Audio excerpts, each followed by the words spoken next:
Right guys, welcome back to the Racing Hondas Championship here today at a very sunny Brands Hatch for the 6th round. Now heading into races 11 and 12 today, we've got Will South leading the Class A Championship with Phil Wright hot on his tail.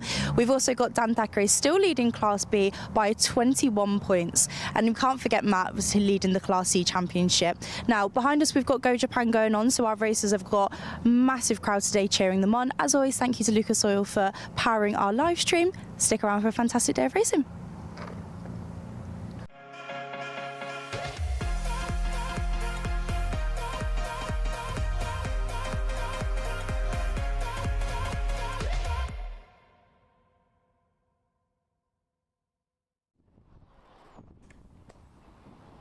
Charlie keeps getting any better at these intros. She's seriously going to come after my job one day, honestly. Right, good morning everybody. Welcome to a very sunny and bright Go Japan here at Brands Hatch. It's the return leg for Time Attack and return leg for Racing Hondas, and under beautiful blue skies and a packed outer paddock as well, full of JDM cars, both inner and outer paddock as well. It's going to be an incredible day of action both on and off track as well. Scott Woodward is here to guide you through today's first track action, which is going to be for the Racing Hondas Championship for free practice. Just a 15-minute session for the drivers to get their eye in before they get settled and sorted for qualifying in a couple of hours' time. And then 2 races today for rounds 11 and 12 of the 2025 Championship. So as Charlie rightfully said, there is a real battle going on at the top of the championship, both with classes A and B making up their top 2, and that's the top 4 that's currently battling for the overall honours as well. It's Will Self and Phil Knight who are duking out for Class A, and in the overall standings it is currently Dan Thackeray and Ryan Cunningham in Class B that are fighting over that class victory, as well as also being in the overall honours as well. There's also Class C. We've got a one-on-one fight between Callum Houchin and Matt Rowling. Matt currently holds that at the moment, but as you can see on stream if you're watching, it is absolutely packed out already in the outer paddock. There are so many JDM cars here, so many enthusiasts still pouring into the circuit here. It's 10 o'clock as we get set for our first session of the day.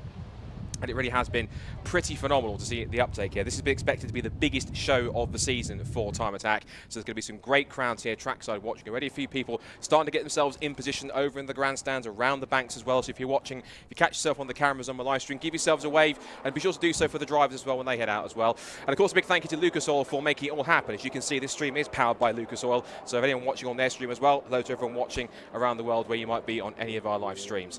We've got cars heading down the pit lane, waiting for the green flag, and it has gone. So our first session is all underway. It's a 15-minute run. This session doesn't really set any times or anything to do with qualifying. It'll give us an indication of who's got pace this weekend so far in the early stages, but drivers are going to have run plans. They're going to be on different fuel strategies. They're going to be on different tyres with different wears of rate. Lap times might not matter too much here. You never really can never really read too much into a free practice session, but it might give us some indication of who's doing well. So leading us out first of all is Sam Linster in Class B, followed by the championship leader, Will Self. And this is a circuit which he's even admitted to me last night, not one he really rates, and given the fact that at the start of the first race back here in June, he dropped from 1st to 7th from the front row of the grid. It wasn't really the way he wanted that to start, but he did go from 7th to 1st in the second race at Alton Park, one of the best opening laps of the season, and went on to take his 4th race win in a row. Sam Linster, who is in the mix as well. I did notice on socials earlier on this week that he had his gearbox down at Dave Bucky's Kinetic Motorsport shop, getting that done. It was not the best condition of the gearbox after Alton, but he managed to get that sorted, and now as the car seems to be running, Dave's magic fingers seem to have worked.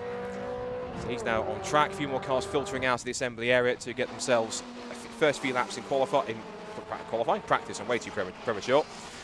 Ryan Cunningham out on track there in car number 1 in the Kemp Models emblazoned EP3 Civic. He's the man battling with Dan Thackeray for the Class B honours and also for the overall championship. I'll take you through exactly who is where in this session. It gives us a chance to set the scene and bed the rest of the day out in terms of what you can expect. Coming into this weekend, it is at the moment in Class A, we'll go class by class. So it's 10 points between Will Self and Phil Wright. Now, Phil Wright will be a dark horse here because he has won 4 times here before in Racing Hondas, including a race here earlier on in June when we were here a couple of months ago. So watch out for Phil. He's the 2023 Racing Hondas champion, and he will be hoping to try and keep himself in the mix. And that was a really beneficial round for him last time. He picked up a 5th place in race 1, but a podium in race 2, so a bit of damage control. And as I've said, it's the days that you don't win races where you can go ahead and go on and win the championship. Speaking of winning championships, so this man's certainly going to try and hope to do so. Unstoppable, Dan Thackeray, as we've touted him. He has won 8 races out of the first 10, and he actually got beaten by Ryan Cunningham, and Ryan didn't need a retirement for Dan Thackeray to do it, because the only other race weekend that Dan has been beaten at is here when he had some mechanical issues. And he won't thank me for reminding him that 2 years ago didn't really go well here for Brands Hatch. Not really fond memories of Brands for him, because 2 years ago he was contending for the Civic Cup title with Max Edmondson, who's gone on since to win 2 Civic Cup championships. But Dan was leading going in the first race of the weekend and had an engine failure going into Paddock Hill Bend. They had to fight tooth and nail to get that car ready to go back out on circuit. And when it did, he didn't get the results he needed and lost the championship. And he told me this morning, he actually just joined the championship very late. Must have been a few days before the championship started. And he hasn't progressed it since. He's enjoying the atmosphere, he's enjoying the fact he's competitive, he's got a good battle going on with Ryan Cunningham, and of course it doesn't hurt that he's leading the championship in Class B. Back to Class A though, Will Self leads by 10 points from Phil Wright, then Liam Collins is up to 3rd place. Now Liam is quite overdue a race victory because he keeps on collecting lap records like they're stamps or football cards, but he hasn't quite got one yet. Let's come on to see. There is Will Self going through, but we'll keep on talking about Liam Collins. Took a new lap record at Alton Park last time out. So he certainly does like to be one of the fastest out there, but doesn't always have the best luck. He picked up a 2nd place and a 6th at Alton Park, and he has had so far total 4 podiums. He's going to be looking to try and add to that today and even get that first win if the pace is there. If he's got the lap record pace, it certainly could help him. Kevin Talbot, I remember coming into the week when he came here back in June, did have the championship lead. He's now back in 4 after what's been really a bit of a nightmare past couple of meetings. 2 DNFs, a 10th place and a 4th is all he has to show for it. So he's got some work to do to really push himself forward up from 4th position.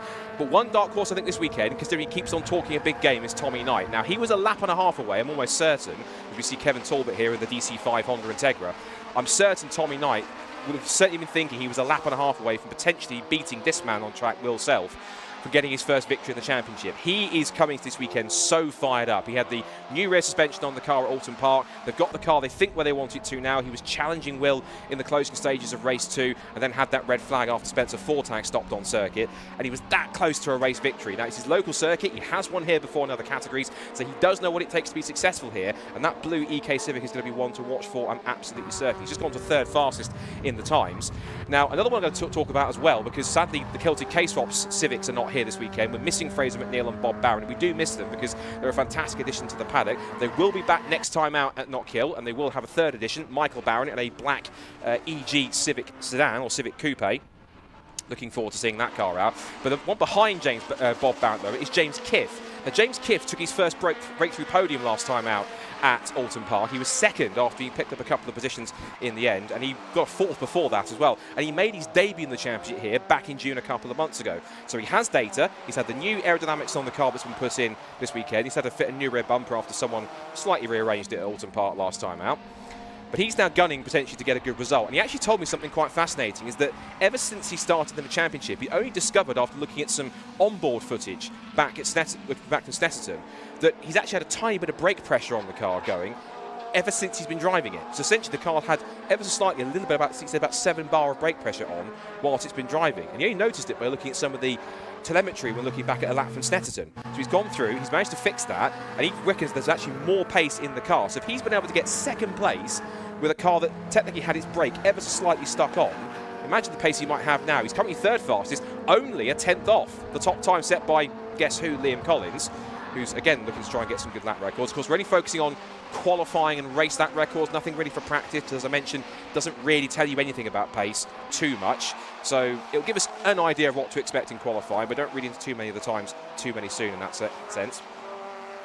Let's look at Class B. So Class B is Dan Thackeray, 21 points in front and the overall championship leader. He leads from the last year's champion Ryan Cunningham in car number 1, who moved up to Class B this year after graduating from winning the championship in Class C as well. Looking at Luke Crass's menu on the screen. Good to have Luke back on the grid. I think he's missed the last couple of rounds. He did. He missed Alton Park, but he's back here, and his best result of the season was 6th, and that was back at the 2nd race at Donington Park. Briefly also looking at Class C, because we have got the battle going there, the evergreen back and forth between Matt Rowling and Callum Houchin. Matt leads the way by 19 points from Callum, and they've shared a victory each at Alton Park last time. He thinks it's going to be pretty even, but he might have a little bit of an edge, he thinks, possibly, if he can try and find it somewhere. So Matt Rowling, who has so far won the class 6 times compared to Callum Houchin's 2. The other 2 victories were taken by Andy Barnes, one of the main men behind Time Attack himself. Although he doesn't have very fond memories of Brands Hatch, just don't mention race 2 and that should be absolutely fine. So rest of the Class B category, Sam Linster, who we're mistakenly calling Sammy Linster rather than Sam, so we'll get that right this time. He is on a good roll. He's had 3 podiums in a row. He's actually finished in the top 5 in the last 4 races. 4th and a 2nd at Snetterton, 2 third places. I did mention at Alton he was so close to taking a first Class B victory at Snetterton, but he just missed out after he made a mistake and let Dan Thackeray through to take what was then his, it would have been his 6th or 7th win of the season. So Sam is going to have some good thing, and of course with a newly freshened up gearbox, that's going to be one to watch out for. 4th place, there's also a bit of a fight brewing between 4th place here. 6 points between Lewis Barker in 4th, Spencer Fortag in 5th, and Sammy Milam in 6th. But they kind of cancel each other out at Alton because they had a 5th for Barker, a 4th for Fortag, and a 6th for Sammy Linster. Sorry, Sammy Milam, excuse me. Milam didn't start the 2nd race at Alton, and Fortag and Barker didn't finish, so they didn't actually change anything from what was the first race result. So it keeps very close, and that's the battle going on for 4th, because Sam Linster is 30 points ahead in that sense, so we'll keep an eye on how that works out. Just saw a glimpse there of Tommy Knight's Blue EK Civic, and we've got here Callum Houchin in the FN2, with a sort of Mugen-style wing on the back of it. Good to see that's looking good. I do like the FN2s and how they look. So as he turns his way into Surtees, Callum fresh off the back of taking victory in the previous race of the season. And there is Tommy Knight, local favourite. There's a few local favourites here this weekend. If I look in my programme, which if you haven't got one and want to pick one up, they are £6. I do recommend it. It's a really lovely cover art on there. Gives you all the details about what's going on around the circuit, the on-track action, which includes time attack, racing Hondas. There's also drift exhibitions, which are coming up, the first of which after this session, if you're here at the circuit. And there's Dave Buki, who we haven't talked about too much, apart from him helping Sam Linster's gearbox. Now, Dave Buki, I did see midweek in social media that he seems to have fixed what he thought was some power issues or troubles he wanted to try and sort out. He's currently 6th fastest, 1.1 seconds off the top time in practice, but as we said, can't really read too much into practice times so much. As Tommy Knight actually goes quickest, so maybe we should in a way, because he's at a 52.071 and gone 3/10 clear of Liam Collins in this session, so that could be telling. He could be on a push that. But Dave Buki was in the workshop this week with this white EK Civic, and I think he found an issue with his fuel injection. He's managed to get it in the sweet spot now where it's working, so he's expected to be pretty quick. Won't thank me for reminding him that when he ran here last time, it was either practice or qualifying, he forgot to shut his fuel filler caps, which meant that fuel was spilling out. And Tommy Knight did exactly the same thing and then tried to blame me for putting the commentator's curse on him. So I took part blame on that, but should turn it a bit tighter next time, Tommy. You'll be fine. Less than 5 minutes to go. There goes Lewis Barker to the shot. We've got one of the 2 Kinetic Motorsports EP3 Honda Civics, and that is number 9 of Sammy Milam, 15th quickest, and currently sat at the moment 7th in class. And there is Tommy. I say it every time, and I shouldn't have favourites technically, but I do like that Blue EK Civic. It's a nice colour, it's a good shape, it looks like a little touring car. And the great thing about Class A is they call it, in some ways, a bit of a prototype class, and that's a bit of a feel I've got in the paddock, having a wander this morning, having a chat to a couple of drivers, and even on the build-ups this week, particularly in Class A, there's a lot of drivers that want to win. And you might sit there and think, well, obviously everyone wants to win, but there's a real determination for various different reasons. If I go down the timing screen in order, Liam Collins hasn't won a race this season, but has been setting pole positions, fastest laps, new lap records. A win's certainly got to come, and he's actually gone fastest now. He's gone to a 51.741, and Will Self has got up to 51.9, so they're going sub 52 in this session at the moment. But Liam Collins hasn't quite won yet. We see Spencer Fortag. Hopefully his car's back up to strength after it stopped on track at race 2. So Liam Collins hasn't won a race yet. Will Self wants to keep his win streak alive. He wants to have a 5th win in a row on a circuit which he's admitted he doesn't like and is not a fan of, and that would be, if he can do it today, at least his 6th victory to keep himself in the hunt. Tommy Knight wants to win at home and was that close to taking victory at Alton, so there's his incentive. Kevin Talbot has had a nightmare couple of meetings. He wants to get back to the top step. He hasn't won a race or been on the podium since here at Brands Hatch, where he took a win in the 3rd place bit here back in June. You've then got James Kiff, who's now off the back of his 1st victory, has now fixed what seemed to be a permanent sort of slightly sticking brake issue, which even he wasn't aware of at one point. So he's now thinking he's got a quick car underneath him. Dave Buki solved his EFI issues, and now he's going to try and get himself up towards the front. We haven't spoken about James Alford too much, who was on the front row of the grid for race 2, but then just dropped back after making a couple of mistakes at Alton Park. So he's got some incentives to do well, and I believe it is also his local circuit as well, if I look back into the programme for notes. And James Alford, yes, I believe he is. Yes, fellow home hope James Alford. He's going to try and do well if he can. And also you've then got Phil Wright, who has won here 4 times before, second in the championship, wants to make it 5 times at Brands Hatch, and could do with a race win because he hasn't actually won a race since here. That was his 4th win at Brands Hatch back in June. So there's points to prove for a lot of Class A drivers here as well. The Class B battle, we know it's between Dan Carey and Ryan Cunningham, as there is Liam Collins, fastest man in the session with about 2.25 minutes to go. So Thacker and Cunningham have got this back and forth now for the championship. They're out in front. Sam Linson looks though he's pretty comfortable in 3rd place. The big battle behind the lead 2 is going to be this scrap for 4th. Barker, Fortag and Milan. If you look at where they are, they're literally together on the timing screen. They've got Barker is 5th fastest in class, 13th overall. Milan is 6th and Fortag is 7th. There's only about, I was about to say about 1/4 of a second, but Barker's now moved up to 4th in class. He's gone past one of my newcomers for this weekend, which is Thomas Holloway. So that's Duncan Holloway, I'll correct myself. Duncan Holloway, who's in one of the Honor Motorsport cars. Now, there is a newcomer, Thomas Mitchell, who's our single round entry. He's racing what looks like James Kembry's car, because I looked in the programme and the picture underneath it was of James Kembry's number 66. So it looks like he's taken over that car for this weekend at least. Single round entry means he won't score points, so even if he finishes ahead of somebody who does, he'll be invisible for scoring, so you won't have to worry about that at all. And then in terms of Class C, at the moment, it is about a 1.1 second advantage speed-wise and lap time-wise for Matt Routhing over Callum Houchen. So right now, that looks okay. Just spotted coming on the screen, I think one of the Honor Motorsport cars has just gone off the road exiting Druids. And I want to say it's maybe Duncan Holloway. Is it 77? Yes, it is 77. So Duncan Holloway's just briefly got off the road at the exit of Druids. A static shot there, the car sweeping through. We saw James Kiff, Spencer Fortag going through, who's currently about 5th in class. Then we've got Sam Linstner. There's James Kiff, now with no more sticking brake. He has got a little GoPro on the front of there. And I did say to him, good luck if you lose that, or hit someone at the back, hopefully he doesn't. Tiny bit smoky on the overarm, the exhaust, as he just tips the curb through Paddock Hill Bend. Less than 30 seconds left in the session before we complete. I'm sure that when we head down to the paddock in a little while, it should be quite fascinating to see some stories and what people feel in terms of their pace and whether people have got confidence, whether people think they've got some work to do. The fact we've got the top 5 covered by less than a second is encouraging. We've got Collins, Self, Knight, Kiff and Talbot. Buki's up there in 6th. He's got some 7.75 of a second to find. Alford's 7th quickest. And off the road has gone Will Self. Now, that's not what you want when you on a circuit that you don't like, when you're the championship leader and you're trying to keep yourself composed. And off into the gravel at Clearways is the last thing that you want. Now, do that in qualifying, and you might compromise a lap. Do that in the race, and that could be the end of it. But thankfully, he's got the errors and the wobbles, hopefully shaken out through practice as the checkered flag comes out on the session. So 15 minutes of practice for racing Hondas is complete. Again, there'll be data, there'll be questions to ask, there'll be things to fettle in the outer paddock to try and get these cars out a little bit quicker.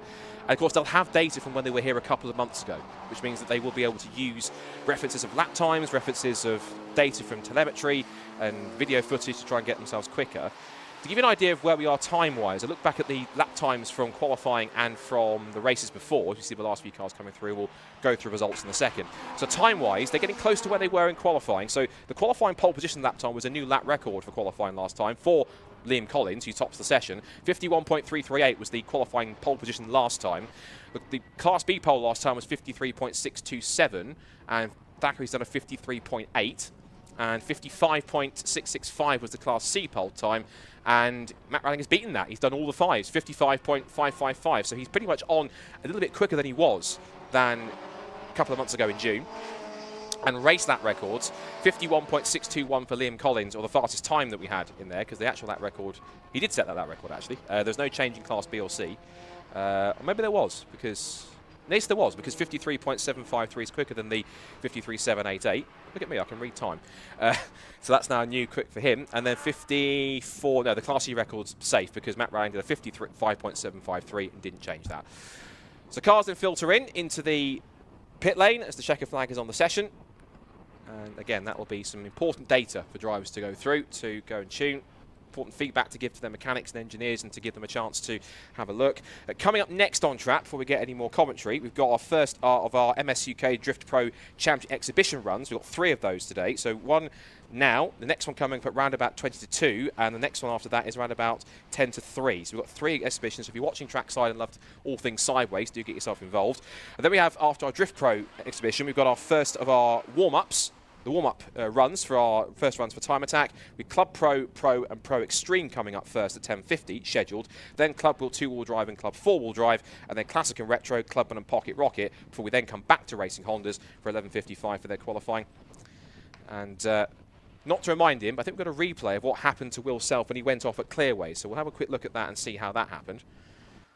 So switching through, and lost the back end as he just arrived into shot sideways and just tried to turn in. And that's the thing, when you've got a front-wheel drive car, the rear is going to be so light when you're on the brakes, when it's nose heavy, just carrying a little bit too much speed can just make the rear end a little too light.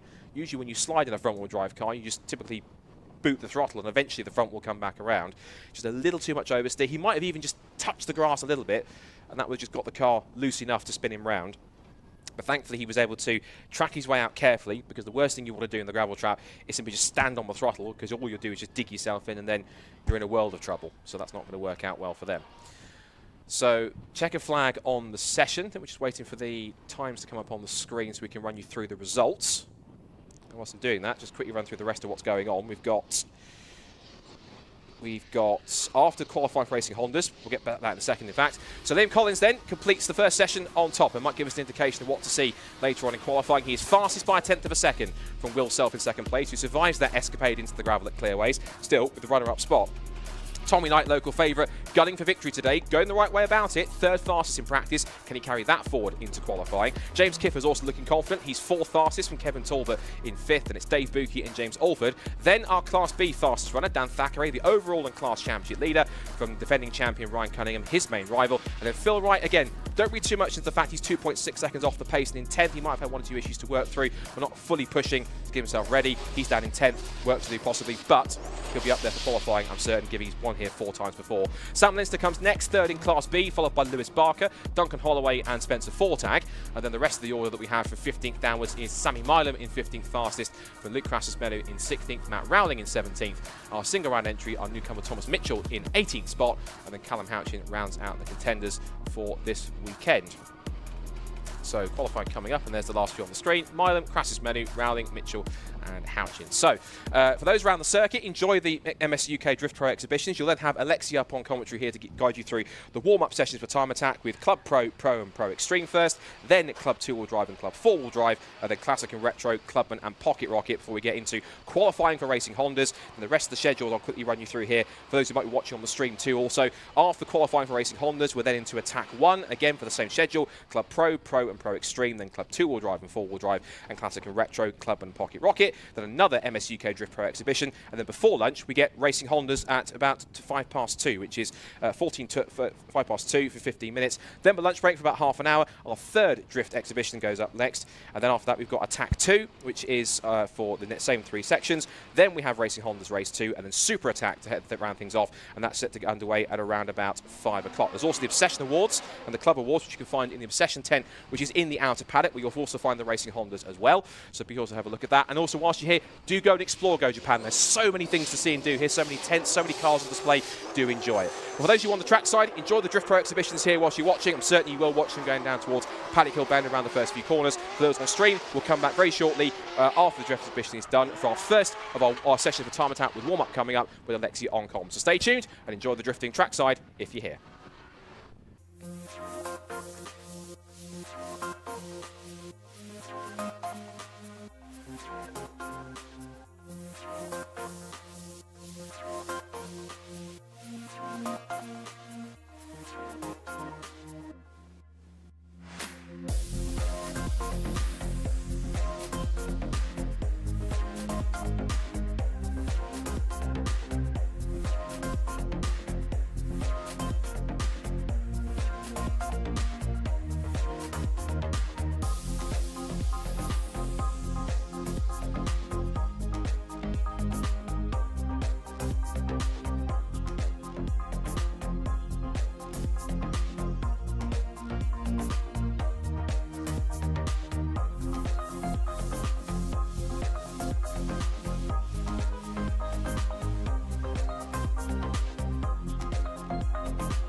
Motegi Racing was conceived with one mission in mind: performance. Each wheel is over-engineered to ensure industry-leading strength, lightweight design, and seamless connection to your unique style. From our storied past in motorsports to our stylistic contributions to the aftermarket culture, one thing remains: Motegi Racing is built for enthusiasts.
Good morning and welcome to Time Attack. We're here at Brands Hatch for round 6 of the 20th year anniversary of Time Attack and brought to you courtesy of our fantastic sponsors, Lucas Oil.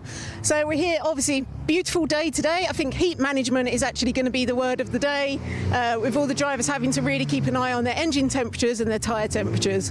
But we're here and it's only been 2 weeks since Alton Park and we had quite an eventful session at Alton. So we'll see how many of the drivers are actually going to made it and have had to do all of their repairs before then. So we're looking forward to a fantastic day of action out on track. The cars are getting ready to head out and we're going to see the drivers really battle to see if they can get their fastest lap times. So the hunt for the perfect lap begins now.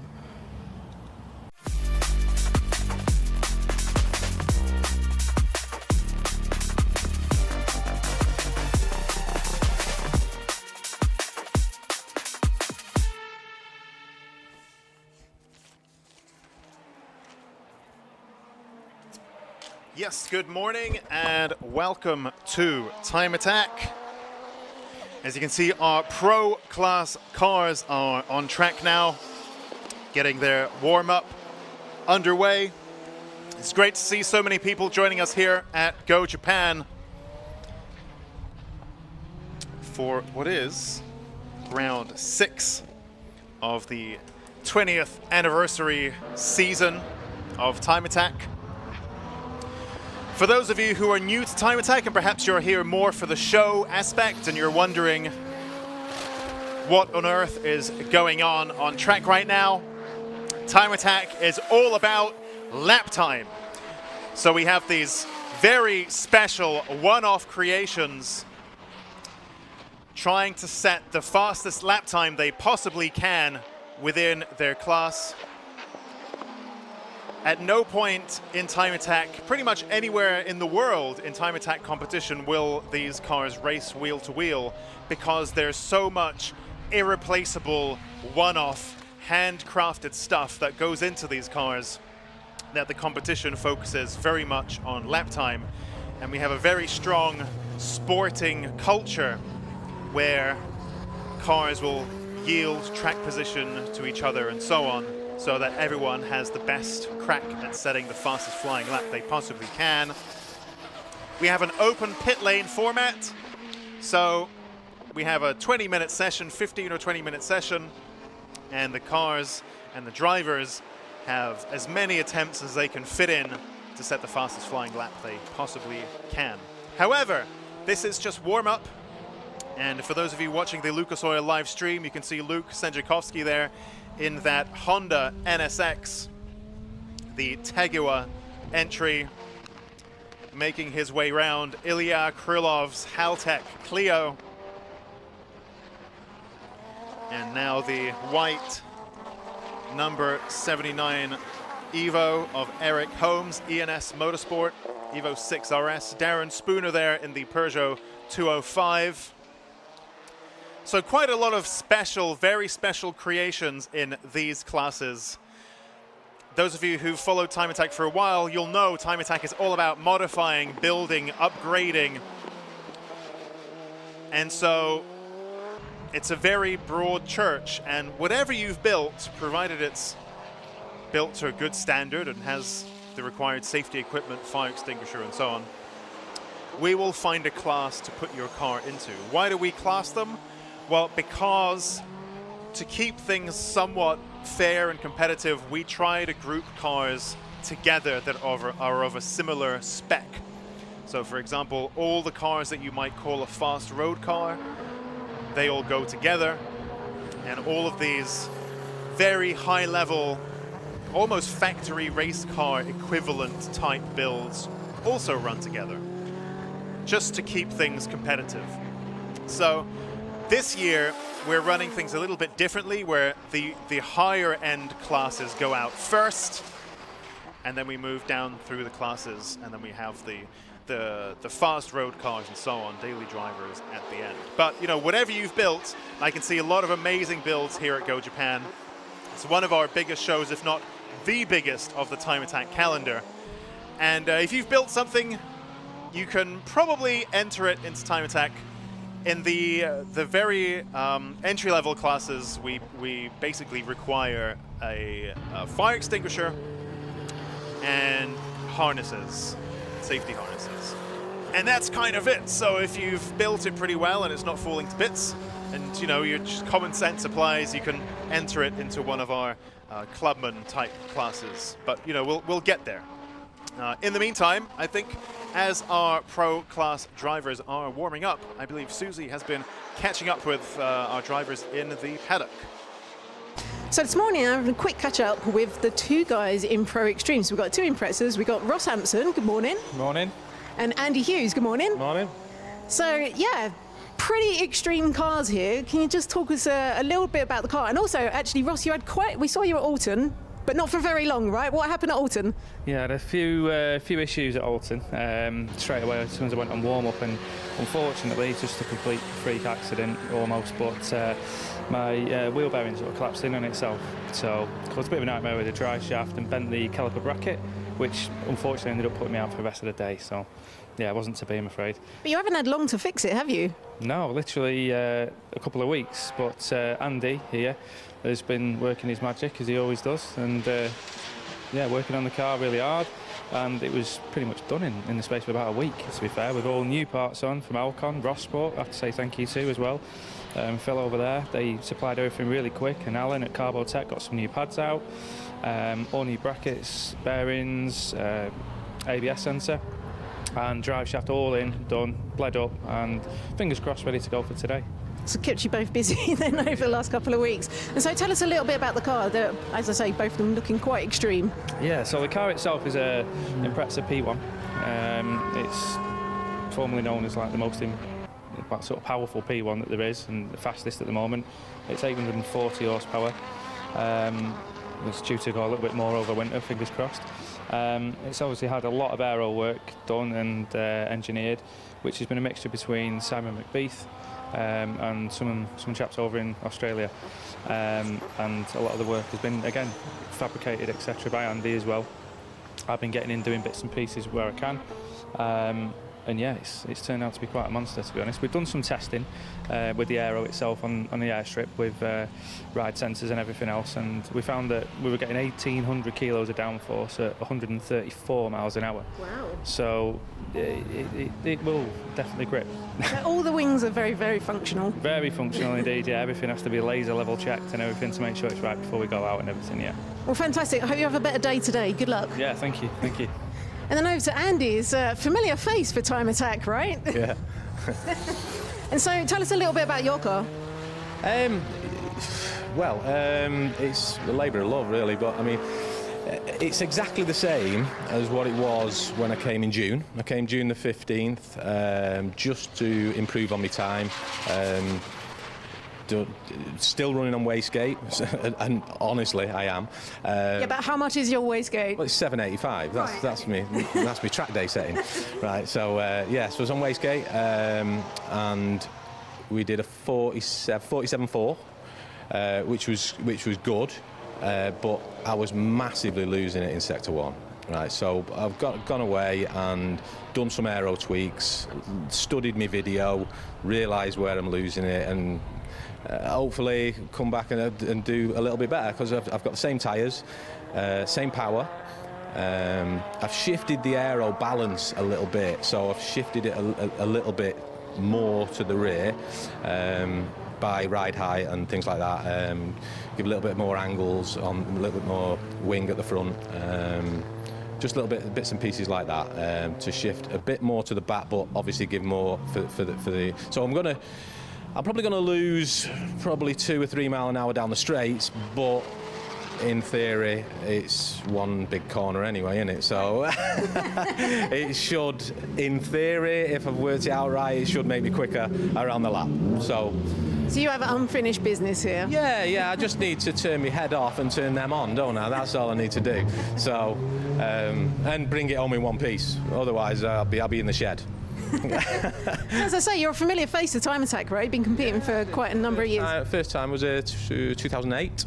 So, yeah, it's way off, like, yeah. Well, fantastic. We look very much forward to seeing both of these cars out on track today. So good luck to you both. Brilliant. Thank you, Susie. Cheers. Great stuff. You can actually see those two Imprezas now, the matching cars of Ross Hampson and Andy Hughes. Really interesting. Again, this is one of my favorite features of the Lucas Oil live stream, is being able to get up and close to these drivers and their cars and having, in some cases, quite technical conversations with them. So I think especially, you know, Susie's got a great way of leading those conversations, and it's always a very interesting watch.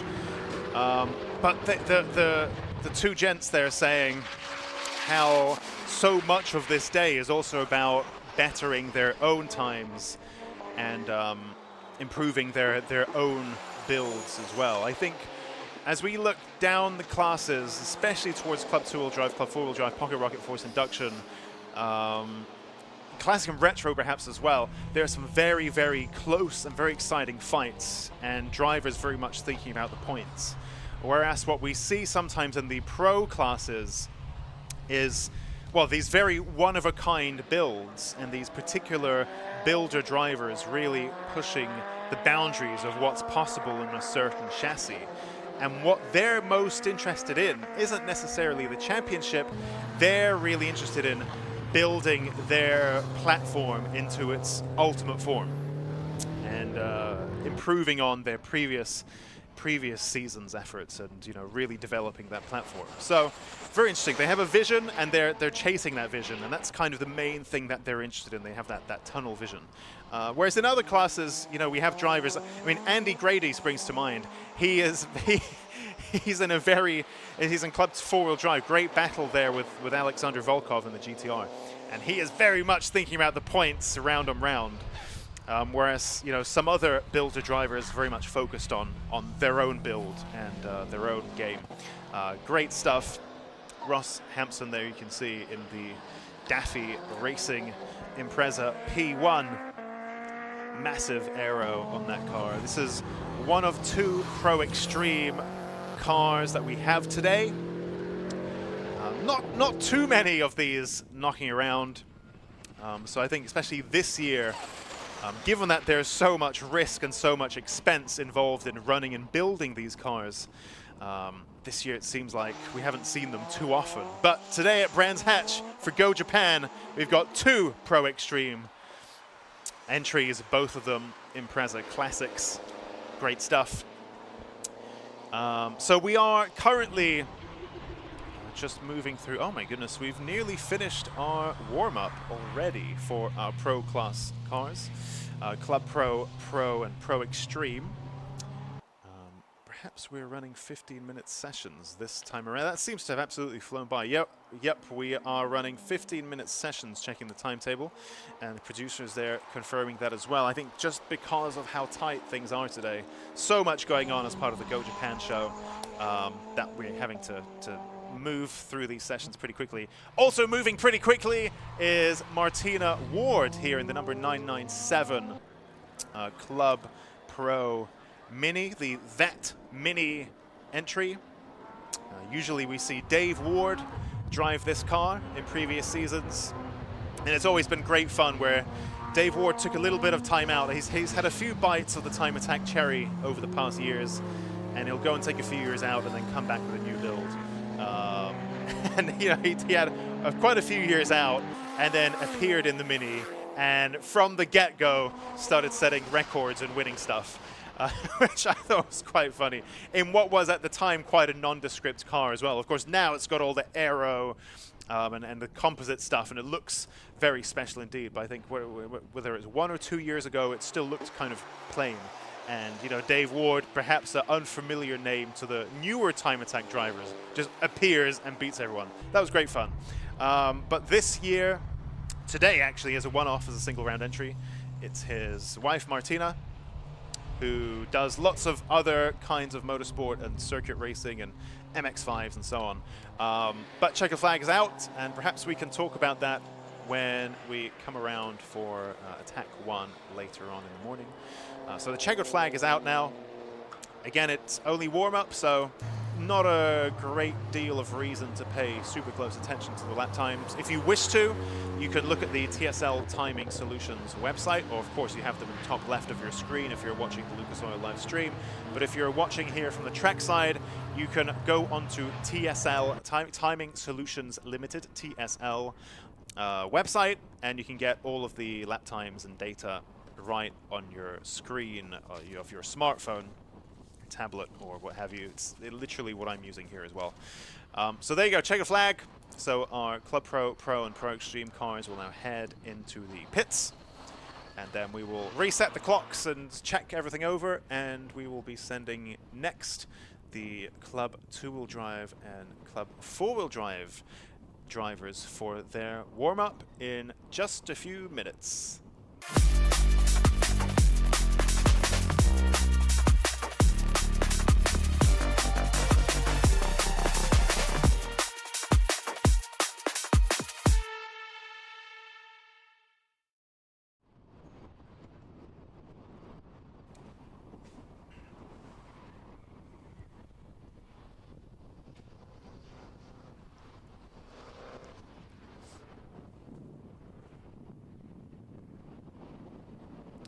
So, just getting bits ready on the track for our Club 2-wheel drive and Club 4-wheel drive entries to hit the track for their warm-up. And in the meantime, I believe we have Susie in the paddock with another interview. So I'm just grabbing a quick couple of minutes with Mike Butler from Club 2-wheel drive. So good morning, Mike. Hi, how are you? Yeah, not too bad on this lovely sunny day. Yeah. So tell us a little bit about your car. So you're driving the BMW. Yeah, so it's an E92 M3, which we've had for a long time now. It's an ironic really, ex-Palmer Sport track car. Came from Bedford many years ago. We started doing sprints and hill climbs, but got the time attack bug, and then it's gone from there really, evolved it, as time attack should be. But it's not just a standard M3, right? So... No, I promised my wife, I had to get my wife in there, I said I wouldn't alter the car, and then we started doing things like supercharging it and suspension, as you do, which is time attack. And the problem is, with a complicated car like a BMW, it's probably taken 7 years to get right, as the technology and people helping with mapping and things. But it's been frustrating, but fun. Yeah. But you're still married? Yeah. So she can't divorce me now because I spent all the money on the car. But yeah, no, it's going well at the moment, and first time really. So it's now down to the driver. Well, you're running 5th in the championship though, right? So, and it's really close this year in Club 2-wheel drive. Yeah, and it's interesting because, you know, I'm one of the older drivers, and you know that in that last round you really got to send it, and you can really surprise yourself. So probably the car is quicker than me for sure. My wife also, I have to get this in, when I go back and say I lost by about half a second, she says, well, if you were 5 stone lighter, you would have probably won, and she's quite right. So I've made the promise that that's going to be next year's challenge. So if we do time attack next year, the car is sorted, sort myself, and I think we could have a crack. You had a few little issues in some of the rounds before. I think you were a bit down on power, weren't you? Yeah, so we've had fuel pump issues, and it was Matt probably on failing fuel pumps. We've had an electrical gremlin, which was really simple, but took a long time to sort out. But to be honest, Gareth Howell, who does the mapping with Cyvex, particularly the gearbox mapping now, because it still runs the BMW DCT gearbox, but that has been day and night. We had that upgrade at Alton Park, and it drives probably, I shouldn't say this, but better than the OEM gear shift, which is something, because BMWs are pretty good on that. But as soon as you go away from a BMW ECU, the gearbox mapping has been the biggest challenge. So yeah, it's nice to drive the car now. Enjoy driving it. Excellent. We look forward to a close day of racing today, so good luck out there. Yeah, very good. We got the weather, you can hear the Hondas going round, and it should be fun. Yeah, it's going to be a good day. Yeah. Thanks, Mike. Very good. Thank you. Great stuff, and another driver there who's been around time attack for a little while. I think I first saw that car in 2016, and then Mike Butler's been a regular since then. interesting there hearing about how that car has evolved over the years. I actually had a look at it earlier today in the pit lane. Of course, this is one of the great things about Time Attack, is the paddock is open to the public, unlike many other motorsports. So for those of you here who are building something yourselves, you can actually come and take a look at what's going on here in the paddock and get some inspiration for your own builds. Or perhaps you've got an M3 or an Astra VXR or a Focus ST, or indeed a Saxo that you're building yourself into some kind of track kind of machine, or maybe even a fast road car. And you can come and speak to the drivers, have a look at the cars that have already gone through the money and the testing and trying different stuff and R&D and so on, and talk to them about the solutions that work and the solutions that don't work. So the paddock here is a great source of inspiration in Time Attack. I think unlike other motorsports where we've got bespoke chassis, tubular frames and so on, these are very much the same cars that we use ourselves in our daily lives. Of course, an important caveat is that common sense does apply. So, these teams are here to do a job at the end of the day. If they're frantically working away at something, then maybe give them some space to do that before asking about what brand of air freshener you should be running. So, let's take a look then. So, the Club 2-wheel drive and Club 4-wheel drive cars, to explain them in a sentence, I call them track day cars, track cars. So perhaps not quite to the level and expense of the pro class cars, but we have quite a lot of weight reduction, aero, engine swaps, engine builds, fully stripped out, that kind of thing. So what you would call perhaps a dedicated track build. That's what we have in Club 2-wheel drive, Club 4-wheel drive. Naturally, when people set out to build a car for track days and for track work, they do all of the stripping and the aero and so on. Kind of automatically, that's the first thing that you do, right? Or at least you strip everything out. Now, that actually moves a lot of these cars out of the clubman territory. If you strip stuff out beyond, so in the clubman class, the whole front of your dash needs, so everything from the B-pillars forwards needs to be standard, pretty much. Especially around the midline, so the door cards, the dash, steering wheel, but not steering wheel, actually, steering wheel's free. But the dash and the door cards, they need to stay. But of course, you might want to strip out everything, which then moves you out of clubman and into club territory. And so what that means is a lot of people have built their track cars already in such a way that by default puts them into Club 2-wheel drive, Club 4-wheel drive territory in Time Attack terms. So these classes are often quite busy, very competitive, loads of variety. If you take a look at Club 2-wheel drive, we have the BMW 335i, the Cayman GT4 RS, 2 Citroen Saxos, Mike Butler's supercharged M3, Nicholas Good in the Dream Automotive Honda FK8 Civic Type R, David Frost in the Dream Automotive TBOM Honda Civic Type R as well, Neil Robson, the BIB Performance BMW 135i. On the screen there, Neil Wren in his Me, Myself and I BMW 335i. A platform that he's stuck to for quite a while now. Those of you watching it on the stream, you can see it right on your screens. Those of you watching from the track side, it's the purple, the satin purple wrapped BMW. Twin turbo straight 6. On paper, a great formula, great recipe to build into a really fun car. And people at one point, I remember, oh, Jeff Kershaw has come off. Jeff Kershaw in the number 3 Turbo Technics Focus. He's just come off there at the final turn, but seems to have got it going and is back on the track again. Let's just take a look at how he takes Paddock Hill Bend. Pretty sensibly there, I think, sticking to the outside, perhaps wanting to take a moment to gather his thoughts.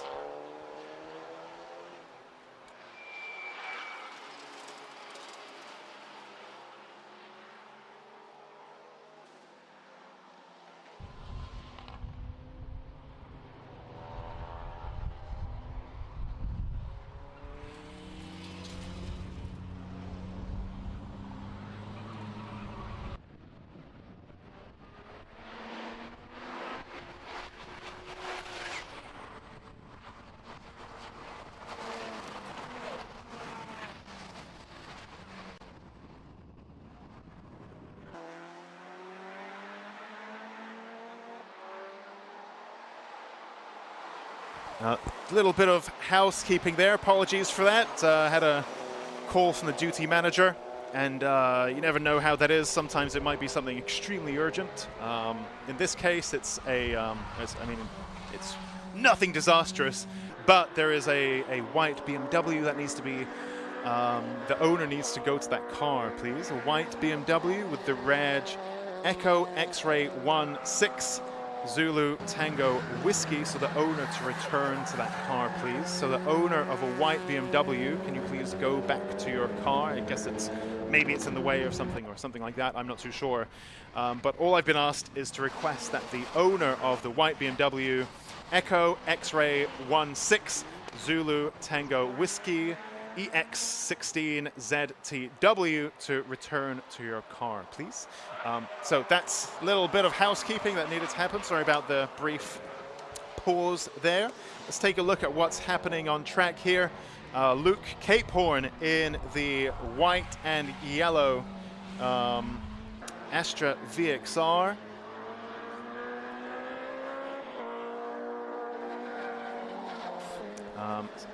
So Luke Capehorn in the, you can tell it's like an Opel DTM inspired livery.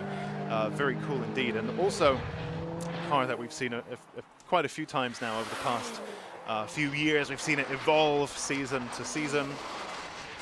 And Luke here in a great battle all season with the Club two-wheel drive machine of David Dyson, the Porsche Cayman GT4 RS. Again, going back to the variety at Mark V Astra VXR and the Cayman GT4 RS locked in a championship battle here in Time Attack's Club two-wheel drive class. Great stuff.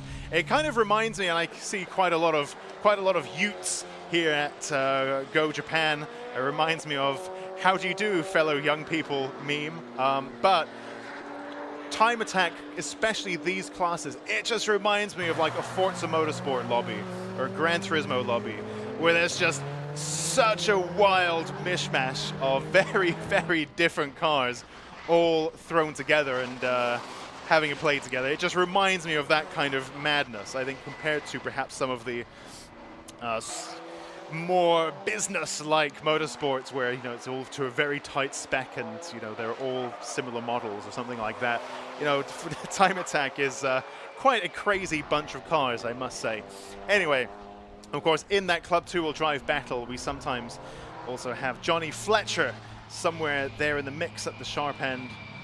Past Club two-wheel drive champion Johnny Fletcher in the Durenza JDF Racing Vauxhall Astra. I don't think I've seen, in fact, we have a red flag. Red flag here being waved. Now, Brands Hatch Indy is great because it's one of the only tracks where you can, well, I think it's the only track where you can actually see the whole track from the commentator's box. Actually, the commentator only can see a little tiny sliver of whatever the window happens to be falling on. Apart from Brands Hatch Indy, where I can actually see everything. However, I can't see what's brought out the red flag, so there are a few blind spots. One on the, oh, I can see that BMW reversing down the pit lane. That's interesting. I can't see the Cooper straight from the commentary box. And I also can't see up into Druids. There's a couple of spots that are quite thickly wooded. So I'm not sure off the top of my head, or even if I seek a little bit, dig a little bit deeper, I'm not sure what's brought out that red flag. I'm hearing that there might have been a slippery surface flag out earlier, which that flag comes out just as a warning to drivers to play it safe in some sectors. But perhaps it's slippery enough that we've brought out a red flag. So maybe we've had someone spill fluid somewhere. Of course, we had Jeff Kershaw come off at Clark Curve. Maybe there was a reason for that. Maybe there's something slippery there. Because indeed, I don't think I've seen Jeff Kershaw come off like that before. So maybe there was a reason for that. Maybe there's some spilled fluids over there. Hard to tell. Meanwhile, we can see our competitors lining up in the pit lane.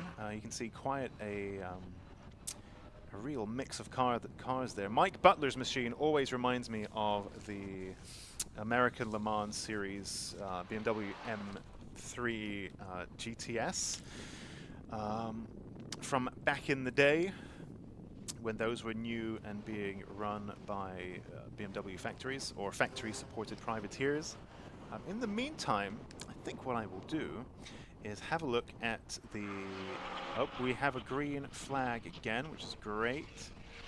I'm just going to have a look at our comments, because I think one of the great things about the Lucas Oil live stream is actually the community and the conversation that happens in the comments. We have some familiar faces coming back round after round. Some Time Attack drivers from perhaps competing in UK Time Attack or somewhere else. So often quite good conversation happening in the comments. So I'm going to take a look at that in a moment. If you do have questions or feedback, then please do make your voice heard. I very much welcome that. I think it's a big part of the experience watching the Lucas Oil live stream is the comments on the sidebar. So, yep, do get involved. If you're watching from the track side, then why not say what corner you're watching from, you know, what driver you're supporting, what you drove here in. You know, the show is a big part of the Time Attack experience. Go Japan here today as well, so hopefully lots of Japanese metal represented here as well. So do let us know in the comments what you're driving. First time Hampson has ever driven around Brands, says Manjutsu in the comments. So Hampson there, that's Ross Hampson in that Impreza P1 in the Pro Extreme class. First time he's been out at Brands, and I believe he also said that in the interview with Susie earlier on. So I'm not quite sure what brought out that red flag, but maybe it was something like debris, which is quite quick. You know, once you've thrown the flag and you've got everyone into the pits, debris is quite quick to clean up. So it might have been a brief red flag, something like that, a piece of an end plate or some gravel maybe got dragged onto the track. So maybe something like that, and we got away pretty lightly with that red flag there. Why is there no commentary at the track, says P Spotting. I'm not too sure about that, I must admit. But when I was wandering around earlier, I thought I heard some. But I could be mistaken. But rest assured that the team is going to look into that. Already is looking into that, in fact. Andrew Kime there in the K-swapped Citroen Saxo. We have two Saxos here in Club, two-wheel drive. We have Stu Summers in the supercharged Citroen-powered one. And we have Andrew Kime in the Barnwork Motorsport Honda-powered 1997 Saxo. So two slightly different generations, a facelifted Saxo and a pre-facelift. Andrew Kime in the Barnwork Motorsport 1997 Saxo, and Stu Summers in the Race and Retro Cars 2000 Saxo. And if you take a closer look at them, they're ever so slightly different. But quite a rare car these days. I can't actually think of the last time I saw a Saxo on the road, out and about. I drove one once, and I absolutely loved it.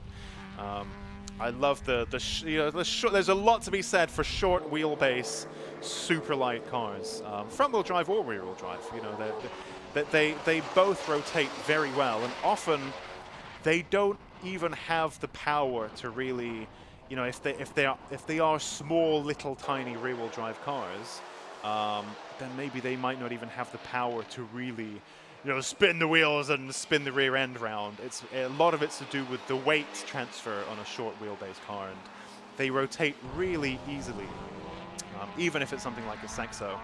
And of course they have the super lightweight, so you can carry the momentum around as well. Great cars. Jeff Kershaw, you can see still lapping, so shaken but not stirred by that incident at Clark Curve.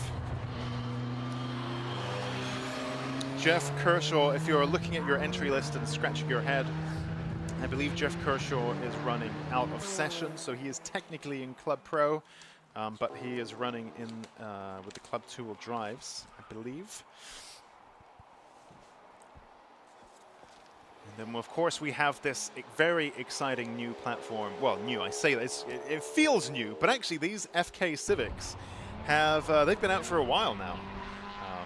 Ever since the iconic K20 went turbocharged from the factory in a Civic Type R. That's this FK generation, which feels like a very new thing.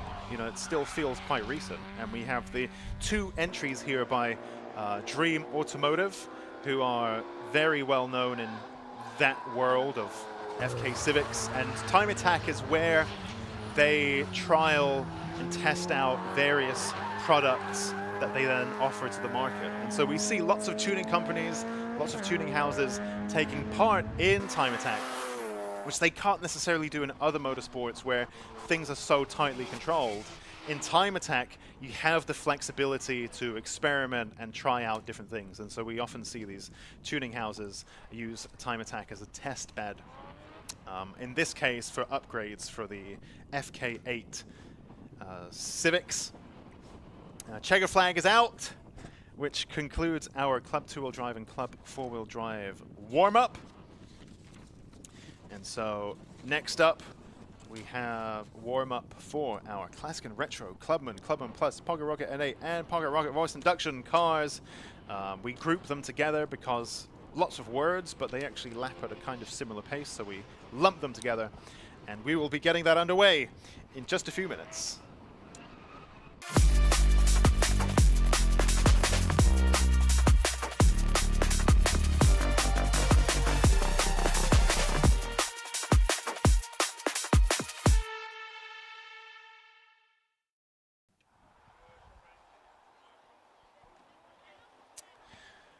So,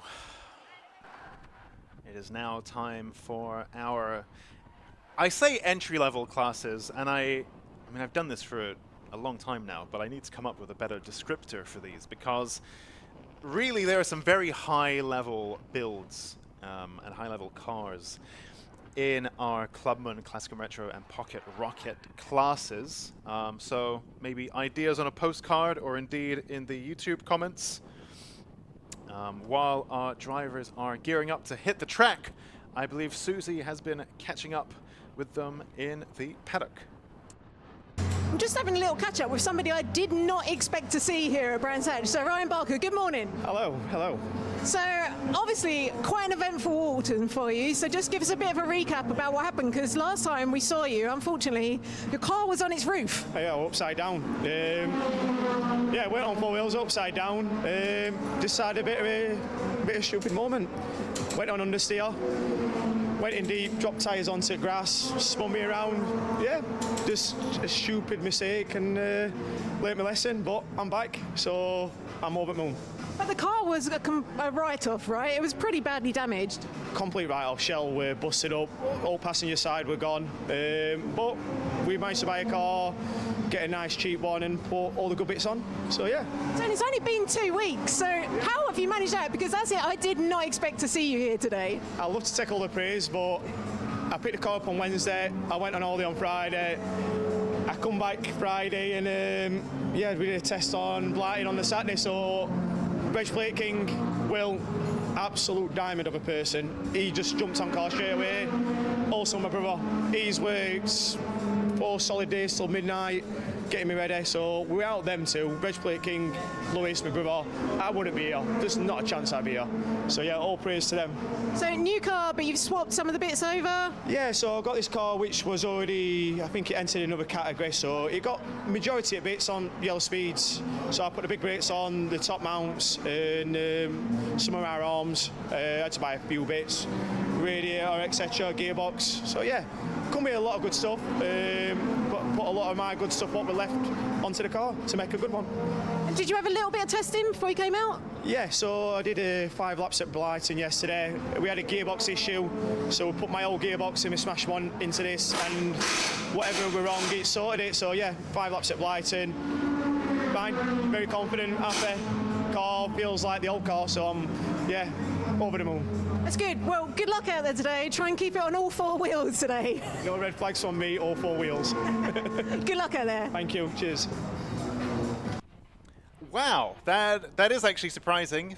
Those of you who have not followed Time Attack perhaps for the past, we had the last round 2 weeks ago, and actually Ryan Barker had he rolled his car at Alta Park, but he and his bro have matching cars and presumably lots of spares as well, and you know, Ryan there himself talked through that process, and so he is back.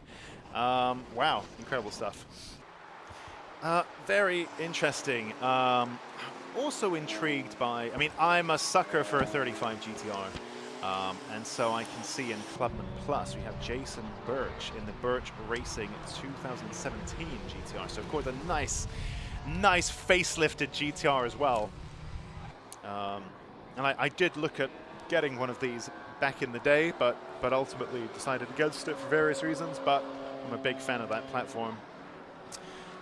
So yeah, very cool, especially one that's still relatively road going in the form of Jason Birch's machine. So I'll be watching that one with interest. It's a single round entry for today. So those of you watching and considering getting into Time Attack, you don't actually need to commit to the whole season.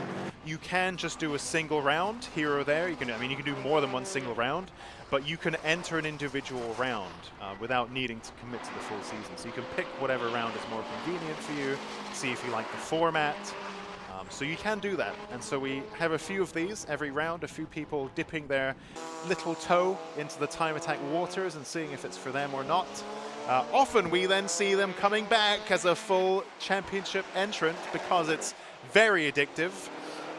And I know this myself, having competed in Time Attack for a number of years. It's incredible, and I don't get.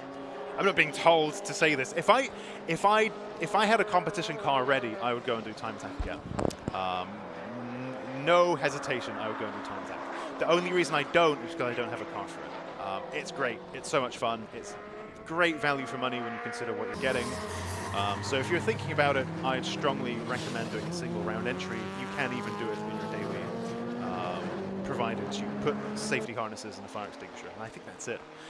So yeah, very, very low bar of entry and pretty reasonable costs too. We also have, on the subject of single round entries, we have 2 GR Yaris's. We have the number 77 of Charles Dakar and the 135 of Ben Broke-Smith. So we have 2 GR Yaris's joining us as single round entries today. Very interesting platform to see how people are really getting their teeth into these GR Yaris's. Great success when they launched. And I wonder, it's a bit like the BMW M2, where at launch, they were just really well received by a whole bunch of... Not a single day goes by where I don't see a BMW M2. They seem like great all-rounders, and I kind of felt like maybe the GR Yaris is something like that. Although you don't see them as often, so they perhaps have a bit more of a presence, a bit more special, because they seem not quite as common. But nonetheless, there are quite a few knocking around, doing track days, getting modified, very super capable machines. And so it'll be interesting to see how these 2 entered in the Clubman class get on. And perhaps, you know, we might see some more entering as that platform gets developed and, you know, the aftermarket warms up. Great supercharger noises there from Dean Riley's number 220 DRS Racing Vauxhall VX 220 in the Classic and Retro class. Dean Riley also, so actually Classic and Retro, really interesting battle there that we've had all season between Eden Young in the Haltech Micra, Mark Donnelly in the Donnelly Racing Escort, and Dean Riley in the DRS Racing VX 220. Incredibly different machines. And yet, I mean, the fact that the VX220 qualifies for Classic and Retro is a whole different story, because that's shocked me and really drove home the passage of time. But we have these 3 very different cars, all driven by very capable drivers at the sharp end of the Classic and Retro. So that's a great battle. that we've seen develop all year. Also, Pocket Rocket naturally aspirated and Pocket Rocket force induction. Some very interesting stuff going on there as well. Quite a few single round entries in Pocket Rocket NA. So actually, maybe let's just take a look at what these classes are, because I don't think I touched on that. Those of you who are joining us for perhaps the first time, look at that Impreza there, also very interesting. The number 35 machine of Darren Wilson, TCC Racing Impreza, it's 2001. And I believe that chassis was launched a little bit before that. What's going on there?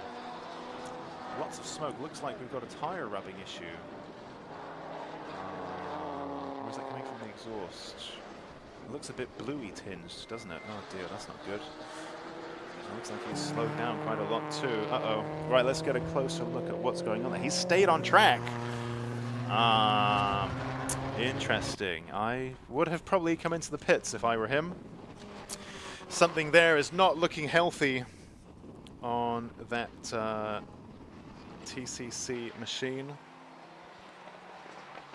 But again, another interesting entry in the Classic and Retro class. And we also have the single round entries in Pocket Rocket. Oh yeah, anyway, back to what the classes mean. Whilst poor old Darren smokes his way around the track, I'm not entirely sure what's going on there. Classic and Retros, these are our entry-level classes, and again, I use the term loosely, for the fast road cars and the daily drivers, so, you know, maybe a remap on coilovers, and that's kind of the extent of it. Oh, let's take a look. We're going to come back to that subject, because Darren's Subaru is looking, no, that's looking really smoky. Still trying to make it to the pits, though. Oh, that's coming from under the car. Okay, got an oil leak somewhere, blown engine. I'm not too sure what's going on there. Also not too sure that I would have finished the lap myself. Especially if we're spilling oil everywhere. But perhaps it's an issue that, you know, maybe the manifold has a crack and it keeps cracking all the time and it's just exhaust smoke. Who knows? Yeah, that was not looking healthy at all, and also I do wonder about that decision to finish the lap. But let's see how that goes. Perhaps it's an issue that he's already aware of and on top of, and is actually pretty harmless. Interesting stuff. We have a NB MX-5 with us today. I actually thought this was Radu Stan's BMW 6 swapped car, but it is actually... What is it on here? I believe this is Tim Matthews in the 183 Matthews Motorsport Mazda MX-5, also a single round entry. And actually, I believe what we have, yep, Tom Moon in the Aggravation Racing Subaru Impreza wagon. In Classic and Retro is a single round entry today, so it's a car and driver that we see pop up from time to time. It's not very often that we get wagons in Time Attack, or estates or vans, but they do crop up now and then, and it always puts a smile on my face. A very unlikely silhouette to see on a racetrack, and yet here we are. And again, going back to that point about the variety in Time Attack, great stuff. I've always wanted one of these Imprezas. They were quite cheap at one point, and then I made some silly decisions and got some other stuff. That turned out to be rubbish when I should have just got one of those instead. And I think they're quite expensive now. Too expensive to be an impulse buy. You know, when you're late at night after a long day and your wits aren't quite with you, and you're scrolling Marketplace or eBay and you put in some ill-advised bids on things that you probably shouldn't be. And I feel like these older Imprezas used to be in that territory where you could accidentally get one. And it's like, oh, well, no. Never mind, guess I gotta go and trailer this, this old Impreza back home. But those days are sadly gone. I think they're a bit too expensive for that now. Jamie Biss in the Mazda MX-5 in Pocket Rocket forced induction. Jamie Biss in the Scuderia Anchor Hill Mazda MX-5. This particular one is turbocharged, around 260 horsepower from what I can remember, recently got mapped really nicely, actually. It solved a lot of drivability concerns that Jay had as well, and gained loads of power in the process as well. 260 horsepower being about the limit of what you want to do on a MX-5 standard engine. And I had a Mark 1, same as him, turbocharged, also 260 horsepower, maybe it was 270, and it did throw a rod. So caution there, that is very much the limit of an MX-5. So unless you open up the engine and start building stuff, then 260 is very much the limit there. Eden Young in the number 69 Haltech Micra. And I believe Eden flashing his headlights. I believe the Haltech Dream Team of Ilya Krylov in the Clio and Eden Young in the Micra have ambitions to head to World Time Attack in Australia one day. So best of luck to them for that. Maybe we can put some Union flags on the car and represent the country and do international motorsport things. UK Time Attack goes abroad. That would be quite fun. But let's see. Best of luck to them. Number 141. Oh, so I saw this car on a trailer. What is that? That is Emily Birch. Okay, so we have two Birch racing entries. We have Jason Birch in the Nissan GTR and Emily Birch in the Birch Racing BMW 335D. That is an interesting choice. I was actually just discussing the subject of diesels on track.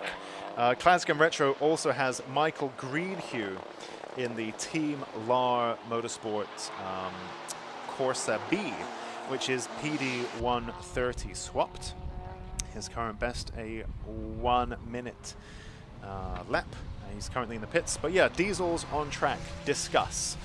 And so Emily Birch in the 335D. So let's see how she's getting on. 58.4. So pretty good going, actually. Those of you who've driven Brands Hatch Indy will know that if you can get under a minute, then that's you've done a pretty good job there. So nice driving from Emily Birch in the 335D. Curious, is that fully... This is in the Clubman class, so there's not a great deal you can do. But of course, these modern BMWs map very, very well, especially if it has... I don't know if the 2014s already had the ZF8 gearbox, but if it did, then it's transformational. If you're on the fence about remapping your ZF8 gearbox, I can't recommend it enough. I had an A90 Supra, which also had the ZF8 gearbox from launch. They launched a manual long after I got mine, which is really annoying because that's what I wanted from the very beginning. But I got the ZF8, and the single best mod on the Supra was the gearbox remap. And it was also one of the easiest and cheapest. You know, you can do it yourself. You get the app on your phone or something, and you plug in the dongle, and you just buy the license and do it on your phone. It's super easy. And it was transformational, incredible. So perhaps that's something Emily Birch has done on that BMW. If they have that gearbox, maybe it's still a 6-speed. I'm not too sure. What's this? This is the GR Yaris. You could see the hazard lights flashing there, as as a lot of modern cars do, especially on the more expensive end of the spectrum, where if you brake suddenly, they start flashing their hazard lights as though you are on the road braking for a hazard, so that you're not distracted. You know, you're braking, you think, oh, I've got to press the hazard switch as well to warn people behind me, and you take your eyes off the road and your hand off the wheel to go and press the hazard switch. These types of cars do that for you. But of course, the downside is when you're on track and you're braking hard very often, your hazards are going off all the time, which can be maybe confusing to people. But yes, I believe that no number on the front of the car, it would seem, but that's number 135, Ben Broke Smith of String Theory, I believe. The chassis setup masters. So yep, String Theory. Of course, the pun there, string, is being used for your alignment. String Theory, which is, you know, the known physics concept. So yeah, great stuff. Jamie Biss there with his headlights on, which indicates that he is on a hot lap. Of course, the track is pretty busy. Brands Hatch Indy is only a mile long, and we have quite a few cars here. So the track etiquette is more important than ever at this circuit. And like I mentioned earlier, we're not racing wheel to wheel at any point, and our drivers go out of their way to be sporting towards each other. And if you're on a hot lap, they'll let you through. And if you're in a cool down lap, you are expected to yield the track position to someone on a hot lap. And the way drivers signal their intention that they're on a hot lap is by having their headlights on. So that's how we know that Jamie Biss is on a flyer as the checkered flag comes out. What can he... Oh my goodness, 5th overall, 1st in Pocket Rocket Force Induction. Jamie Biss with a 54.2. So he has one warm-up in his class. Of course, there are no prizes for winning warm-up. It is warm-up. Clues in the name. But we can already start to see interesting trends develop here.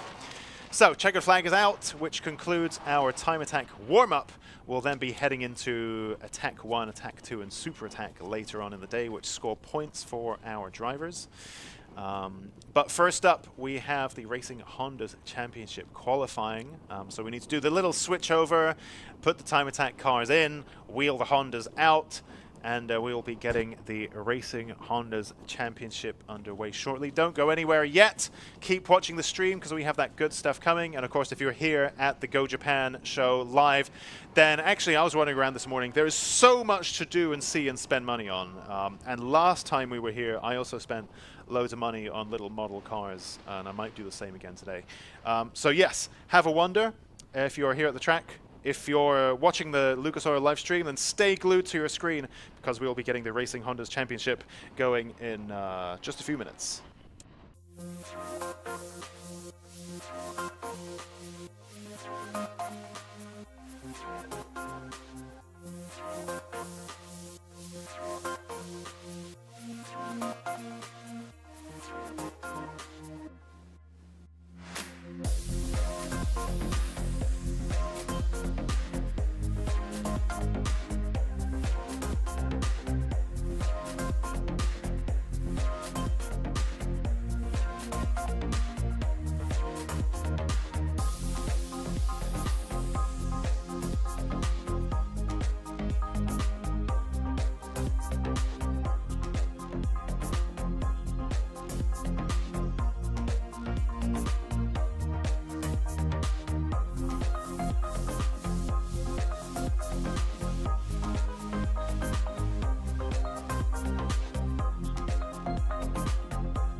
Motegi Racing was conceived with one mission in mind: performance.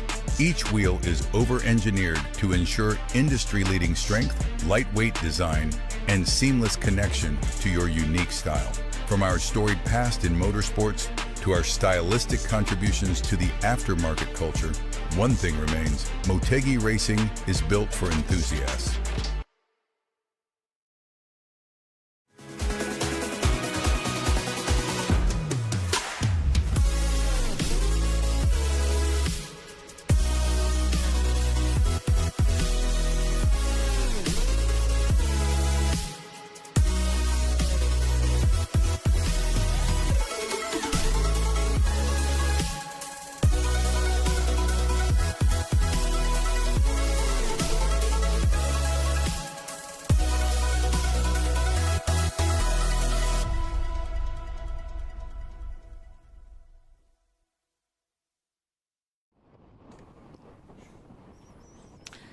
So from our first time attack session of the day, or time attack sessions of the day, we're now moving into our second appearance for the Racing Hondas, and we've had practice, a chance for the drivers to get themselves bedded in, get themselves kind of settled on this 1.2 mile Brands Hatch Indy circuit. Now comes one of the most important bits, where they can set themselves on the grid for race number one. Scott Woodward's here back on commentary to give you all the action to go through. We've had our 15 minutes of practice, now we're getting towards qualifying. So we've got cars lining up already in the pit lane ready to go. And remember, we've got three classes, classes A, B and C. There might be lap records at play here as well.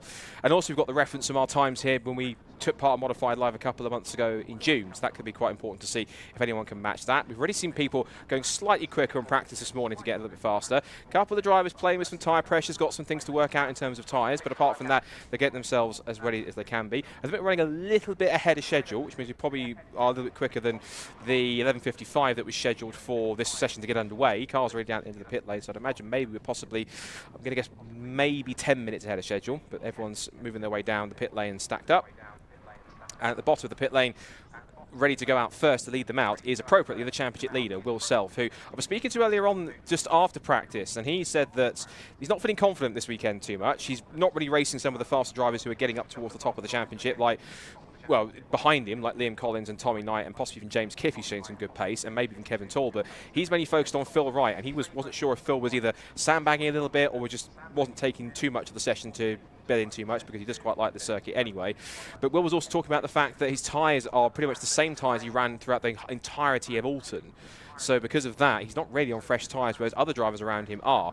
And he reckons it's going to be about 0.3 of a second per lap he might lose on those older tyres alone. Plus, he had the spin in qualifying where he just outbraked himself and took a little bit too much speed into the right-hander at clearways, just at the top of the circuit before the end of the lap. So because of that, it now means that he might not be looking to get a race victory, but I've said to him, it's a phrase I've said before, the days in which you don't win races can win you the championship, because you might not be the absolute fastest driver out there, he can still pick up a second, a third, a fourth, a fifth, and if others falter and have rough results and can't get themselves as high as they'd like to be in positions, he can still outscore them and get good points. And if he can still outscore his main rivals, for example, if he can still outscore Phil Wright this weekend, that still builds the championship lead. He comes into the weekend 10 points ahead of Phil Wright.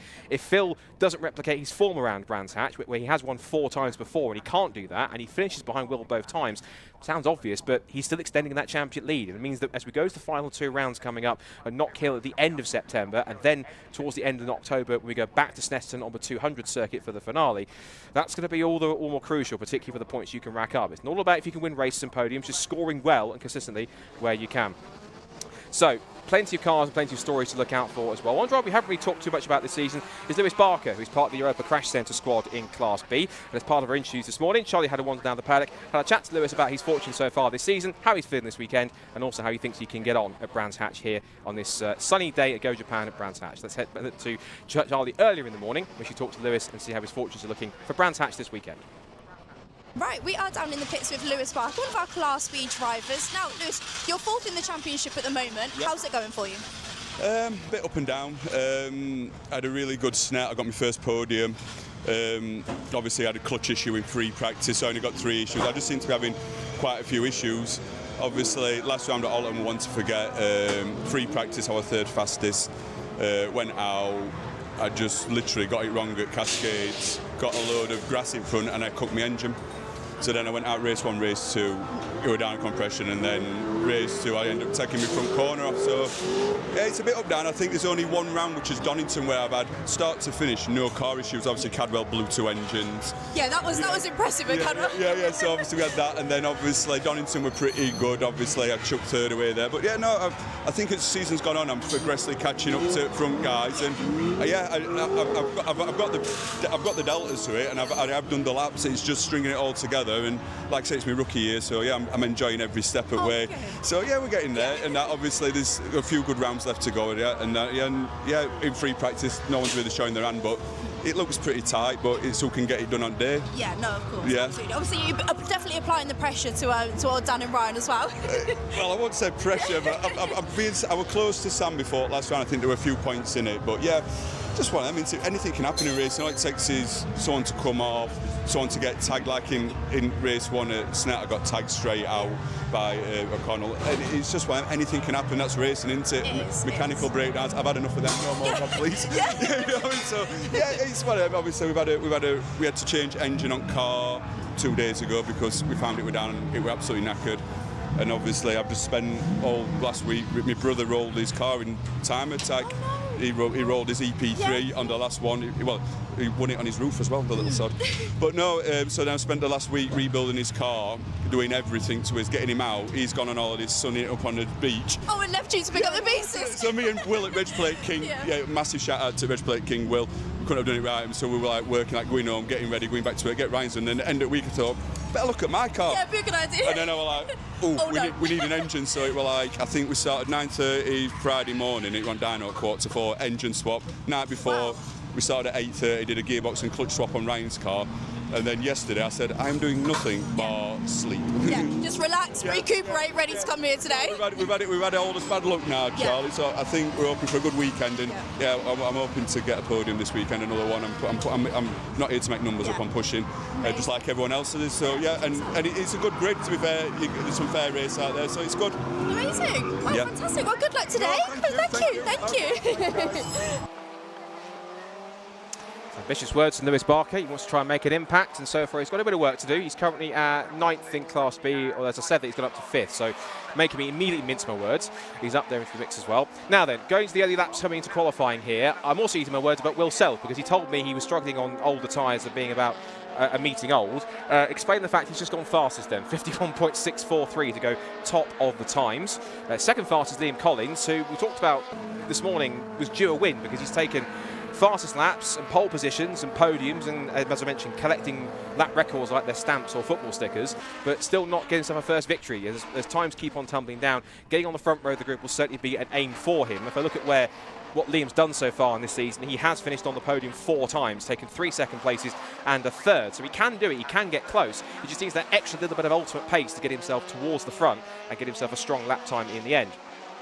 Sam Linstner, who is third, no he's not, he's a little bit further down the order. He hasn't had a proper lap time, I don't think. He's a little bit further down. He's 4.3 seconds off. His best times are 56.020. For Class Bs, though, Dan Thackeray's set currently fastest time, 53.438. There's a funny feeling it might be a good lap time for qualifying. Yes, it is. So that is, in fact, qualifying Class B. It is, in fact. It's a new qualifying lap record for Class B. So that is now 53.438 for Dan Thackeray. He's now a new class lap. Well, he's renewed his lap record from Class B. And lowered it by 2/10. That's strong. Liam Collins, though, as I've talked about him, goes now to the top of the times. It was a fastest first sector for him, and that now helped him with a personal best second sector to get himself up to the top of the times now by almost 1/10 of a second for Will Self. There's Phil Wright, 2023 champion, the first ever Racing Honda's champion, and so far 5th quickest. Was a bit off in practice, about 2.4 seconds off, but as I've said a few times, you can't really tell the full story, and Will was almost suggesting he was sandbagging a bit, but possibly just running his own session. Now he's up to speed, he's familiar with this circuit, as I said, he's won 4 times before, so he knows exactly what it takes to be victorious around here. Won, of course, here back in June as well, and keeps on racking up those podiums. I've had a look at what he's done so far. It's been pretty impressive. He has so far had 2 wins, he's had 2 second places and 2 thirds, and every race he's finished has not been outside the top 5, so it's been a top 5 finish in every race he's finished. He didn't start the first race at Camberwell Park, but since then has kept that run of top 5s going all the way through up to this point. Tommy Knight's gone to 3rd position. Tommy's gone to 3rd position, local hero.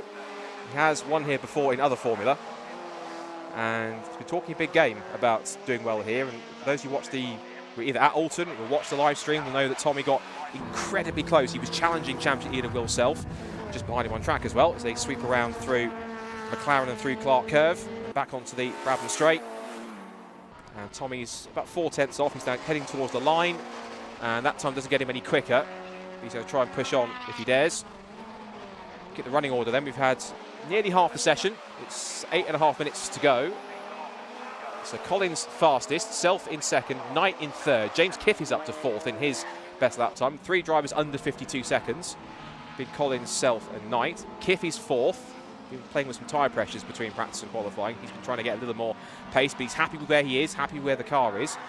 So he's about 7/10 off pole. Phil Wright fifth, Buki 6th as well. Buki, as I mentioned in practice, has been working on his engine a little bit to try and find it a bit more mid-range power and top-end power, and seemed to do some work on the fuel injection between races this week. He seems to have found a trick. As Tommy Knight then, we put the clock on him, heads towards the start and finish line. We'll move past Luke Crassus-Menu, who is currently 8th in Class B, 16th overall. There's a 52.190, but he's got some more pace to find to get even quicker. Liam Collins still fastest on a 51.489, with Self in second, Knight in third position. Fourth for Kiff, fifth for Wright, Buki is 6th, and Talbot and Alford. Then it's Thackeray who leads Class B. So Class B is at the top, and Thackeray's actually on pole at the moment from Cunningham by almost a second, which is quite astonishing. 53.5 for Thackeray, 54.3 is the best time for Ryan Cunningham, who's in pit lane right now, as is Will Self. We've also got Matt Rowling in the pits as well, who is currently top of Class C. Him and Callum Houchin trading that. About 4/10 of a second between them, 0.420 to be exact. So 55.389 for Matt, as they make their way through the rest of the session. Also getting a toe from Luke Crassus-Menu. Down the pit straight he goes, across the line. Doesn't improve, but it was a personal best speed trap through the second sector for him.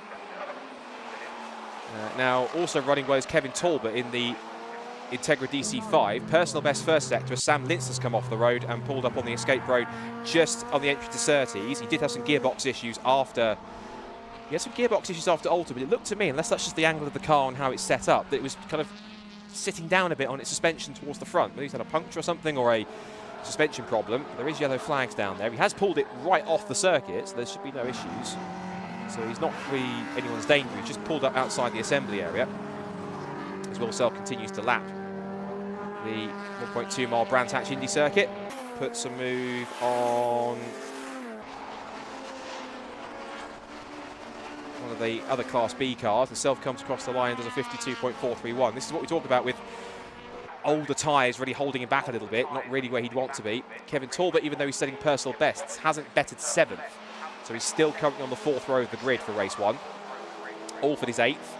And then it's, as we said, Thackeray, Cunningham. Then Sammy Milam's gone to 3rd. That's one of his best performances, I think, to date we've seen for Sammy Milam. One of the 2 Kinetic Motorsport EP3s out there in 3rd. Sam Lintz's 4th. Fortag is 5th. Barker is currently in 6th position. Holloway is 7th. And then Luke Crassus-Menu, 8th fastest. And then Thomas Mitchell, who's our guest driver, currently sat in 9th. And the other Class B driver in the mix is Owen Diver, who is at a 57.4. He's gone personal best in Sector 1, but still not making any more progress. He's behind both Class C drivers. 5 minutes to go in the session. Kevin Talbot now still 7th, and red flag on the session. Red flag session's been stopped. And I'm just looking around the circuit as to the reason why we have a red flag, and that's the reason why on the screen. Wasn't looking at it, but Alexi very kindly pointed to me on there. It should look better, and I've got glasses on, so that's bad. Duncan Holloway is the reason we've stopped, and he just stopped on the entrance towards Surtees, so an issue for the Otter Motorsport car. And that will be obviously issues for him, and the Otter Motorsport will have some work to do. Of course, they're running with the mix as well. As we come into the session, so a bit of a breather here. That's good. So, a bit of a breather for the drivers now. We're not going to declare the session because we still haven't gone past 75% distance. So they've still got 5 minutes. You can still get a good couple of laps in to try and get yourself closer up the order.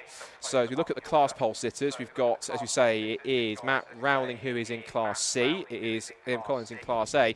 And championship leader Dan Thackeray, who is looking to try and keep up his unstoppable run, and to see how he's trying to do that. He caught up with Charlie down the paddock earlier on. So let's check in with that and see what he had to say. Right, so we are down in the pits with our Class B winner at the moment, championship leader, shall we say, Dan. Obviously, we're fresh off of practice. How's the car? Yeah, good. It's quite hot today already. Yeah. It's going to be interesting. I think a management day really. It's always a bit unknown with the tyres when it does get this hot. But considering it was forecast to rain, I think we'll all take it. Yeah, we've definitely done well today with weather for sure. Yeah, yeah. It's not a day to be dressed in black overalls. No, definitely not. Definitely not. Obviously, we've only got a few rounds left of the championship at the moment. You've got a 21-point lead at the moment. How is it? Yeah, to be honest, we're not kind of looking at the points yet because, as you saw from Brands last time, I had to retire from the lead. So I think we're just going to try and head down and do as much well we can and worry about the points. Yeah, definitely. Later Obviously, we've got Ryan beside us here. He's definitely making you work for it the last few rounds. Yeah, he is. Yeah, it's good to have a teammate. You know, he's always pushing you. Make sure you can't really have an off day. And you saw it all when he sived his way through the pack and was long gone. Yeah. And when I got into second place, you know, it's good. Especially because in the last race as well, you got held up a little bit as well. It was definitely like a bit of touch and go. We went for a last dart move through onto the grass as well. Yeah, it did look rather spectacular on the live feed. It kind of shouldn't have looked as bad. There was a bit of a bump on the when I dipped my wheel on the grass. It pulled me onto the grass. It made it look a bit spectacular, but yeah, I mean, it's a tight track, and then the guys were defending me hard, so it left me a little choice but to just to go for it. Yeah, just go for it. Yeah, no other choice, to be honest. No, amazing. Well, thank you so much. Good luck today. Thank you.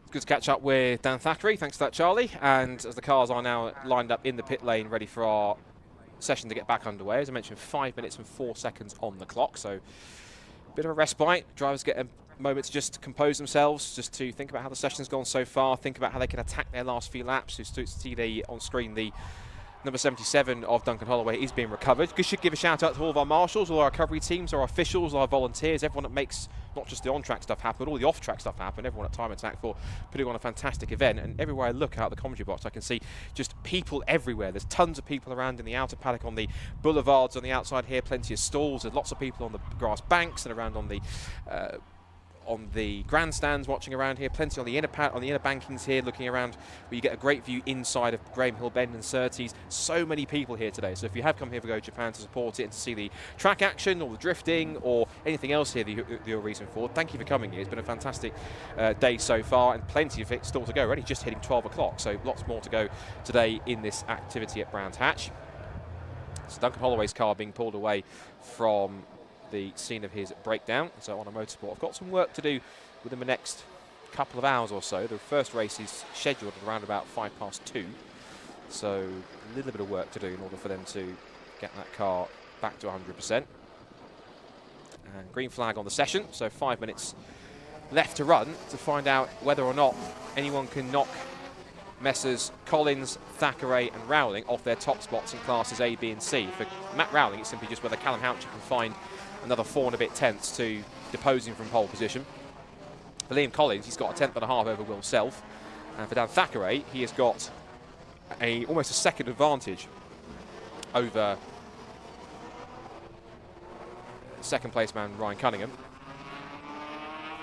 And so with a chance for the tyres to cool off a little bit, so they might use this first lap to get them back to temperature. It's warm enough as it is. I mean, looking at the temperatures we have today, even though we're supposed to be moving into autumn, it's still 19 degrees and fairly clear around here. There's some beautiful blue skies around most of the circuit. So nice clear track conditions. Relatively similar to what we had back in June when it was summer. And yet I remember looking at some of the pictures from June and it was a bit more overcast and looked like how it should look now in September than it does now here when it should have been this in June. We're good to see we've got plenty of competitive drivers in the mix. The top 5 covered by less than a second at this point. It's about 10th and a half over Collins to Self, and it's about 3.5 tenths Self to Knight. Knight to Kiff is nearly 2 tenths, and then Kiff to Wright is 2 tenths, and then Buki's only 3 tenths behind. Well, him and Talbot have set exactly the same lap time. So on 6th and 7th place, Buki and Talbot have set a 52.651. I imagine that Buki's there because he set it first. So Buki's 6th, Talbot 7th. And on the timing screen, it absolutely says, as you can probably see if you're watching on the stream or even on live timing, if you look on live timing, TSL live timing, look at the individual gaps between drivers, the differences, it is quite literally 0.000. So that is pretty close between two of them.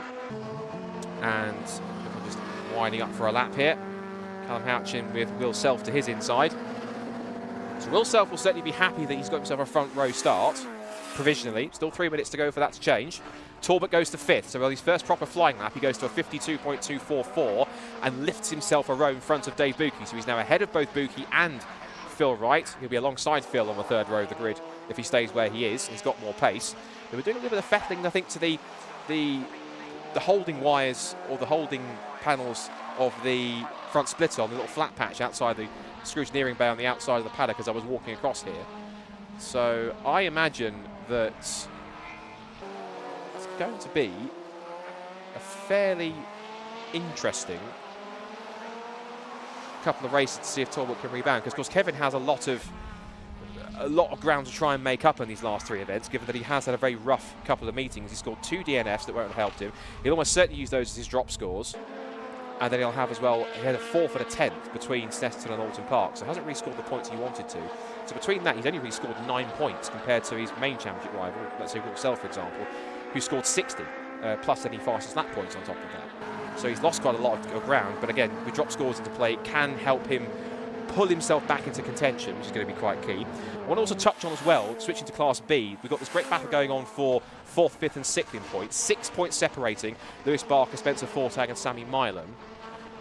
And so far at the moment in that battle, Spencer Fortag is winning it because he is 3rd fastest. Sam Linson, of course, pulled up on the exit of Surtees and into the escape road just before the exit of the assembly area. And Lewis Barker's 6th fastest.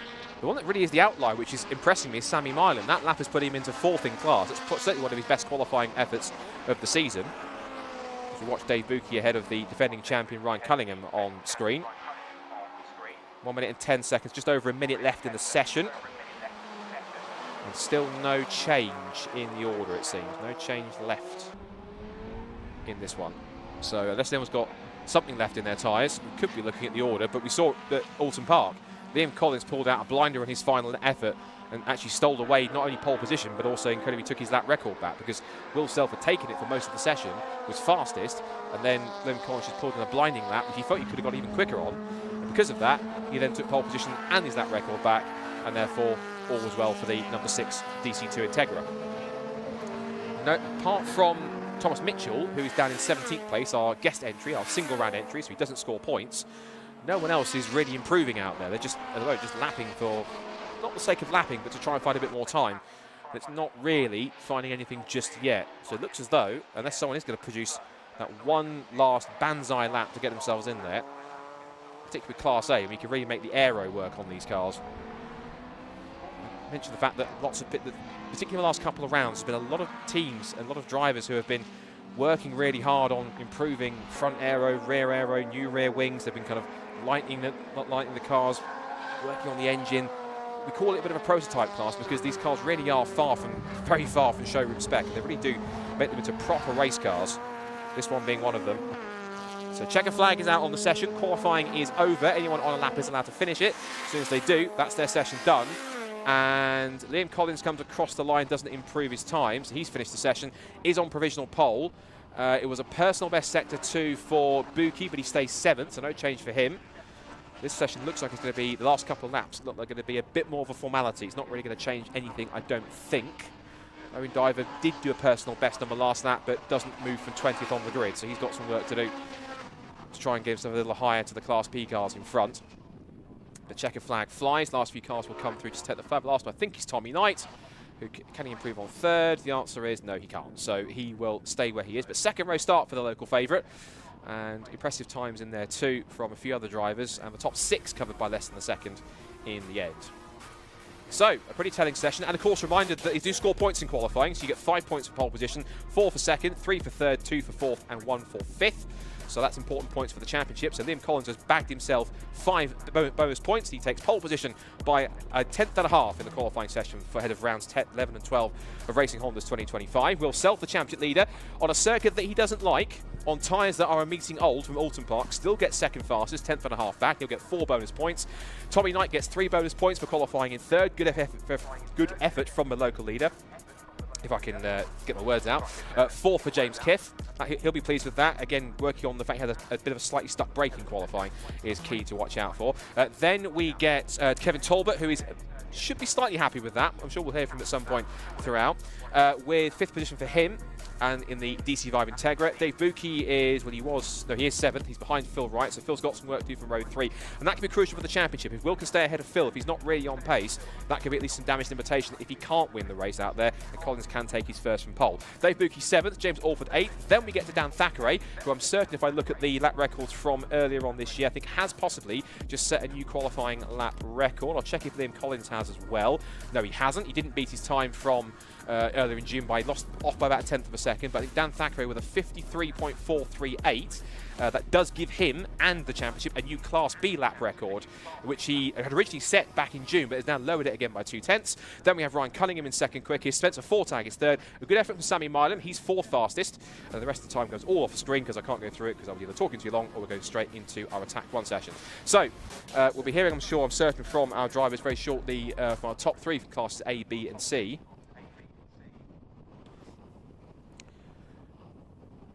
From them, and they'll be down by the Lucas Oil board to have a chat with them.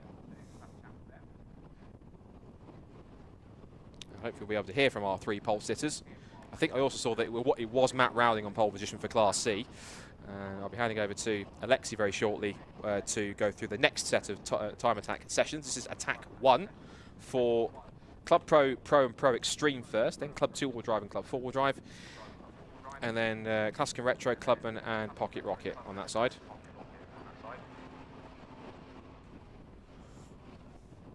And so once that's done, we'll have another MSUK Drift Pro Championship. And then the first race is coming up, scheduled about 2:05, so we'll keep an eye and see how that works.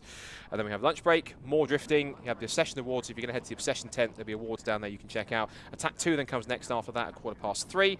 And then we have more club awards at about 3:30 if you want to check that out whilst the time attack is on. Then race 2 comes up, scheduled for around about 5 for Racing Hondas in race number 2. And then the Super Attack, where you get the big points coming up for time attack, and that'll be again for the 3 sessions, starting from about 5 o'clock and rounding off at about 6:10 if we're not ahead of schedule. If you want more information on Racing Hondas and Time Attack, then head to their respective websites, racinghondas.uk, and also the Time Attack website and all their social media pages if you want to find out more information. timeattack.co.uk for all the info. And again, big thank you to Lucas Oil, who are of course supporting the stream as well, powered by Lucas Oil, for allowing us to bring you all this live coverage as well. And of course to Alpha Live, of course, our production partners this season, for bringing it all together and broadcasting it in beautiful 1080p HD as well. So you've got a nice clear picture on the stream as well too, which is always beneficial for everyone. So Liam Collins on pole position then, still has the qualifying lap record. Can he now convert that, when we get to race 1 later on this afternoon, into a first victory? He's come close before. What about Will Self? Front row of the grid, but he's on tyres that are now basically a meeting and a half old. Can he convert that into a victory? And if not, can he at least finish himself ahead of Phil Wright? For the Class B Championship, still Dan Thackeray, Unstoppable Dan as we still called him. He is still has an advantage over Ryan Cunningham. Takes another victory. He can at least try and put some Brands Hatch ghosts to bed if he can at least get 1 victory to this weekend.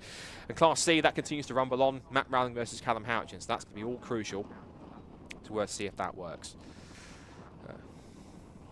So just waiting for our drivers to be ready so that Charlie can have a word with them in a few minutes' time in front of a Lucas Oil board before we get going. And I'm sure that once we have completed those interviews, we'll be quickly handing straight over to Alexi, who is primed and ready next to me to retake over the headset to talk you through Attack 1 for the first sessions for Time Attack in terms of point scoring ones for Time Attack. Attack 1 coming first. As you can see on the stream in the pit lane, we've got the Club Pro, Pro and Pro Extreme cars ready to go. The most fastest cars that you'll see here all weekend. I can see everything from Luke Sejakowski's Teguet NSX. I can see this incredibly aero-friendly Renault Clios and all sorts.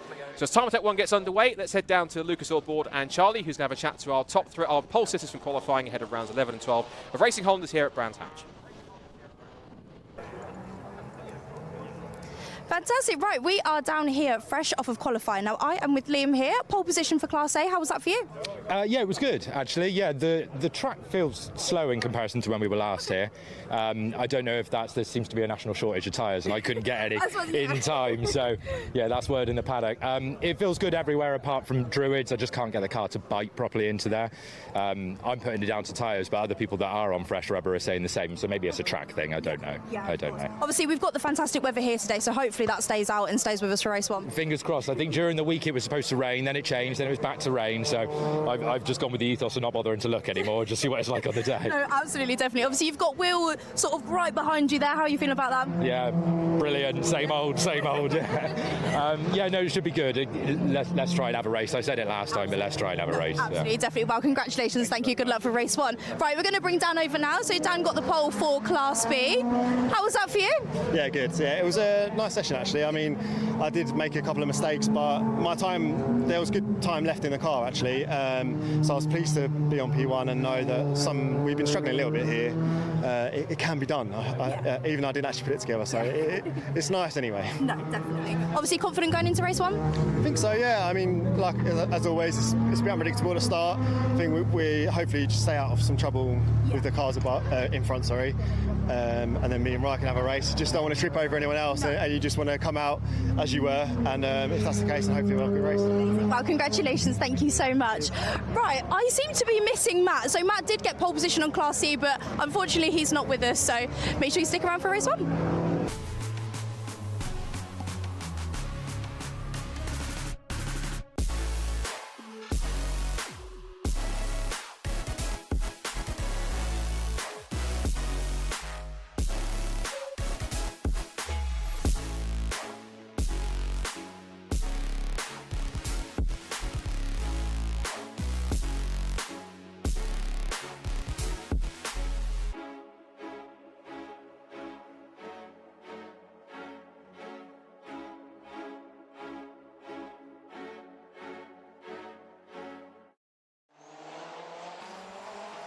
All right, just like that, we are straight into our Time Attack Attack 1 session.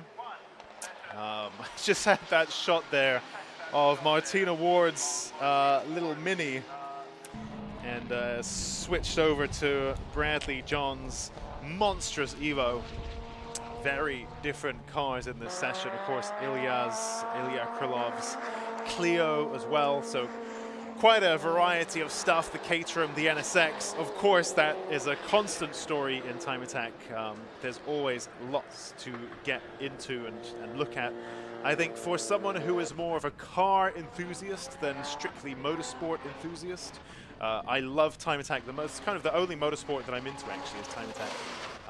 As well as drifting and Gymkhana and other things like that that are all about modifying and variety and so on. So if that's you, then you are in the right place to catch all of these different weird and wonderful creations. First up, we have the Pro, Club Pro, and Pro Extreme classes. They're now doing their Attack 1. So new for 2025. An exciting change for the anniversary, the 20th anniversary year of Time Attack, is now that we have 3 point scoring sessions for our drivers. Previously, it was all gearing up towards the final. At the very end of the day, that's where our drivers can score points. Now, our drivers are scoring points in Attack 1 and Attack 2, and then bigger points in the Super Attack at the end of the day. So not only are we rewarding those fast lap times, but we're also incentivizing being able to do that throughout the whole day. You want to be fast in Attack 1, you want to be fast in Attack 2, and you want to be fast in Super Attack.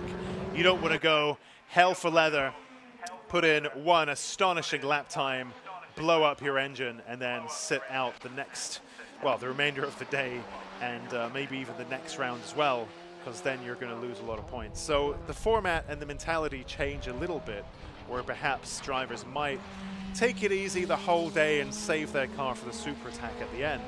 But now what we're finding is drivers who are consistently, let's say, second in Attack 1, Attack 2, and Super Attack coming away at the end of the day with more points than the driver who only won the super attack but took it easy for the rest of the day. So, a very important change to how the competition works now. And I believe that while our drivers warm up their tires and brakes, I think we might have some content from the paddock. So I'm here having a quick catch up with MJ. So good morning. Hey Susie. So we have you driving a very familiar car to Time Attack, but normally you're not behind the wheel, are you? So tell us a little bit about what's going on. Yeah, that's right. So the car is not new to Time Attack. It competed in the Pocket Rocket class for a couple of years, won it in 2023, and I've been around plenty of times supporting my faster half, David. Well, we'll see faster half. Well, faster so far, yeah. So yeah, we just decided it would be fun to see what I can do in the car. So how did that come about? Was that like just a normal discussion over dinner? Kind of. It was like, hey, can I drive that Mini? I was missing driving because I haven't been doing full-time racing this season. I did a couple of seasons in the MX-5s the last 2 years, but not this year. So yeah, I just missed driving, and we had a perfectly good car sat in the garage, so we decided to take it out for a spin. It went really well. So this was kind of the natural next step. Amazing. And tell us a little bit about the car, because some quite extreme aero on this car. Yeah, so the car, we've had it for 3 years now. The aero came about just a crazy idea they've had. He decided to go after a completely different philosophy than most other Time Attack cars, so chasing mechanical grip through aero rather than power. So honestly, other than the extreme aero package you see, the car is pretty standard. Engine is still the stock one. So what sort of power is it running? About 300. Right. So yeah, we're running half the power of what the other boys in Club Pro are running. So yeah, I do have to keep an eye on my mirrors for like rockets coming by in a straight line, but the car has so much grip in corners, so it does some pretty respectable times. I can attest to how much mechanical grip it's got, yeah, and fantastic. And Dave's on the spanners today? Yeah, absolutely. Dave is running the car, making sure everything is working well. But yeah, it's been so far so good. One session done, 3 to go, so yeah, we'll make sure we'll bring it back in one piece. Does he give you a quick shout? Does he shout at you between sessions? He has something to get back at me for. So yeah, there might be some shouting and some door slamming going on between sessions, but it's good motivation. Brilliant. And are we likely to see you back in another round? Possibly, yeah, but for now we're taking it one day at a time. Fantastic. It's great to see you out on track. Good luck out there. Thank you so much, Susie. Very interesting there what Martina was saying about the grip aspect. So Dave there, and actually Dave has documented a lot of this build on YouTube. That Mini, you can go and look that up and take a look at what he's been up to. But Dave there, well, the wards really prioritizing grip over power. Of course, it's quite amazing to see a car in the pro classes that still has a mostly standard engine, maybe, you know, different turbo and a map or something like that, but, you know, not K-swapped, not VA swapped, not twin charged, none of this crazy stuff. Actually, the craziness all relates to the aero, which I believe, if I remember correctly, is Andrew Brilliant designed, so Dave Ward worked with him. Quite a few drivers in the Time Attack paddock, driver builders, engaging the world famous and world renowned services of Andrew Brilliant. From what I understand also, the PA has now been fixed, so those of you watching from the track side can listen to the commentary as well. So some comments here on the Lucas Oil livestream YouTube page about, you know, previously there's no commentary at the circuit, so sorry about that. So we were right on that and fixed that for you. sometimes that does go down, although of course we always try to bring our trackside spectators on the journey as well when it comes to the commentating and so on, because there are so many great stories to tell in the world of Time Attack. Like you heard MJ there with the Mini, and of course lots of others too. Josh Barrett in the Caterham 620R in a great fight as well. Got some good battles up and down the field in Time Attack, all of the classes as well. And, Josh Barrett there in the Pro class. Sometimes on occasion, depending on the track, managing to battle with Luke Senjakovsky in the NSX, although of course Bradley John too. But while the Caterham has power to weight on its side, which is useful at most tracks, you know, we talk about headline horsepower numbers, that on its own doesn't tell the full story. Power to weight is much more useful for that. But when we are, I think I can see Andy Brady, who is watching from the track side, who is not driving today, it seems, but is spectating. I think that's him. But yeah, Josh Barrett, the power to weight is there, but on circuits like Snetterton 200, or maybe even Alton last time out, you know, you need the power. The power to weight alone isn't enough. You need those big numbers to really push you down the straights, especially when you get into these pro classes and aero comes into effect as well. And all of this stuff really creates a lot of drag with that downforce. You need that power to push you along too, which sometimes Josh Barrett's Caterham isn't quite beefy enough to do compared to, say, Bradley John Honda NSX of Luke Senjakovsky, the Tegawa entry. Ilya Krylov in the RWF Haltech Clio jumps into the pits. Currently Krylov with a best time of 49.8. So again, if you're under a minute, you're doing well. If you're under 50 seconds, you are doing incredibly well. You are really flying at that point. MJ Ward, Martina Ward, 52.6 so far. And this is attack 1, which does score points for our drivers. So again, they want to be getting a wiggle on already from this session, so the pace that we're seeing will be representative. In past Time Attack seasons, they could take the whole morning to get themselves up to speed. Now, in Time Attack, you have warm-up, and then that's it. It's go, go, go throughout Attack 1, Attack 2, and Super Attack. Martina Ward here looking pretty racy in that Mini. Like she said, standard power there. Don't be put off by the relatively slow lap. There's an out lap there for her. And those of you watching from the track side, you can bring on the TSL Timing Solutions timing screen on your smartphone and look at the data and the lap times as they're coming in, speed traps, sector times, and so on. There's lots going on. I only have one mouth and half a brain, so I can't get around to everyone everywhere at all times.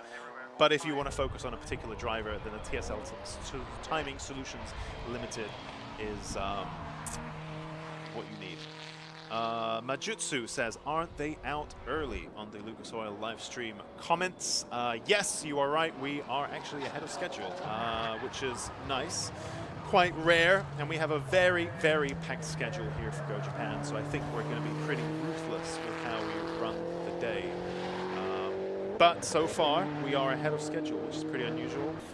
But don't worry, a couple of red flags can quickly fix that. So hopefully our drivers are going to keep it on the gray stuff. But yes, we are slightly ahead of schedule. Well, who do we? So Andy Hughes. No, Andy Hughes is in the black Impreza. This is Ross Hampson in the Impreza P1. Just up the road from MJ Ward in the Mini. So Ross Hampson there just moving offline to let MJ through in the Mini. For those of you wondering, why are some drivers sometimes going pretty slowly? Well, if you've driven on track yourself, you will know that cars, especially production-based cars, track cars and so on, so I'm not saying necessarily factory-built endurance cars, which can do, you know, 24 hours, pretty much flat out. You know, these are real road cars, often still with road car compromises. And running the Yokohama AO52 new control tire for this year. And tires, brakes, various fluids, intake temps, and so on have an operating window of a certain temperature. And oh, looks like Ross Hampson's pulled off in the Daffy Racing Impreza P1 at the end of the start-finish straights. That's a really bad place to stop. Or at least it seems to me. So I guess we've got a waved yellow there at least, because I could see Josh Barrett coming through pretty gingerly there. I mean, he is behind the catch fence-ish. So let's keep an eye on that one. And in fact, I've fully lost my train of thought. So, yeah, that... Oh, Josh Barrett has lost a wing. I don't know whether he's taken that off. I mean, it's not impossible that he's taken it off. I don't see how a wing could have just fallen off like that, you know, given that there are, you know, at least 4 mounting points for the aerofoil bit. Oh dear. So, yep, Josh Barrett not running a wing. And Ross Hampson stopped out on track. So, yeah, we're going to have to keep an eye on that. Pretty eventful. 3.5 minutes remaining in the session. Let's maybe take a look at our lap time so far. Luke Sandziakowski, 46.6, leads overall and also leads his class. Then we have Andy Hughes in the X Shift Impreza. Actually, Majutsu, you seem pretty switched on in the comments. Is it X Shift or is it Cross Shift? The cross, if it's like, you know, like the KTM crossbow, you know, the X is actually crossed, and that makes like cross shift sounds better than X shift, but maybe it is X shift. I don't know. But if you do know, then I'd be curious to learn how this is pronounced. But Andy Hughes, then we have Bradley John with 48.3. Then we have Michael Osborne with a 49.4, Josh Barrett 49.5, Ilya Krylov 49.8. And he made it very clear to me this morning that he was the, I believe, fastest front-wheel drive car at Alton. I would imagine he's also the fastest front-wheel drive car here at Brands Hatch as well. People often say front-wheel drive is wrong-wheel drive. Those people are uninformed, and front-wheel drive can indeed be great. In fact, MJ, who has raced MX-5s, you know, the stock championship, spec championships, jumped into Dave Ward's Mini and said it is so confidence-inspiring. And I've often found that in front-wheel drive cars is you can really attack and not worry too much about, you know, spinning or moving around too much. You know, they tend to be quite planted. Anyway, Ilya Krylov, fastest front-wheel drive car, 49.8. Eric Holmes, 51.4. Darren Spooner, 51.8. Martina Ward, 52.6. And then Ross Hampson, 59.6. So actually that was his outlap, I believe. So he's not been able to, I mean, 59-second outlap is pretty good going. But Brands Hatch Indy is quite short. And it looks like everyone's in the pits. The circuit is still, well, it is still live. It's green lit based on my timing screen. Ross Hampson's car has been pushed out of the way. Majutsu there, yeah, but how are we pronouncing the X? Is it like X as in Xbox or cross as in crossbow, like the KTM X spelled Expo but it's pronounced crossbow, right? Is it like X as in X or is it a cross? Like spell it, is it ECKS X or, you know, cross? I don't know, but I'll go with not cross shift, X shift. It's a lot of consonants there together, right? If it's, you got CKS, SH, there's a lot of consonants together if it's X shift.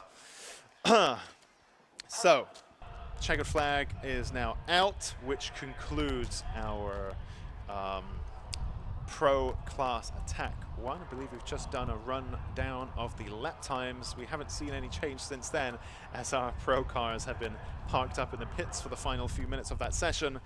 And we will be getting our Club 2-wheel drive and Club 4-wheel drive Attack 1 underway in just a few minutes.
Motegi Racing was conceived with one mission in mind: performance.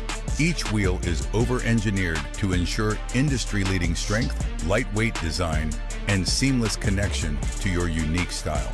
From our storied past in motorsports to our stylistic contributions to the aftermarket culture, one thing remains: Motegi Racing is built for enthusiasts.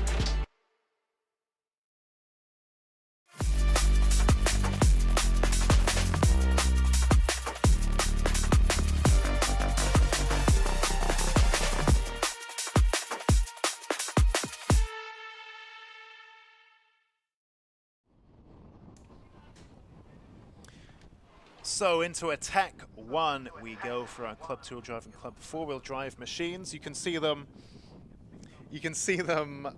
getting ready in the pits there.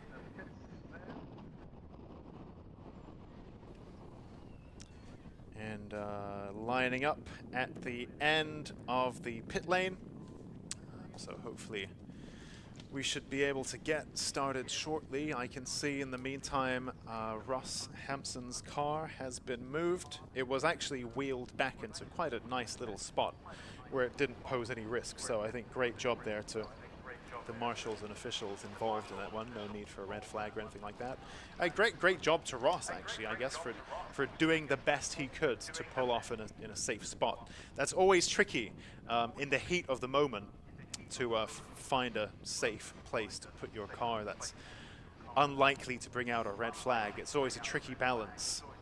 We want to preserve yourself and your car as quickly as possible, but in such a way as to not disrupt the session for others, but also to not drag things out, finding a good spot in such a way that you cause a risk in the meantime. So actually stopping when you have a problem is very loaded in its own way. Green flag has now been thrown, so our Club 2-wheel drive and Club 4-wheel drive machines hit the track for their attack one. A reminder, they will earn points in this session based on where they place on our leaderboard. This is all about their fastest flying lap. They have an open pit lane session of 20 minutes in which they are going to aim to set as fast a flying lap as they possibly can, place on the leaderboard, and based on where they end up in their class, how fast of a lap they've set compared to their peers, they will earn points. Mike Carlon asks, it looks windy there today on the Lucas Oil live stream. It's windy. How does that affect the cars? Do you know, that's a great question. And perhaps Susie might want to ponder that one as she wanders around in the paddock. But I've not really heard anything about it today, so I'm not sure it's going to be much of an issue.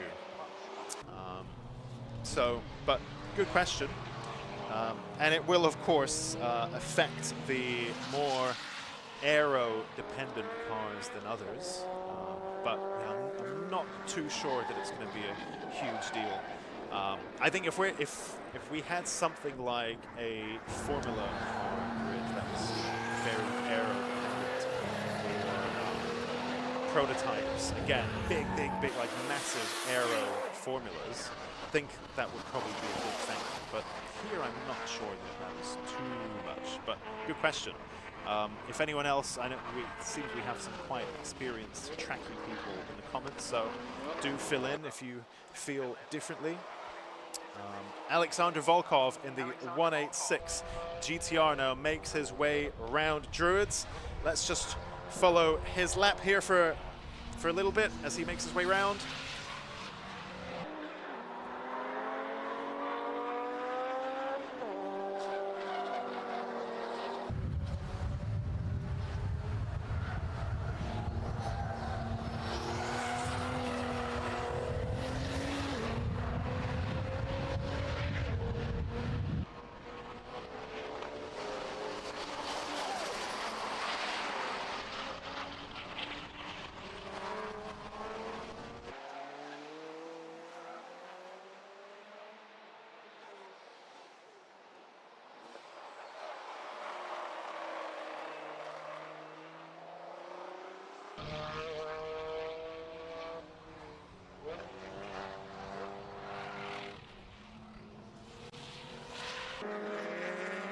Another bit of housekeeping there. Sorry, there's the circuit called me again, and you never know what to expect with these. But actually, it was just to give that there's a chap who is a big fan of Brands Hatch. He was here yesterday, stayed here for Go Japan today. It's currently sitting with his dad by the start-finish line. It's Harry Adams, so shout out there to Harry Adams for being a real OG, for being a fan, for doing the young driver experience yesterday and staying here for Go Japan today. So shout out there to Harry Adams, and of course to everyone who's made the trip to Go Japan today. Incredible show. I don't know the numbers yet, but I suspect it's one of our biggest turnouts of the year. It usually is. Loads going on all around the show.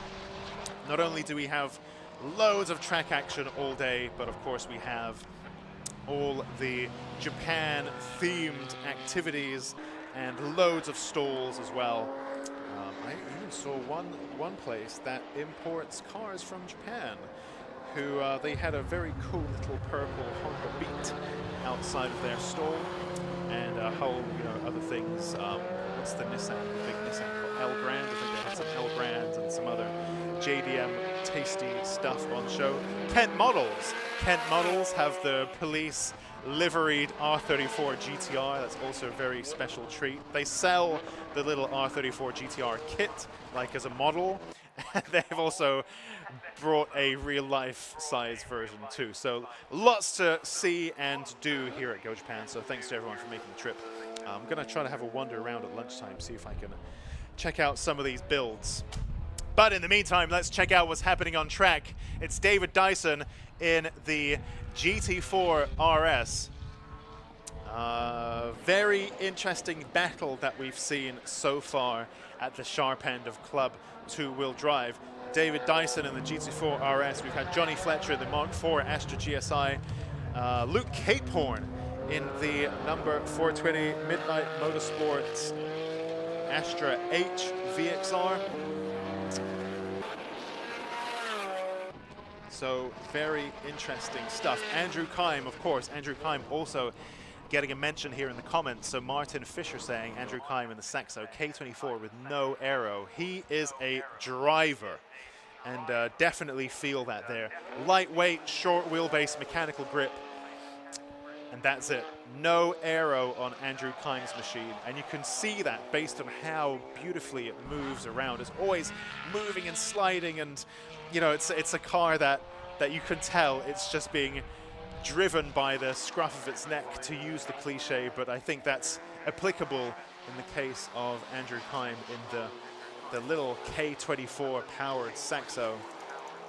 Interesting also the resurface, and you can see now at Graham Hill Bend.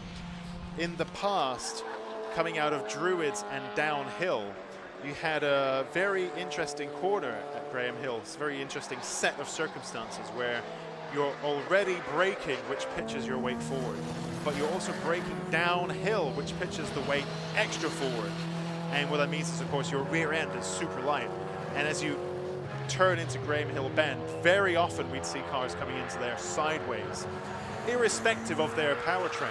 You know, two-wheel drive, four-wheel drive, rear-wheel drive. It's just the weight transfer coming into Graham Hill meant that you were often coming into there a bit out of shape, and loads of sideways action through there, even when you're trying to be gripped up on a hot lap. And you can see, even watching Andrew Kime come through there now, you can see on your screens, you can see there's a little bit of movement there, but since MSV resurfaced that corner, it looks a lot grippier than it used to be. So you win some, you lose some. Nice, grippy, fresh track surface, but it does mean less sideways action through Graham Hill Bend. Alexander, who is that? Oh, that's Neil Wren. Quite a big car.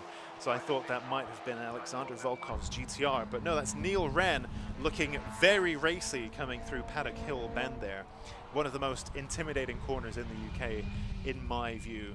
Very often I've seen cars in all sorts of trouble in the gravel track at Paddock Hill Bend. And one of the scariest to drive. It's like a roller. This track is like a roller coaster, similar to Cadwell Park, in terms of the ups and downs are so steep and so fast. It's like a do-it-yourself roller coaster.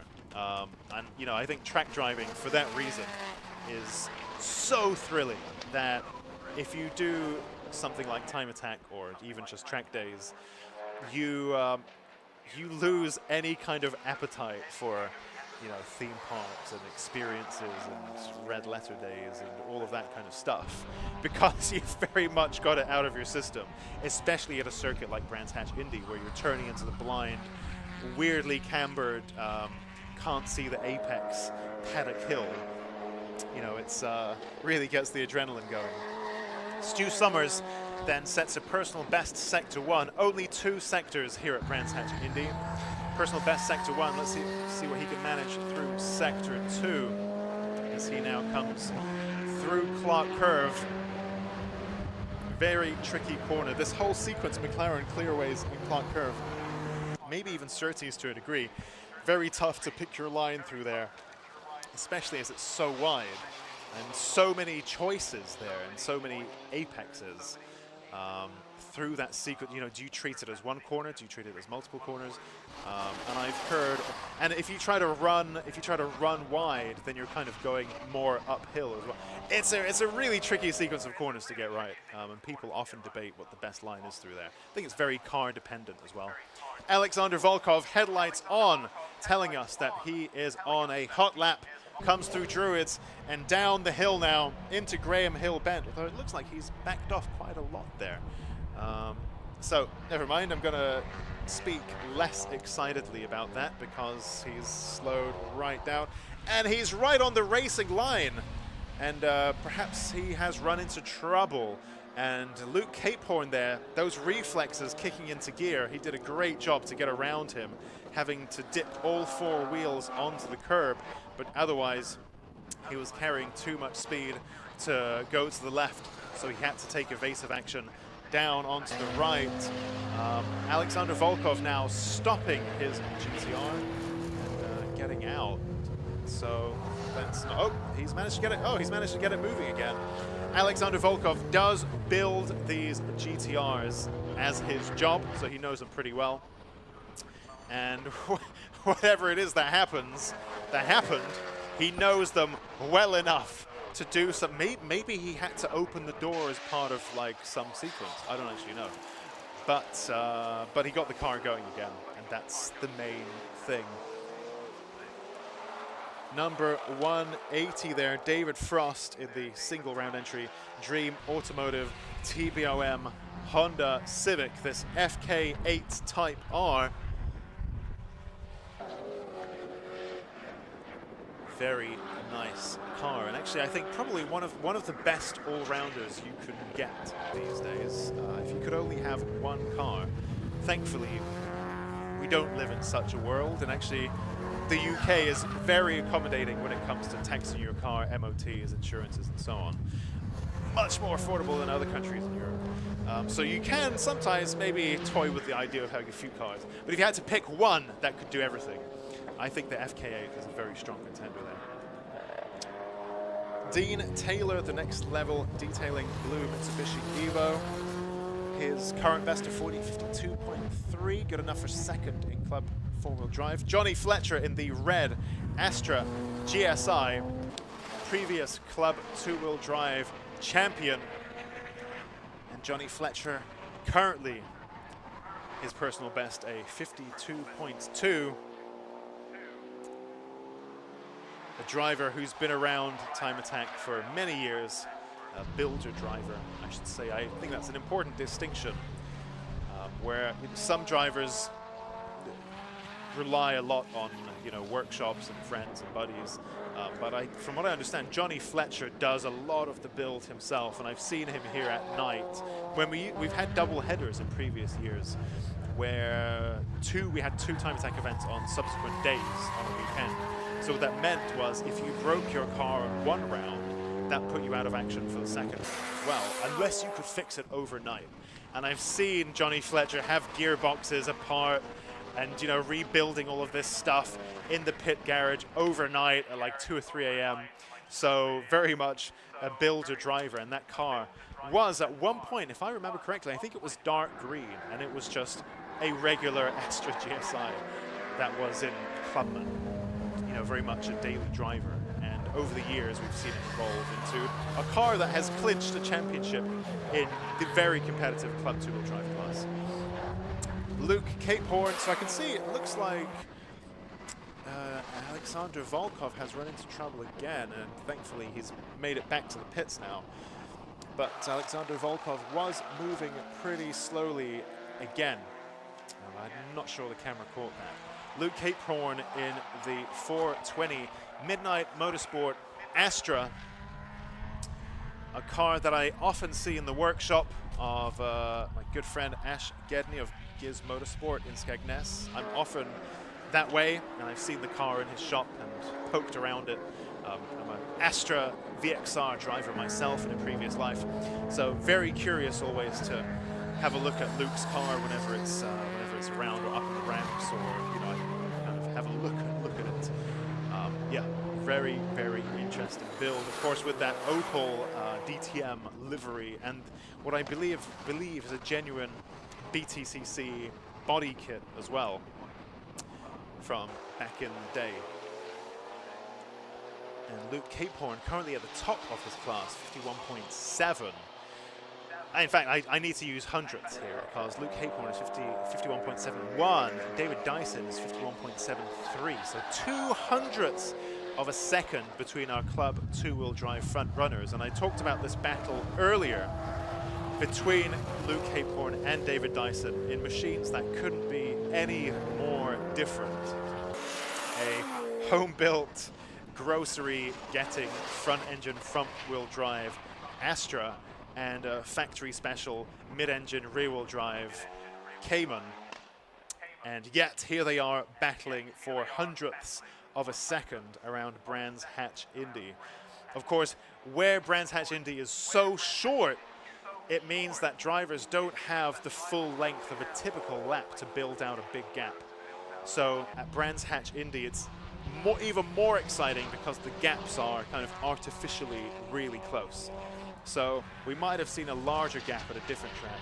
But at Brands Hatch Indy, it feels extra, extra close. And in fact, Luke and David are fighting there for 200ths of a second at the moment, which is, as you will agree, barely anything. Mike Butler going a little bit slowly there. Perhaps he's on a cool-down lap.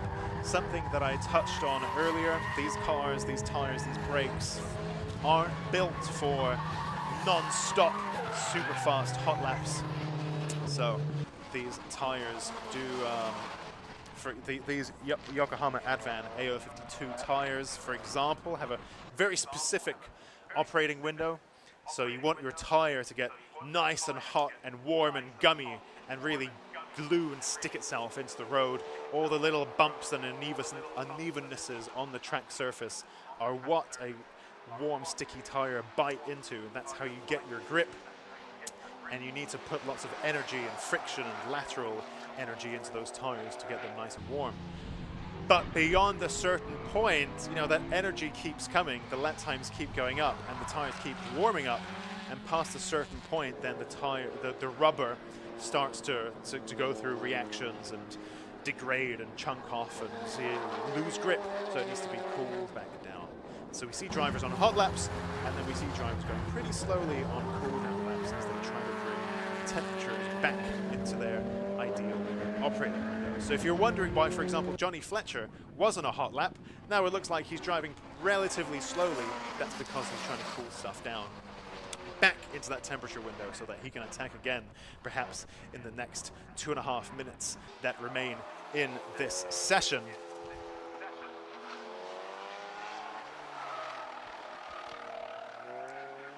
Andrew Kime there in that K24 powered little Saxo, and to my earlier point, you can see his headlights are very much on.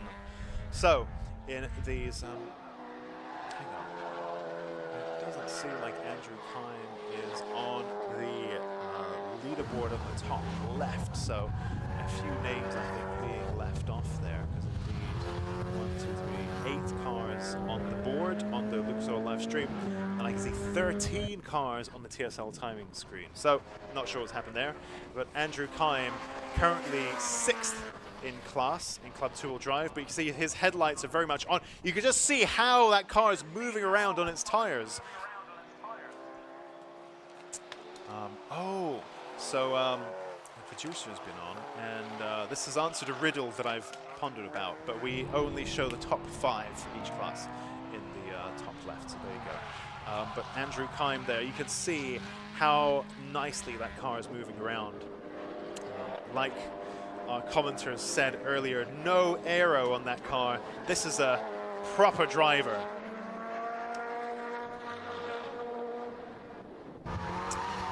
Yes, headlights on, just under a minute left. So Andrew Kime there, seeing if he can scramble up the leaderboard in the little Saxo, his current best, a 52.3, and looks like he backed off a little bit there, so and indeed no improvement there from him. Meanwhile, Luke Capehorn in the 420 Midnight Motorsport Astra VXR. Let's see if he can build on his lead. You'd think he already has it in the bag. David Dyson is in the pits, so perhaps no need to go particularly hard for Luke Capehorn there. But he might not know that David Dyson is in the pits, by the way. That depends on whether they have a radio and how it's set up and so on. So Luke Capehorn might just be trying to make time up while he can, unaware that he probably already has it in the bag. In fact, he's backed well off there. And the checkered flag now comes out to conclude attack 1 for Club 2-wheel drive and Club 4-wheel drive. Of course, don't go anywhere yet because we have Clubman, Clubman Plus, Pocket Rocket NA, Pocket Rocket FI, and Classic Retro. Warm up. Attack 1 next. Let's take a look through our, here we go, we've got all the times now on the screen. So, fastest in Club 2-wheel drive, Luke Capehorn ahead of David Dyson, Neil Wren, Mike Butler, Johnny Fletcher, Andrew Kine, Stu Summers, Neil Robson, Nicholas Good, and David Frost. In Club 4-wheel drive, the provisional attack 1 winner, Alexander Volkov, running into issues there at the end ahead of Dean Taylor. And the one and only car in Club Pro running out of session is Jeff Kershaw in the number 3 Turbo Technics Ford Focus. Those are our provisional results. Our drivers will now head into Parc Fermé to make sure that they comply with all the technical regulations. And once that's all done, we will be getting our Clubman class cars on track for their attack 1 in just a few moments.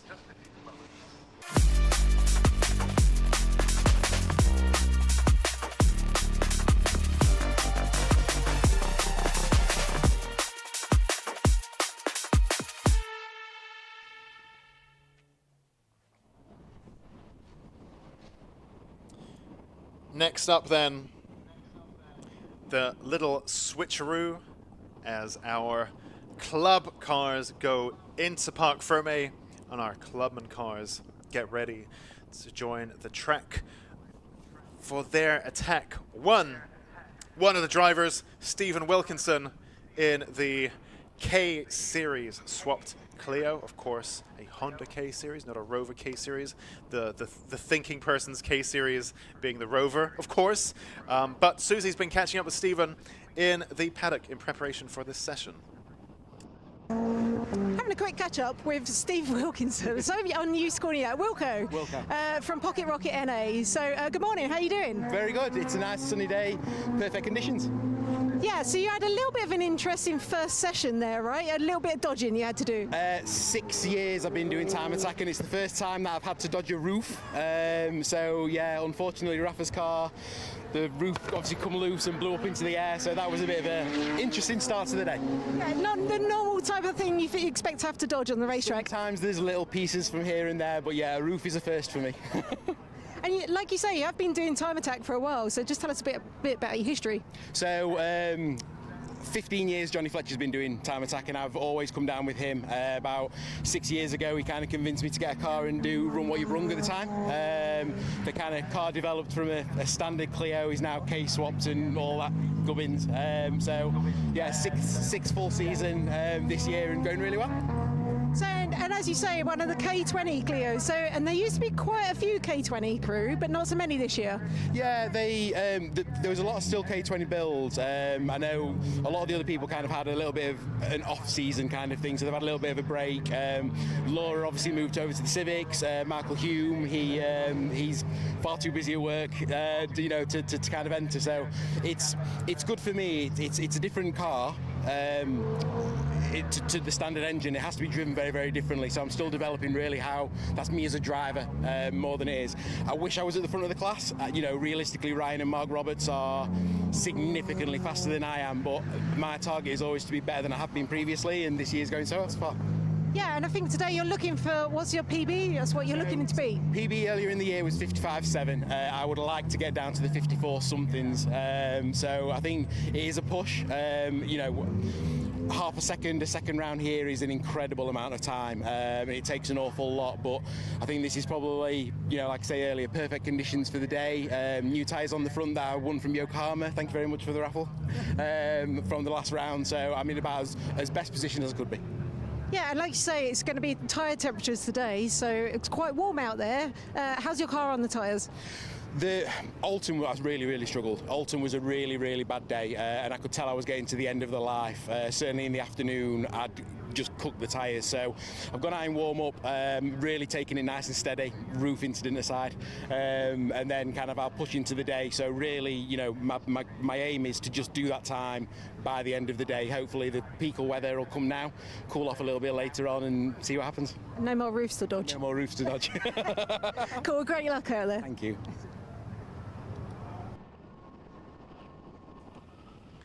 And perfect timing there. Another great watch there. And just as that interview wrapped up, green light and the siren in the pits signaling that our Attack 1 is underway for our Classicum Retro, Clubman Plus, Pocket Rocket Naturally Aspirated, and Pocket Rocket Forced Induction classes. Very busy session. As if it sounds like it is, then yes, you are correct. We have many cars on track in this session. And indeed, all of these classes with oh my goodness, we've had Rafael Tartaris off the track already. What on earth happened there? Looks like Drew is maybe? That's an interesting one. Not too sure what happened there. But Rafael somehow managed to lose his way on his outlap. So our drivers now needing a couple of laps to get their tires up to temperature. I actually watched a really interesting tire. What's the? There's an American tire shop website, Tire Shack, Tire Rack. Of course, there's also Radio Shack, and there's is it Tire Shack or Tire Rack, or is it Radio Rack? I don't know. But the tire people, and they did a great video review of all of these different performance summer tires that covered road legal tires, track only tires, slicks, and they had the Yokohama Advan AO52 in that tire group test as well, and apparently that tire taking just over a lap to get into its performance window, and then actually remaining pretty consistent, so not falling off too badly with heat, which is of course what you want from a track tire. So great job there from Yokohama with their control tire for this year, and good feedback from our drivers too. Jay Elliott, you saw brief glimpse of him there in the S2000. Actually, just a moment also to mention the Mazda MX-5 of Matthews Motorsport. Tim Matthews there breaking into Paddock Hill. Nice big lick of flame out of the back of that car. And let's just take a look. This is in Pocket Rocket NA. So I assumed maybe this was turbocharged with some kind of crazy map that was dumping loads of fuel and pops and bangs into the exhaust. But no, this is a naturally aspirated MX-5 shooting flames. So that's interesting. Interesting stuff indeed. Eden Young in the Micra ahead of the Fiesta ST of Tommy Langley, the 313 Motorsport Fiesta that we've seen go through quite a few transformations this year. Eden Young there in the number 69 Haltech K11 Micra. Great looking car, doing things that you never thought a Micra could do. And yet, here it is, going toe to toe with the FK8 Civic. Someone there setting a, Eden Young, that was Eden Young. Eden Young setting a faster lap than anybody else on track. You can see his, his very not road legal LED headlights dazzling the camera as well. You can see the light spots all over the place. Very, very bright full beams there on Eden's car. But a faster lap than anybody else right now. So great work there from Eden Young in the Haltech machine. He's now 3/10 clear of Dean Riley in the DRS Racing Vauxhall Astra. How dare! Oh man, he's gonna be angry at me for saying that. The VX 220, which is Lotus pedigree and so on. So I shouldn't be calling it an Astra. Oh my, we got Civics off all over the place. Coincidentally, both Christian Vieira, I think that is, and also Ryan Barker, taking little trips to the gravel in their EP Civics. Christian getting moving, but of course dragging some gravel onto the track as well. I wonder whether Ryan Barker's got moving too, after that big oopsie he had at Alton Park last time out. Ryan Barker's come into the pits. Perhaps quite wise of him to do so. Interestingly, in the Classic and Retro battle, for a long time, it was Mark Donnelly in the Donnelly Racing Ford Escort XR3i at the top of the leaderboard. A car that is not necessarily that powerful. Say, you know, Eden Young's boosted K series is something like 460 horsepower, absolutely obscene. Mark Donnelly's car relatively tame compared to that, and just a really nicely well put together track car. But crucially, one that he's known and driven for so long that he really drives the nuts and bolts off that thing. He drives it so well, really punches above its weight. And he's been the driver to beat in Classic and Retro. And in fact, the fastest car in the session overall for quite a few laps. Sorry, for quite a few rounds, maybe even for quite a few seasons. And it looks like perhaps finally Dean Riley and Eden Young now finding their stride and really taking the battle to Mark Donnelly there. So very interesting to watch. And Eden Young, in fact, looks like he built on his lead, perhaps. So he's 52.2, Dean Riley 52.9. So, oh, Annie Thompson stopped out on track. In that's not a good place to be stopped. Oh no, she's got going again. Oh, perhaps had my screen just frozen or something? I don't really know. But if you think back, no, she had her hazards on as well. Yeah, I think she was stopped. But it was interesting what Stephen Wilkinson there was saying to Susie about having to relearn his car after K-swapping it. And this is part of the reason why Mark Donnelly is so fast, is because Time Attack, for many people, is all about building and upgrading and engine swapping and turbo swapping and gearbox swapping and swapping this, swapping that, adding aero and so on. And what that means is every time you need to relearn your car and relearn how to get the most out of it. And Mark Donnelly hasn't had to do that. He's had the formula in place for a good few years now, and he knows how to work it very, very well indeed. And what that meant was he was really punching above its weight. And I mean, in the meantime, Eden and Dean, I think, needed quite a lot of time to get up to speed with their cars and Time Attack and so on. So interesting that they found their pace and taken the battle to Mark Donnelly. So that's going to be one to watch. Very interesting indeed. The GR Yaris here with the very cool JPS livery. That, I believe, is Charles Dakar in the number 77 car. We've got again as Christian Vieira stopped, well, going very slowly on the apex of Paddock Hill Bend, which again is not really where you want to be. Going very slowly indeed into Druids as well, so I'm not too sure what's going on there, but it doesn't look good. Dean Riley in the VX 220, the DRS Racing number 220 entry. currently second on the leaderboard, second overall, second in class. His current best of 52.9. Is he able to make any time? As he comes across the line, headlights ablaze. No improvement there. In fact, it was a 55.6, so either traffic there, and of course traffic is a big problem here at Brands Hatch Indy. Christian Vieira's car is gluing itself to the apexes whilst also not going terribly fast.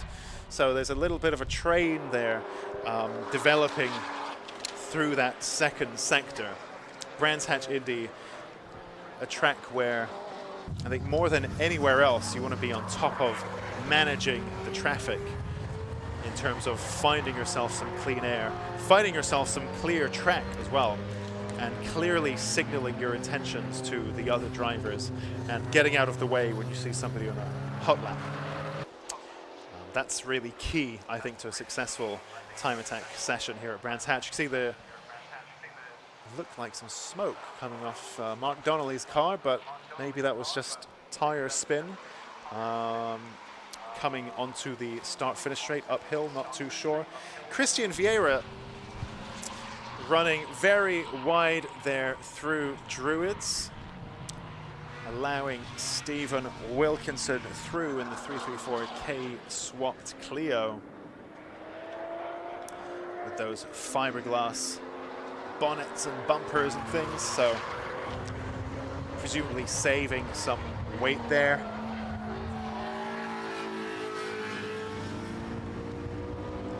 Mark Donnelly, this is interesting. I haven't seen the lap myself. There's quite a lot going on here. It's a very busy track. But Mark Donnelly managing to close the gap to Eden Young a little bit. Mark Donnelly in the Donnelly Racing Ford Escort all the way from 1983. He punches in a 52.6, making up a lot of places in the process. And so Mark Donnelly now second in Classic and Retro and second overall, which is perhaps closer to where he's used to being. And you wonder whether perhaps he has more time left to be found. Again, a bit of smoke from his front tires as he accelerates out of the corner. And a big part of putting in a fast lap at Brands Hatch Indy is finding that clear track space. So perhaps not only him, but our other drivers could go a lot quicker once they find themselves some clear track. That's the key challenge here. It really is. And what we saw in the pro class session was, for example, a car, I was just looking, is that a fire? Or is that a barbecue in the paddock? I'm not too sure, but we once did a track day here that coincided with my birthday, and we had a barbecue in the paddock, and the marshals came and told us off because the smoke was blowing onto the track and they thought something was on fire. But it was just us trying to heat our coals up to make some burgers. So that definitely brought back some memories. Paul Davenport says Mark Donnelly is class on the pedals. Must have sorted the box issue from Alton Park. I mean, definitely. The confidence and the understanding of what his car can do is something else. So Mark really punching above his weight, I think, with that car. I mean, you've got a 2002 Lotus Elise derived Vauxhall VX220, and then of course a whole smattering of other very serious machinery in this group of classes. And Mark Donnelly in that 1983 Ford Escort manages to pip most of them round on round. So definitely a lot to be said for the standard of Mark Donnelly's driving. Incredible stuff. Ryan Barker looked like he ran into trouble, dipped into the pits, but he's now back out on track with his headlights on, signaling that he is indeed on a hot lap. That K20 presumably screaming as he makes his way through that final sequence of corners. Again, a very difficult sequence to get right. And you can just see on your screen there, if you try to take a wide line, if you try to take like the textbook line, then you're actually going uphill, and you've caused more issues for yourself. Nathaniel says, I do like a classic shape Impreza wagon. Absolutely. Tom Moon, I think, has blown it out of the water with that car. Tom Moon in the Aggravation Racing, a single round entry for today with his 1999 Impreza Estate. Love to see it. Michael saying, Gizfab, Eden leading the charge, Spicy, Micra at the top of the pack. That does remain the case for now, although it looks like Mark Donnelly has a thing or two to say about that. Eden with a very strong and vocal fan base. Very big on all of the socials and YouTubes and so on. And I think a great thing about a lot of our Time Attack drivers is in the day of YouTube and Instagram and so on, they document, I mean, people used to document stuff in the past on forums and stuff too, so actually I guess it isn't that new. But I guess the video side of things means that you can watch, I don't even know why, but people seem to be documenting their builds a lot more these days. In a different way, it'll be through short reels and so on, so you don't get the real nitty-gritty. I mean, I don't think anything can beat a really thoroughly written forum post from 10, 15, 20 years ago, where they go into all the detail, and here is the torque and on the bolt that I used, and the brand of bolt that I used, and here's how I got it. Of course, the problem is a lot of these images are no longer hosted, which has killed a lot of the forums. But there's a lot to be said for a very informative and thoughtfully written, detailed forum post. But those are few and far between, and I think the video format, I guess, is just easier. So lots of Time Attack drivers in this day and age, you know, you can follow their build and look at the process and the thinking and the hard work that goes into these cars. Love to see it. Quite a few drivers doing that, but Eden Young especially, which I think explains the scale of his following there. Najutsu says Tom Moon in the pumpkin wagon. That's what it is. If you look at Tom Moon's Impreza wagon, I believe he is somehow involved in agriculture, hence the team name Aggravation Racing, and I looked on his feeds and it's full of heavy machinery digging holes on farms. So I guess the pumpkins are a reference to that.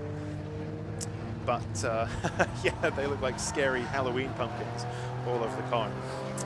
What a machine. Ben Broke Smith in the GR Yaris. What can he do? So actually, wow. So Ben Broke Smith currently leading Clubman Plus with a 53.8, which is also good enough for 5th overall. He is a single round entry, so this result will not count in the championship standings and championship points and so on. But I think a really strong effort there for Ben Broke Smith. The other GR Yaris, the number 77 machine of Charles Dakar, currently running 3rd in Clubman Plus and 11th overall with a 54.6.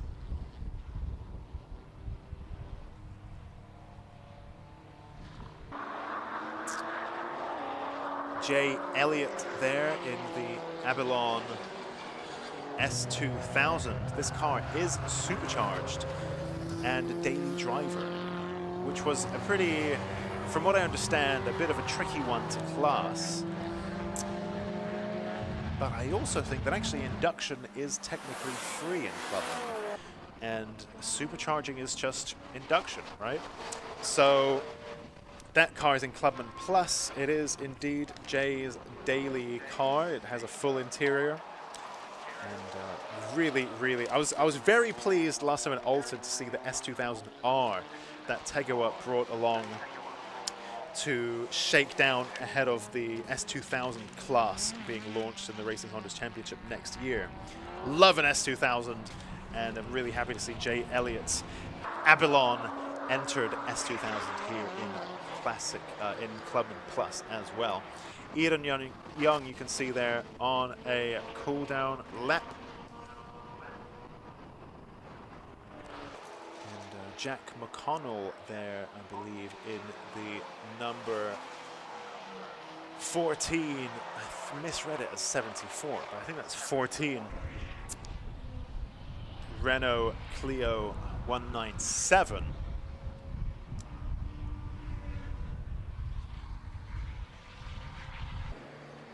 The GTR there of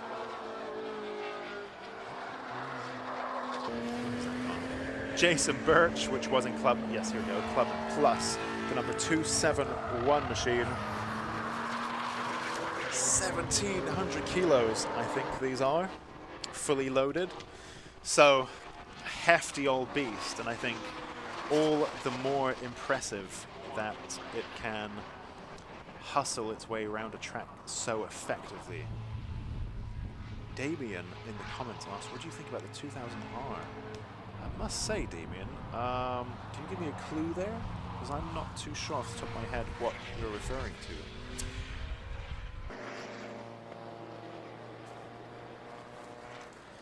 Eden Young there, another cool down lap. I can see actually he's got the massive end plates where the end plates on the wing also become the vertical bit that the wing is mounted on. The end plate becomes the wing mount, much like on Ilya Krylov's Haltech car. So the Haltech stablemates there having a similar design to their wing, of course made in-house by Ilya Krylov, who does lots of work with composite panels and such. And I guess that's why there's a similar wing on both Ilya and Eden's machines. Eden Young then ending that session on top of the leaderboard, and this is attack 1, which does score points for our drivers. So a significant result there for Eden Young. Dean Riley managing to make up some time, and he's only 500ths off the lead time, so definitely breathing down Eden's neck. Mark Donnelly a little bit further behind, 6/10ths in the end. So Eden Young there finding some time. Very interesting result at the sharp end of classic and retro.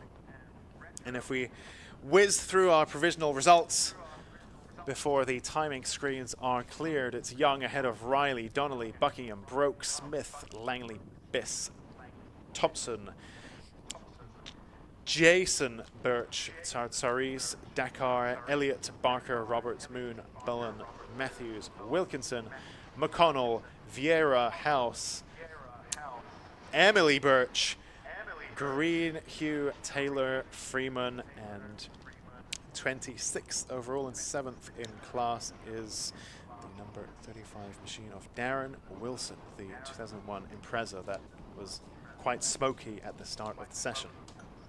That concludes our Time Attack Attack 1. Now we head into the Motorsport UK Drift Pro Championship exhibition, after which we will have the Racing Honda's Championship Race 1, and then a lunch break, and then Motorsport UK Drift Pro Championship. And then Time Attack will be back at 15:15 as per the schedule. However, it seems we're running a little bit ahead. So that's that for now. And we will be getting our drift demo underway soon, I hope. So those of you watching from the trackside, don't go anywhere. Those of you watching via the Lucas Oil live stream, keep the screen up with the time so that you don't miss when the stream comes back in a little while. See you on the other side.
Motegi Racing was conceived with one mission in mind: performance.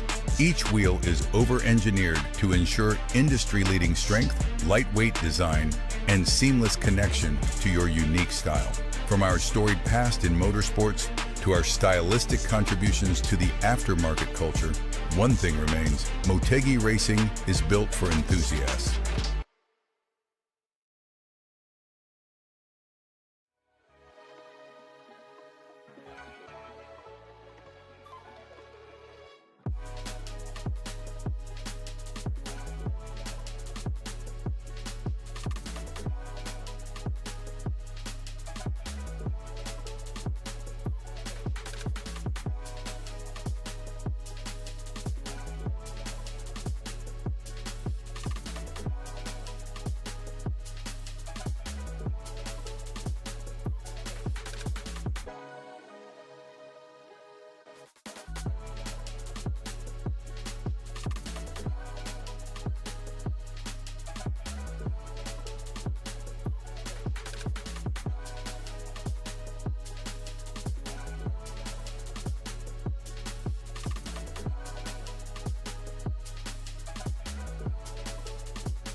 So we are down in the pits here with one of our Class A drivers, Tommy Knight. We are fresh off of practice as well. How's the car feeling? How is it? Yeah, car felt good.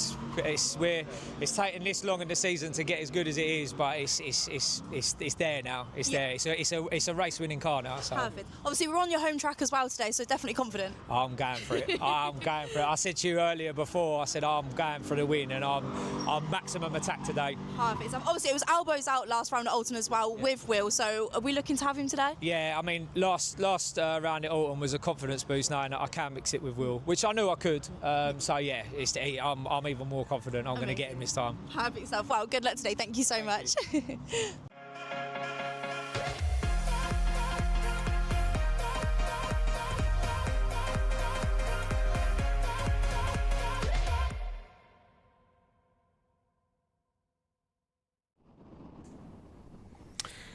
Them some fighting words from Tommy Knight. He's looking to try and get himself up there from third on the grid. And as the drift exhibition finishes up, its second exhibition of the day, we're just getting set for our next race of the season. This is now round 11 of Racing Honda's 2025 here back at Brands Hatch at the Go Japan event. Still have a few cars that are coming through to the assembly area. We haven't quite made it all there yet. We're a little bit ahead of time, so some of them just trickling through down to assembly. So we've got plenty of time for me to, well, talk nonsense as I normally do on the commentary here about the championship. So once again, Scott Woodward's here to guide you through all of the action. Just heard there with Charlie with Tommy Knight, who comes into this weekend looking to be pretty confident. He's been talking a big game all the way through since Alton Park, ever since he put that rear suspension on the car and was challenging Will Self for victory.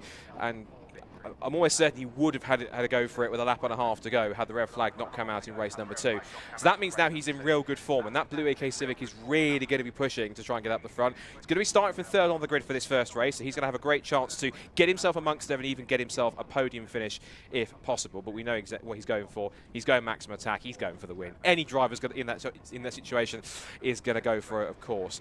Now, after qualifying, we should mention, as I mentioned right at the end of the qualifying session, that there are bonus points that you get for qualifying depending on where you finish in the session. So in terms of who's been given what and what they're on now, based on my rudimentary maths, we'll go through from the top 5 in each of the categories in terms of who's now scoring what. So Liam Collins took pole position in Class A. He gets 5 bonus points, now moves into triple figures on 100. Will Self, a championship leader, took second fastest, so he's 4 points onto 127. Tommy Knight's 3 points for third, puts him on 79 points. James Kiff, who debuted in the championship here just a couple of months ago back in June, will start from 4th on the grid with 2 bonus points onto 37. And then Kevin Talbot, who really does need the points after his nightmare couple of weekends, he will start from 5th on the grid, 1 bonus point and 92 points. For Class B, it's Dan Thackeray on 170 points, that's plus 5. And then it's Brian Cunningham plus 4 on 148. Then Spencer Fortag gets 3 much needed points to get himself onto 57. Sammy Milam, with one of his best qualifying efforts of the season so far, gets him 2 points for 54. And then Sam Linsner, who's third in the championship, 1 bonus point on 89.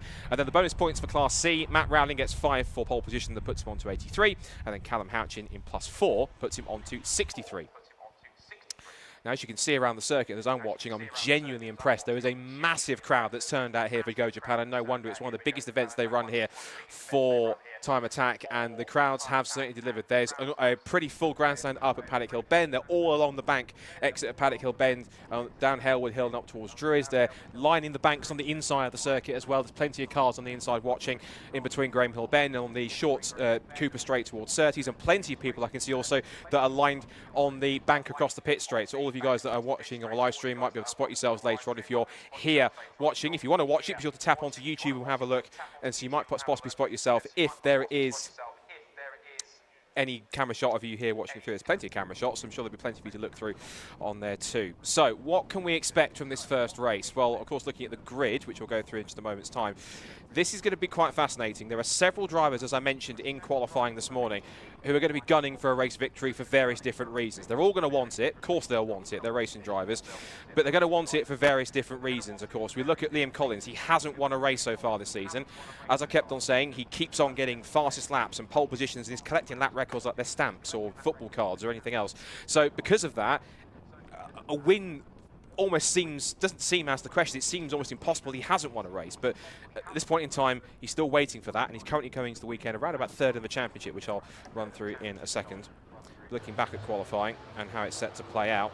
Second quick is Will Self. Now, he's already admitted this weekend that Brands Hatch is not his circuit. He doesn't like it. He doesn't favour him at all. And ultimately, he's coming to this weekend on tyres that did the entire race of Alton, so he hasn't managed to get new tyres.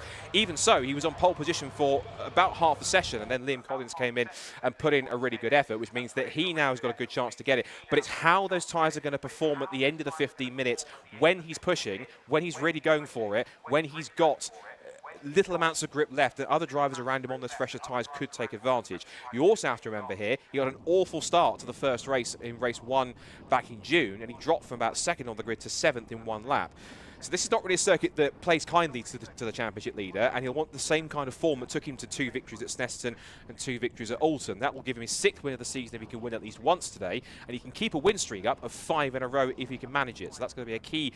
He's going to be a key player to watch for. But even then, if he can finish ahead of some of his key rivals in the championship, including Phil Wright, who starts back in 6th, we'll touch on him in a second, that's still a win for him because he comes into the weekend some 10 points ahead of Phil in the championship. Yeah, 100. Well, he's now 14 points because he got himself those extra 4 bonus points onto 127 compared to 110. So it's now a 14-point lead that he has over Phil Wright.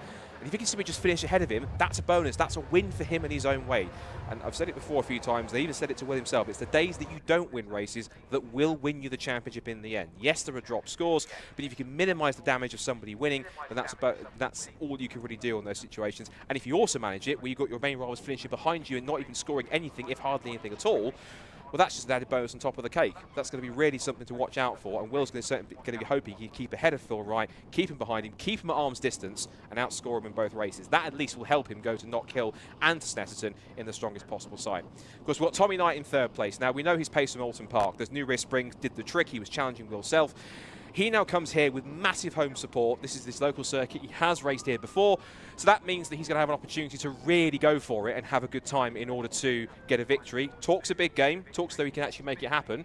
It's going to be pretty key to see if he can do it for 3rd place. He was talking it up to Charlie earlier on. He's been talking it all week. So he's got to back that up now. And he did also blame me that he ran out of fuel. But hey, I didn't leave the full filler cap untied. All I'm saying. 4th is James Kiff. Now he's on fantastic form because he has just got off back of his first podium. 2nd place at Alton Park, and that car's been getting stronger and stronger. And as I mentioned in practice, he told me something quite novel that I wasn't quite expecting, is that he discovered, ever since he's had that car, that only when he was looking at telemetry back from Snetterton, that he looked back and he was reading about 7 bar of pressure on his brake, which essentially means since he's had that car, the brake has been ever so slightly stuck on, which means that he hasn't been going at full throttle. That's been affecting his pace a little bit. And even watching back on the footage, he was saying that one of his colleagues was saying they could see the brake lights flickering. So he's managed to fix that. Happy with the car. Worked on some tyre pressures on top of that too. And in the end, it seemed as though that this Integra DC2 is really working well for him now. 4th position, and he can try and get himself another podium. He's in a really prime position. I think he could be a dark horse to make something happen. Then we get to Kevin Talbot, 5th quickest. Now, Kevin's had a really nightmare couple of meetings. He has only finished 4th and 10th in 2 races, DNF'd in the other 2. He's only scored 8 points compared to 60, which Will Self picked up in those 4 race wins that he managed in the last couple of meetings. And Kevin came here back in Brands Hatch as the championship leader. Now he's 4th, and he's got a lot of work to do to get himself back into the mix. If he doesn't score well here, I don't want to say it, but maybe his championship chances could well be all but over. It's not entirely over because you have got drop scores to factor in here, and we haven't put those in yet, considering we've still got Knockhill and then the final round at Snetterton in October. 6th then comes to Phil Wright. Now, he likes this circuit. It's also on a circuit that's treated him well. He's won here 4 times, including when we came here a few months ago back in June. So 6th place for him on the grid. But the key thing is he's way a couple of rows behind Will Self. So, again, like I talked about with Will, if he can at least finish ahead of Phil, that's going to be key to him outscoring points in the championship and extending what's now a 14-point lead for him in that class. You then have Dave Buki, who's been working on his engine in between meetings. He's actually been working on his electronic fuel injection. He thinks that's the trick that's been sorted. He qualified 1.1 seconds off pole. So he's got some work to do to try and get forwards, and this time he remembered to tighten his fuel filler cap. He wasn't spraying fuel like it was back at Brands Hatch here a few months ago. So, of course, Dave did it first. Tommy just followed off and tried to copy him. 8th for James Alford.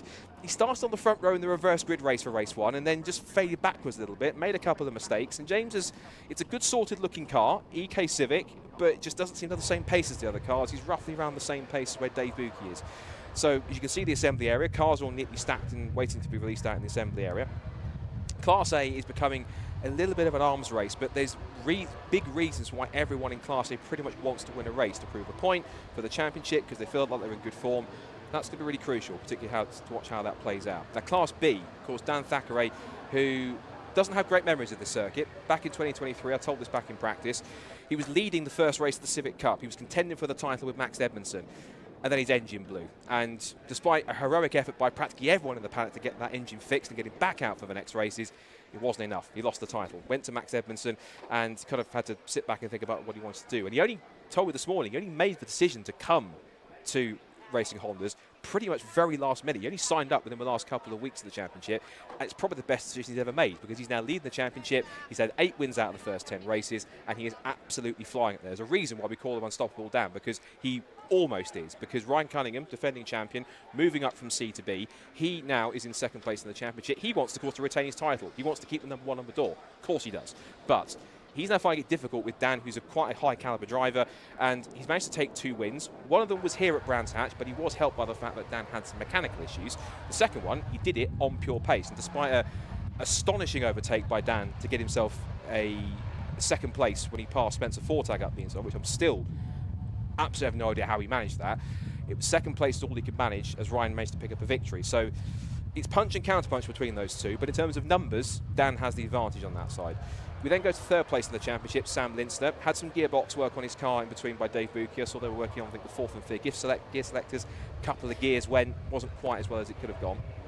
But third in the championship and getting stronger. He's in a bit of no man's land because coming into this weekend, he was some 56 points behind Ryan Cunningham, and he's 30 points ahead of the battle for 4th position between Lewis Barker, Spencer Fortag and Sammy Milam. Now that's a battle in itself, as we see Liam Collins leading the field out of the assembly area and towards the grid, or at least he's about to. He's being told by the marshal, wait a minute, not yet.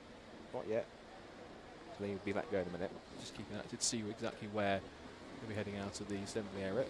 Right, now he's on his way now, so he makes through, and the rest of the field follows suit. We've got Will Self, Tommy Knight, James Kiff and co.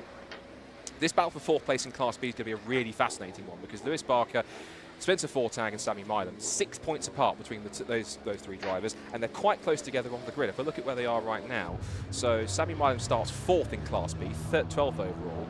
You've then got Spencer Fortag ahead of him, so they're alongside each other on the 6th row of the grid, 11th overall. And then you have Lewis Barker 14th. Now Lewis is going to have to rebound a little bit because, as he spoke to Charlie earlier on, didn't have the best of Autumn Parks. It's his first full season of racing. Of course, the team also competes in time attack on top of that. They've had their own challenging issues with cars in that championship.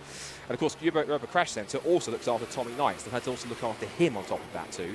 So extra resources, but Lewis is doing well, getting himself in the mix, and he's actually at the top of that battle for 4th place. He's got quite a bridge to make to try and get himself closer to Sam Linster. If the drop scores help in his favour, that will also certainly help, but we'll wait and see. Spencer Fortag, who's had experience also racing a Civic Cup, he's raced Caterhams in the past as well, so 2 very different cars you couldn't wish to find. In the FN2 Civic as well. Some people talk about the FN2, think that it's some people call it the worst Civic Type R, but they class the EP3 as being the better one. But some will argue that it doesn't have independent rear suspension and a couple of other things, that it's slightly more practical, slightly more user-friendly in that sense, because it still has a K20 engine on top of it, so that's pretty interesting. And I won't lie as well, I'm considering a new car, and I won't lie, I'll whisper it carefully, I am considering an FN2, it does look quite interesting, but we'll gloss over that. Next to the order, we've got, on top of that, Sammy Milam in 6th. Now he could make some work as well, he's in that battle too. 4th in class, starting in 12th, on the 6th row of the grid, and has some ground to make up. He's one of the 2 Kinetic Motorsport EP3s in the field. Of course, with Owen Diver. Owen starts right towards the back in P20, not quite the pace he was hoping for. But he's an interesting one in his first season in this championship. And Kinetic Motorsport giving him a decent car, getting quicker and quicker as the season goes on. And that's going to be quite fascinating as it goes. Other cars in the field, you've got the 2 Otto Motorsport EP3s, Duncan Holloway and Thomas Mitchell. Thomas Mitchell, a single round entry. He's driving James Kembry's car. He's raced throughout the whole season, just with a different number. So Thomas Mitchell's in there too. Welcome to the championship. And also Luke Crassus Menu, who I think came to this championship from the world of drifting, and his can't miss his Civic. It's bright pink for the EP3, and so he's just trying to find his way in the championship and do well. And then we get to Class C. There's only 2 contenders in there. It's Matt Rowling and Callum Houchin. They've been going punch and counter punch all throughout the season, and they come into the weekend now 19 points between them. Matt Rowling to Callum Houchin in the field. Of course, that's changed since qualifying because Matt Rowling scored 5 bonus points for his pole position, so he's now on 83, and Callum Houchin now on 63 with his 4 bonus points on top of that as well. cars forming up on the grid. They've also got a representative with them as well as the safety car moves them off. So in a few moments' time, they'll get the field as we look at the grids, and we'll take you through how they're going to line up then for round 11 of Racing Honda's 2025 back at Brands Hatch on a now slightly overcast Go Japan event here at Brands Hatch. So Liam Collins then wants his first victory. He will start from pole position in the Integra DC2. Alongside him, championship leader Will Self on old tyres. Let's see how long they can last for 15 minutes. Then Tommy Knight, we know how big a game he's talking, third on the grid in the Knight Racing Blue EK Civic. And James Kiff from the second row of the grid. He is in real good form in that DC2 Integra, looking for a podium for fourth on the grid. Kevin Talbot needs some good results here, starting for fifth in the DC5 Integra for KC Imports, and Phil Wright, who's won here 4 times before. If he can make it 5, he's going to have to do it from sixth on the grid. Big task, but he can try and work it through if he can. Dave Bucke starts in the fourth row of the grid in an all EK row 4 alongside James Alford, and that's the end of the Class A cars. Then we move forwards into Class B, where we find Dan Thackeray, the championship leader, both in class and overall. He starts on the 5th row of the grid alongside his main rival Ryan Cunningham. Then Spencer Fortag comes next, one of his best qualifying efforts, in third alongside Sammy Milam in the first of the 2 Kinetic Motorsport EP3s. Then Sam Linsner, third in the championship. He's got some work to do from 5th in class alongside Lewis Barker, who will want to find his feet after Alton. Duncan Holloway in the first of the 2 Honor Motorsport EP3s alongside Luke Crassus Menu in 16th on the grid. As we move down the order, we've got Thomas Mitchell, our single round entry, making his debut in the championship this weekend at 17th on the grid. And then our 2 Class C cars come next. Matt Rowling on pole position alongside Callum Houchin, and then Owen Diver in the second Kinetic Motorsport car will round out our 20 runners for this weekend's activity at Brands Hatch. So cars making their way off onto the formation lap. It's a very short circuit, Brands Hatch, an Indy circuit, 1.2 miles in length. And we talk about the history of this circuit as well. I'm going to go full anorak mode here, and I do not apologise. Venue was first used back in 1926 for cycling and running races, and then it was then Brands Hatch Stadium Limited formed in 1947. They laid tarmac towards 1950. They used to run anti-clockwise, so essentially the first corner would be down at Clearways all the way back through, and they would go up Paddock Hill Bends to finish the lap. But they changed that around about sort of looked somewhat like an Indy layout, sort of kidney shaped. Added the GP loop in 1960, held its first non-championship race that year.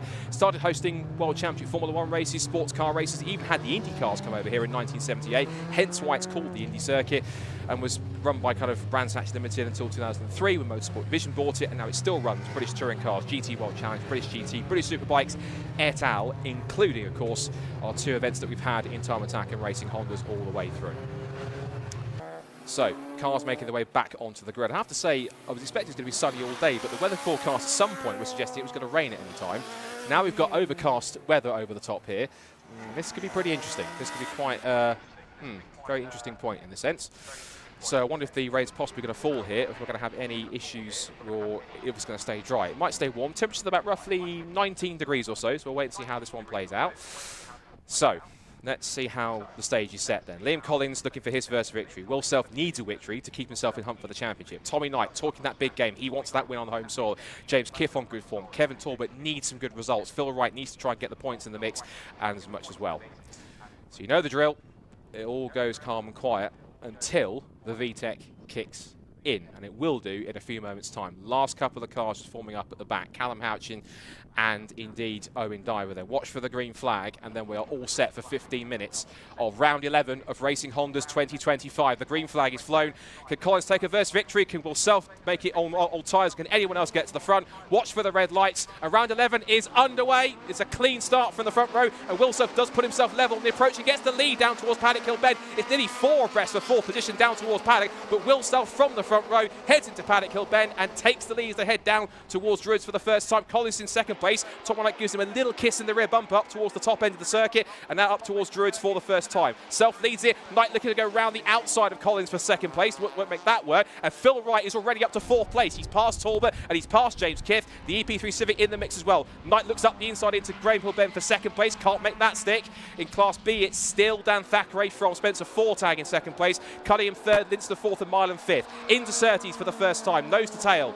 And it's still Will Self, who, for someone who's telling me he doesn't like Brands Hatch and he's on Wheating old tyres, he's putting a pretty good game here, but Collins coming back at him through Clearways, through Clark Kerr for the first time. The lock-ups running wide there is Lewis Barker at the top of the circuit. Has he got a problem or just all out of sorts? Either way, he gets the car back going again, but up to the end of lap 1 across the line, and Will Self leads it by half a second. Then second for Liam Collins, third for Tommy Knight, 4th for Phil Wright, 5th for James Kiff, but it's Talbot, Buchan, Alford. That's the top 8 in Class A, but 9th overall is Dan Thackeray for Spencer Fortag in the top 10. Cunningham 11th, Linsner 12th. as we watch the Class A battle here for third place. This is now 4 of them stacking up for third position. Tommy Knight forming a bit of a bottleneck here because top 2 are getting away. Sylph is getting away with Collins, but now Tommy's kind of hold them up a little bit here. He's got pace, but it looks as though that kind of Wright and Kiff and Talbot are getting a bit impatient. They're wanting to kind of get on with it here. Towards Surtees now for the second time. There was Talbot having a look up the inside, a little sniff for 5th position to try and get past James Kiff and the DC2 Integra. Turning their way through McLaren and through clearways. Swing their way through, use all the curb circuit on the edge of the track, back to the inside to get the shortest possible run to the start-finish line. And Phil Wright now senses the opportunity for third place in these early stages already. First proper lap has come in the books now, so we'll get the times in a second, see who's done what. 6 tenths per second, nearly 7 tenths between the top 2 as they come back towards Druids for the third time. It's a little bit overcast, so it's possibly a little bit cooler. That will help for tyre temperatures and pressures. There's Dan Thackeray going through in the Class B lead. He's got a gap of 1.4 seconds over Ryan Cunningham in second place. Fortag in third. Lintzner, Mylan, Crassus Benny's up a couple of places too. He's made some really good progress up to 14th. Now, where did he start? He started back in 16th. He's made up 2 spots, so it's not too bad. He's up now to, I think, 6th in class. So a good effort from Luke to get himself in there. Might have one of his best results. Let's see what we've got previously in terms of his class results up to this point. If you keep an eye on the Class A leaders, Crassus Menu has so far had a best result of 6th. If he could stay there, he's got that at Donington Park in race 2. If he can manage that, he'll be able to get himself into his season's best equaling position. He even get a top 5 if he can start to chase after Sammy Mylan. Leaders back up towards Druids. If anything, Collins is much closer this time to the back of Will Self. He's right on the rear bumper of the EG Civic as they turn through Druids for what is now the 4th time. Set the fastest lap of the race last time by. It was a 52.071. Now, I remind you with lap records in the race, the outright lap record is still held by Liam Collins that he set earlier on this season, 52.005. He's getting close to it, so they're on lap record pace almost.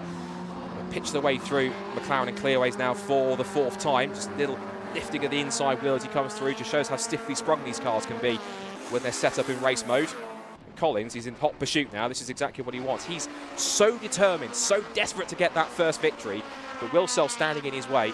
If Will Self can stay there, it'll be his 6th win of the season, his 5th in a row, believe it or not, so he really is on a great bit of form.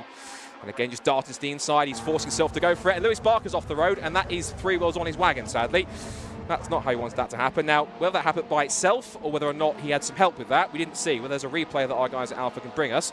We'll have to wait. New fastest lap of the race last time by is again gone to Liam Collins. How's that work with lap records? No, not quite. 52.066 compared to a 0.05, so he still hasn't lowered it, but he's getting close.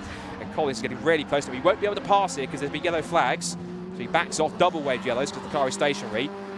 And that's quite beached on the edge of the circuit. It's a slow part of the circuit, but do I mention the word safety car? Do I dare say that? Is that a commentator's curse? We'll wait and see. They might cover it with double wave yellows because he's quite close there. And they are backing off by the looks of it. Is it safety car? They're backing off, so I would imagine, I think so.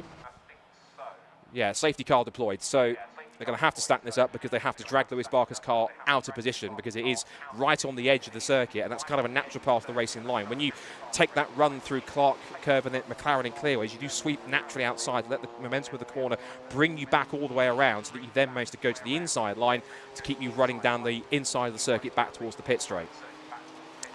So, brief pause. 5 minutes gone. Will Self gets a little bit of respite, given he was given some big pressure from Collins, but I reckon he'll give him even more pressure on the restart, given he's that close. So Will Self leads the way, Liam Collins in second place. This will also give Tommy Knight a great opportunity to be on his toes on the restart if he can get close. He was only 4 tenths away from Tommy Knight in that third race, in third position. Phil Wright still in 4th place. This is still good for Will Self in the championship.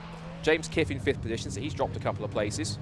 6th is Kevin Talbot, so quite not as far as high as he'd like to be, but again, he gets a chance to reset on this restart. It's then 7th for Buki and 8th for Alford. Dan Thackeray still leads Class B from Ryan Cunningham in 2nd, Spencer Fortag in 3rd. Then Linster and Milam in the top 5. Then Crassus Menu, Holloway, Rowling, who leads Class C. Diver Mitchell ahead of Callum Houchin, so that's not quite where he wanted to be. He's got a couple of cars in between him, more than he'd like to, even though they are different classes being in Class B. Of course, the one car we've lost is Lewis Barker, so all the progress he was hoping to make, not really coming as high as he wanted to. So the field now neutralised, just stacked up behind the Hyundai should say it right, Hyundai iconic race car, safety car. And just a bit of respite here. Just a chance to breathe, chance to maybe get a little more, keep the temperature and pressure in the tyres a little bit. They might decide to weave a little more. So I think the safety car is leading the round a little bit slower because they want to give the marshals as much time as possible to recover Lewis's car, which is, they've got a recovery truck that's just appeared up at Clearways. And they think he's right on the edge of the recovery road, which is the loop, the link road that comes in from where the GP loop is. So he might well get a chance to quickly drag that away. If they can do that with minimal damage, that will certainly help. And there is Lewis Barker's car. And it's actually, it looks more like as the tyre come off the rim, because it doesn't look as though the rim's still attached to the tyre. It looks like he's the tyre's completely sheared off the rim by the look of it, unless that's just an illusion of how I looked at it. But that's quite fascinating. He picks it up, and yeah, the tyre's completely come off. So there's no tyre completely left on the rim. That's quite bizarre. Now, whether or not that's been a help, I think the phrase I say is, did he jump or was he pushed? So did he do it by himself as it just came off by itself, or did he have some help? That looks like something that would have to be forced. So unless we have a replay of that, it's difficult for us to speculate. So the main headline is, unfortunately, Lewis Barker's out of it, so unfortunately he'll be scoring no points, and that's a 0 score, which he'll have to use as a drop score, because if I look at his results from throughout the season, Lewis Barker, he's now had a second DNF, and if you're dropping your worst 2 results, he'll have to use those 2, because they're your 2 worst results, because you score nothing, so therefore you can drop them. It will mean, though, that if he is using those 2 results, he can't really afford any more bad results or DNFs, otherwise he'll start losing his ground in the championship. That, of course, benefits Spencer Fortag and Sammy Milam, so every cloud has a silver lining and all that.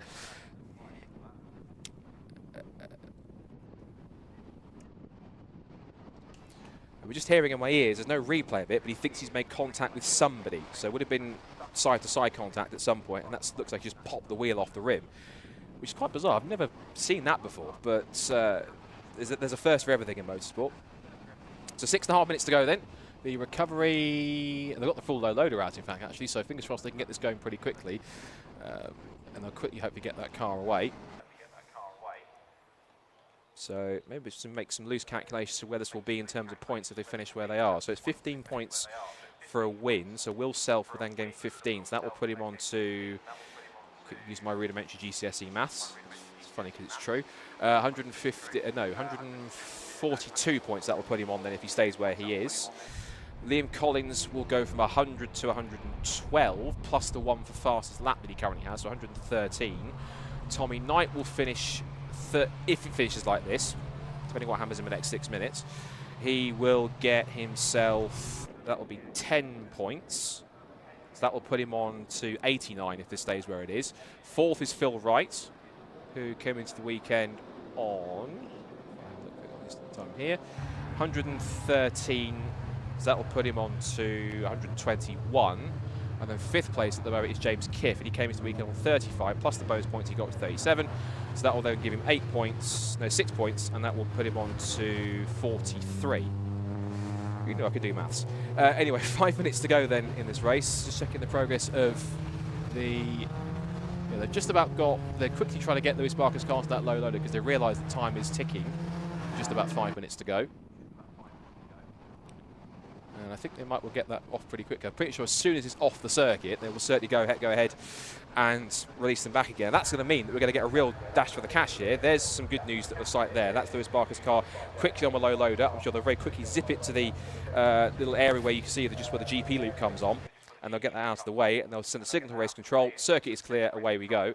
And I think possibly, are they trying to slow the pace a little bit so they can get them going this lap? So they'll give them about 4 minutes or so of restart. Let's see how that works. So Will Self then, aiming for his 5th win in a row, 6th of the season. Liam Collins wants his 1st. He might have to wait until round 11 if he can get a good restart here. And he'll know, of course, on top of that, that Will Self's tyres are not going to be as sharp. They sit next to each other in the awning, so we would have heard that information anyway.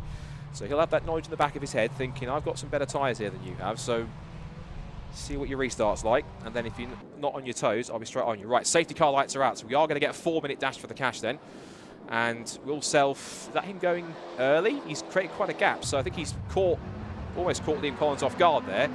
You have to wait until the safety car gets to the pit-in line, and Will Self has gone early, so he realises that with not as fresh a tyres. He has to build as much a gap as possible on the restart to prevent Collins from attacking him. But he's now got Collins, Knight and Wright behind him as they charge to the line. Green flag in the air then, less than 4 minutes to go. And Tommy Knight, you see he's going to go for it. I think he's about to. He's going to challenge Liam Collins for second on the approach to Paddock Hill Bend. But Collins closes back in under braking.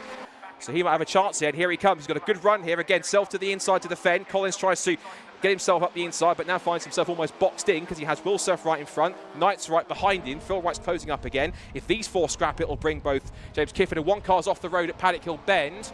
And is that Ryan Cunningham that's off the road? No, it's Luke Crassus-Menu who's off the road. Luke Crassus-Menu is off. Now, is that going to be a safety car, or are they going to have to cover that with double waved yellows? They might cover it with double waved yellows, so there's no overtaking on the ex-Paddock Hill Bend. No, red flag. Race has been stopped. Red flag is out, race has stopped, and they've gone past 75% distance, which means that it'll have to be a result declared. So what was going to be a grandstand finish in the end, instead is going to be another bit of anticlimax, as it was in race 2 for Alton Park. And that's a bit of a disappointment, but that's motorsport. It happens, and with 3 minutes to go, the race is over. And as I said, because they've gone past 75% distance, then they'll have to declare that as a result. Now, they are bringing them onto the pit straight.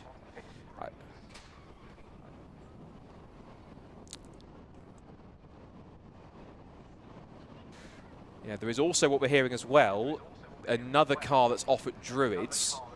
Now, I'm looking here to see... Oh, yes, there's another car off there. And if you're looking at it, unfortunately, I'll have to say it's on its side as well. And it looks like, visibly, trying to identify cars, it might be one of the Honor Motorsport cars. Maybe, I think, possibly Duncan Holloway, I wonder. Now, I don't know if that's two separate incidents, one or the other. But that's obviously one of the main reasons why we've had a red flag. 2 cars off anyway. And because of that, the race is over.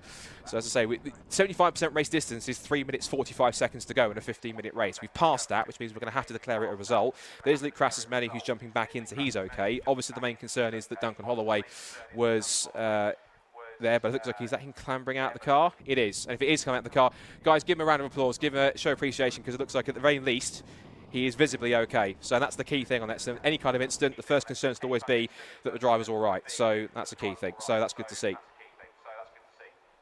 And you can see there on the screen, he's clattered into the tyre. So that'll be a tiny bit of a tyre rebuild by the look of it before he goes back to...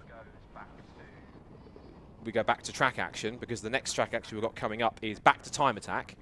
So we have... We've actually got lunch break coming up next. Then we have more MSUK Drift Pro exhibitions. And then we have the Time Attack 2 coming up. That's running around about 3:15. That's going to be Attack 2 for, first of all, Club Pro, Pro and Pro Extreme, Club 2 and wheel drive and four-wheel drive.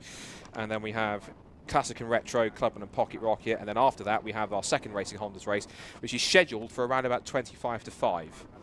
So we'll wait and see. Now, they've brought them on the grid, but as I mentioned, we've gone past the 75% distance, so they can declare a result. I'd imagine that's probably going to be the case. So we'll wait and see what word we get, or what we'll do with them, because they are all perched on the pit straight. If it is if that does mean what we think it means, then it means that Will Self has got himself a 6th win of the season, and he's 5th in a row. So the restart actually, he got a decent restart, but was being challenged, so the red flag kind of saved him a little bit. Liam Collins is going to have to wait again for another chance at a victory. Now, of course, what they're going to do is we do a partial reverse draw, which we'll do with Charlie down at the interviews at the end to see who was going to basically get how many positions we reverse in each class. And that actually changes how the grid looks in terms of visibly when you see it for race number 2. If you haven't seen Racing Hondas before, they won't fully reverse the order of the grid in terms of where they finished in the actual full result. What they'll do is they're going to separate them by classes A, B and C. So all the Class A cars go to the front of the field, then there's a rows gap, Class B cars, row gap, Class C, and they reverse by the number which gets drawn out of the random draw after Charlie finishes her interviews with the 3 class winners. So we have, I think it's balls 4 to 8, which means that the top 4 to the top 8 get reversed. So if that's the case, we could be seeing someone like James Alford gets himself on pole position if 8 gets drawn. So I'm also seeing Luke Crassus-Menu's car is driving under its own power, just trying to shake off some of the gravel, which is quite considerate. He's doing it off the racing line, which is the best thing to do. So that's smart driving from Luke. Well done. So we'll have possibly either, somewhere between Phil Wright, I think, and James Alford will get the reverse grid Class A pole. for Class B pole, it's going to be somewhere between either, I think, Owen Diver and Sam Linster. Linster was 4th in class at the time of the red flag, and 8th was Owen Diver. And then for Class C, they'll literally just swap the 2 cars around. So Rowling was ahead of Houchin, so they'll put Houchin ahead of Rowling, and that's that for that particular class. So we'll go through results when we get to them. Of course, we're just trying to figure out what the next protocol of what we're doing here, because all the cars are pretty much lined up on the pit straight. They're not here. Dare we even say we get a restart? Because, as I mentioned, we get to 75% race distance, and you can call a result. Now, a lap round here is about roughly, what, 52 seconds or so, so they can get maybe 2 or 3 laps in for a 2 or 3 lap shootout if it's possible. But we're now just deciding what to do. Lewis Barker's car, meanwhile, is just being trailered back to the outer paddock, so that's going to be worked on, of course, for race 2 to get it out there. Just put a new tyre on it, and away we go. So just waiting here to get some information on what is happening next. Drivers have got their doors out, trying to keep cool, because the sun's starting to reappear now, despite the overcast clouds that we had just a few moments ago for the start of race, this first race. Second race coming up later on. Of course, it's not the end of the season, because we've got 2 more rounds still to go. We cross the border into Scotland at the end of the month, and we go to Knockhill, and that's going to be a real fun event, because Knockhill is an absolute mini roller coaster of a circuit. It's a wonderful facility.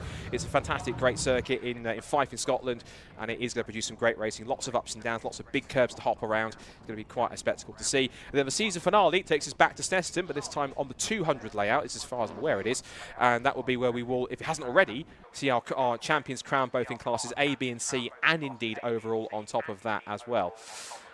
Now they're just trying to right Duncan Holloway's car, and that's hanging right quite precariously from where it was. It was on its side, but it's almost like it's about to be tipped completely over onto its roof, which I think is quite interesting. But hard for me to question the hard-working marshals and officials. And indeed, there it is. I think they were trying to manoeuvre it into a safer position so they could tip it over. So, again, far for me to question their heroic efforts. And again, thanks to all the marshals, officials, recovery teams. Just looked a bit odd in terms of how they were manoeuvring it. But it's now on its right wheels again. And that will go back to the paddock, and Honor Motorsport will descend on it for the next couple of hours in order to get it into a better position. So just waiting really just to be declared what's going to happen. There's a couple of marshals talking to drivers on the grid. There's a marshal talking to Liam Collins. So I wonder if there's given a bit of a protocol in terms of what's happening. And of course, in terms of championship connotations, if you look at the fact that Will Self is going to outscore Phil Wright by how many points? As I said, it was 15 points compared to 8. He's built his lead further by another 7 points. So that will put him on to, as I said, 15 points for Will Self will put him on to 142. And Phil Wright will go on to, he was 113, that will put him on to 121. So that will put the gap out now to 21 points, I make it. So he's gained, or 21 or 23 points, one of the two. But he's gained more points, which is certainly going to be helpful. We've got a course car out on circuit at the moment, probably just having a look to see what's going on up on the approach to Druids from the incident that we had with Duncan Holloway. It's plenty going on in the skies as well. Just saw a shot on the live stream there of an old school fighter plane having a fly around in the area. And there it is on stream if you're watching. Just sort of looking pretty majestic in this September afternoon sunshine. And yeah, I think the car's just going to head back to the paddock now because, as we said, 3 minutes, checkered flag is out, so they are pretty much declaring a result then, and the course car's going to help them back around to the circuit. So that means then, once we get the results on screen, it is going to be a 6th win of the season and a 5th in a row for Will Self. So once again, trying to fulfill that proclamation that he made at the start of the season. He declared right at the start of the year, I'm winning this championship, I'm going for it, I'm ready, the car's good, and he's proved even with worn tyres that are meeting old, and even with no confidence in the fact that he doesn't like this circuit, it's certainly served him well and actually given him a race victory that he very much needed and more points to extend his lead over his main championship rival.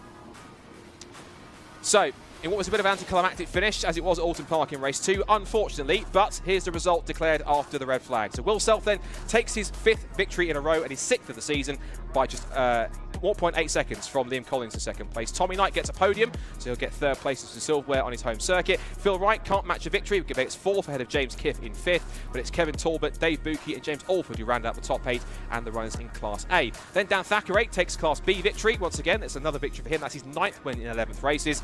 It's Ryan Cunningham in second place, and Spencer Fortag gets a podium in third in his FN2 Civic. Sam Linster in fourth and Sammy Milam in fifth, and Luke Crassus-Menu completes the top 6. Well, he might have been declared there because he wasn't running at the time with the red flag. So usually if you're not running, don't get classified, but he's in there at the moment. I don't think Duncan Holloway will be either because he wasn't running too. Matt Rowling gets another Class C victory. He'll extend his lead. It's Owen Diver, our single round entry Thomas Mitchell, and Callum Houchin who were the last finishers, and Lewis Barker, we saw obviously, was off the road up at Clearways when he had the tyre pop off the rim and had to bring up the first safety car of the race, which then neutralised things up with about 4 minutes to go. So, once the Hondas are back off track and they're back into the assembly area, of course, we will then hand down to Charlie, who's going to have a chat to our top 3. As I said, we were hoping for a grandstand finish. We were hoping for a great battle, and fingers crossed we get it in race 2 because we want these last lap battles, these kind of real duels. And again, it was Will Self was kind of in a little way, not saying he was going to be passed, but he was saved a bit by the red flag in terms of he was under pressure from Tommy Knight in race 2 at Alton Park, and then the red flag came out with a minute and a half to go. He was under pressure for the victory here, Brands Hatch race 1, and then the red flag came out. So hopefully it doesn't become a habit of things, but at the same time, for him, it might be a relief, thinking, look, I'll take it. I'll take any victory I can get. So all the points he can get, he's extended his lead further over Phil Wright. That's certainly going to be worth it. And again, he might not care how much he gets it, but sometimes the real racers think, I want to earn it and get it the hard way rather than just get it handed to me via a red flag. Again, Liam Collins, another second place. If we look at what that puts him in terms of positions, that will be his 4th second place of the season, his 5th podium of the season as well. So 5th podium for Liam Collins. Takes the fastest lap point as well, so it doesn't quite beat his lap record, but he's right there on lap record pace in terms of how quickly they're going. The top cars are lapping in low 152s. In fact, if we look at their fastest lap times, the top 6, their lap times were spread by about 0.3 of a second or so, if that, about 1/4 of a second. So really competitive and close in Class A this weekend in particular. That's another podium for him. Again, that's 4 second places, a 5th one for Liam Collins. For Tommy Knight, that is his 4th third place of the season and his 5th podium, so a 5th podium finish. He now has 4 third place finishes now throughout the season. He picked up a couple one at Donington Park, one here at Brands Hatch last time, and then one last time out when he got 3rd place at Alton in race 1, when he just about got over the line and beat James Kiff when he ran out of fuel because he left his fuel filler cap open. He blames that for me in terms of commentator's curse, but look, I didn't leave it open, should try it better next time. All I'm saying. There's Phil Wright in 4th and James Kiff in 5th position. Kevin Talbot, he's fading backwards a little bit, is he? Had some great pace at the start of the season, but others appear to have caught up, and he's not really getting the same luck as he'd be hoping for. So that's going to be key to watch on that one.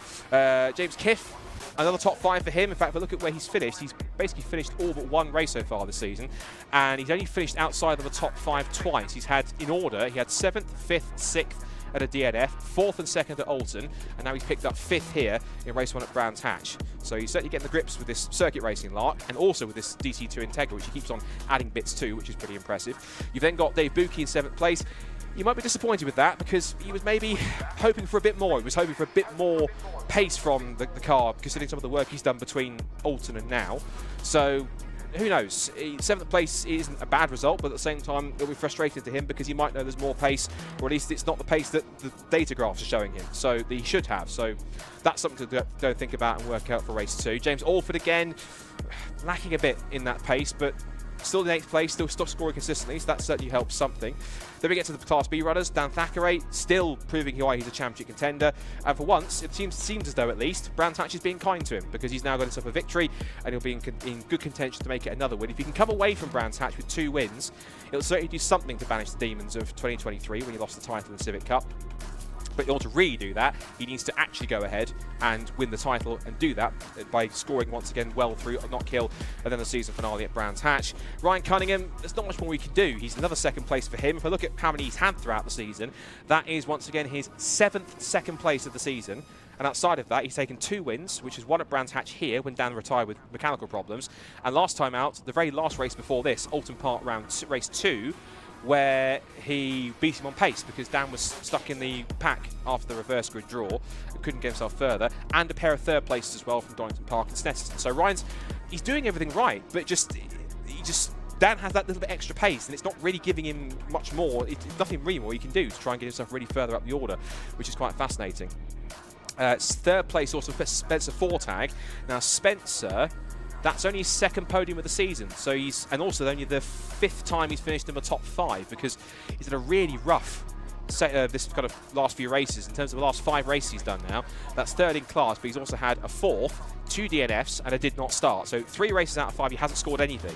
But the results he's been racking up on top of that, I mean, he's had a 2nd place, 3 5th positions, and a 4th. And a 6th and 11th towards the start of the season. So he's gotten quicker, but his fortunes haven't really been there in terms of how quick he's been going. He had some kind of a mechanical issue, I think, or some electrical issue that put him out of race 2 also, which then caused a red flag. So 3rd place for him is a really good piece of result and a good piece of silverware. It's his 2nd trophy of the season, which is really key. Sam Linster might be disappointed with 4th because he is 3rd in the championship, got that gap, and it might have closed things up a little bit. One thing it certainly will have done is Spencer Fortag and Sammy Milan would have moved up ahead of Lewis Barker, and almost certainly would have done, or got closer at least, because Lewis didn't score in that race. That was his 2nd DNF in a row, considering he didn't finish Alton Park in race 2. And before that, Lewis Barker had been scoring quite consistently up to that point. He had been scoring at least top 60s in every race bar the first one at Cadwell Park. He'd done, from Cadwell Park race 2, he'd scored 6th, 4th, 4th, 6th, 6th, and then he scored 3 top 5s in a row, 3rd place and 4th at Snetterton, and then 5th place in Alton Park at race 1, before he had the DNF in race number 2. And then rounding up the top 5 is Sammy Milam, who is in that battle for 4th position, pretty key. And of course, Class C, we've got Matt Rowley and Callum Houchin. Right, enough of me talking. It's better you listen to Charlie, because she's now going to have a chat to our class winners from round 11 of Racing Hondas. Bit anticlimactic, but a win is a win. So let's head down there and see what Will, what Dan, and what Matt thought of that one. She's down there at the top of the paddock. Amazing. We are down here in the pits after a very eventful race one, to say the least. Obviously, we finished on a red flag. How was that? Yeah, it was obviously quite short in the end. Got the jump on Liam at the start. Again, which I was quite surprised about. I've had to fit a hydraulic handbrake, so the start procedure was a bit different to what I'm used to, but it all worked out all right. And I think, to be honest, the guys behind probably had more pace than I did. I'm on some quite old tyres, to be fair. Liam is as well, but some of the other guys are on newer tyres and struggling a bit for pace, but managed to stay in front for long enough, and then would have been interesting, I think, come the end, had the safety car and the red flag not happened, for sure. Yeah, definitely. Obviously, like you said, you are on slightly older tyres. We see you sliding about all over the place. How was that feeling? Yeah, I don't know what I was doing. When the safety car came back in, I was obviously asleep or something, and the tyres were stone cold. I'd done nothing to warm them up, so I arrived there, and then when I arrived at Graham Hill, it was like, this is exciting, just hang on to it. Perfect. So almost like the safety car and the red flag was a kind of a blessing in disguise for you? Yeah, it was a bit. I wasn't driving very well, to be honest, but yeah, there we go. Obviously, looking forward to the reverse grid for race 2? Yes, it's always interesting, reverse grid, so yeah, hopefully we can make something work. Amazing. Well, congratulations on the wheel. Well, thank you so much. Right, we're going to bring Dan over now.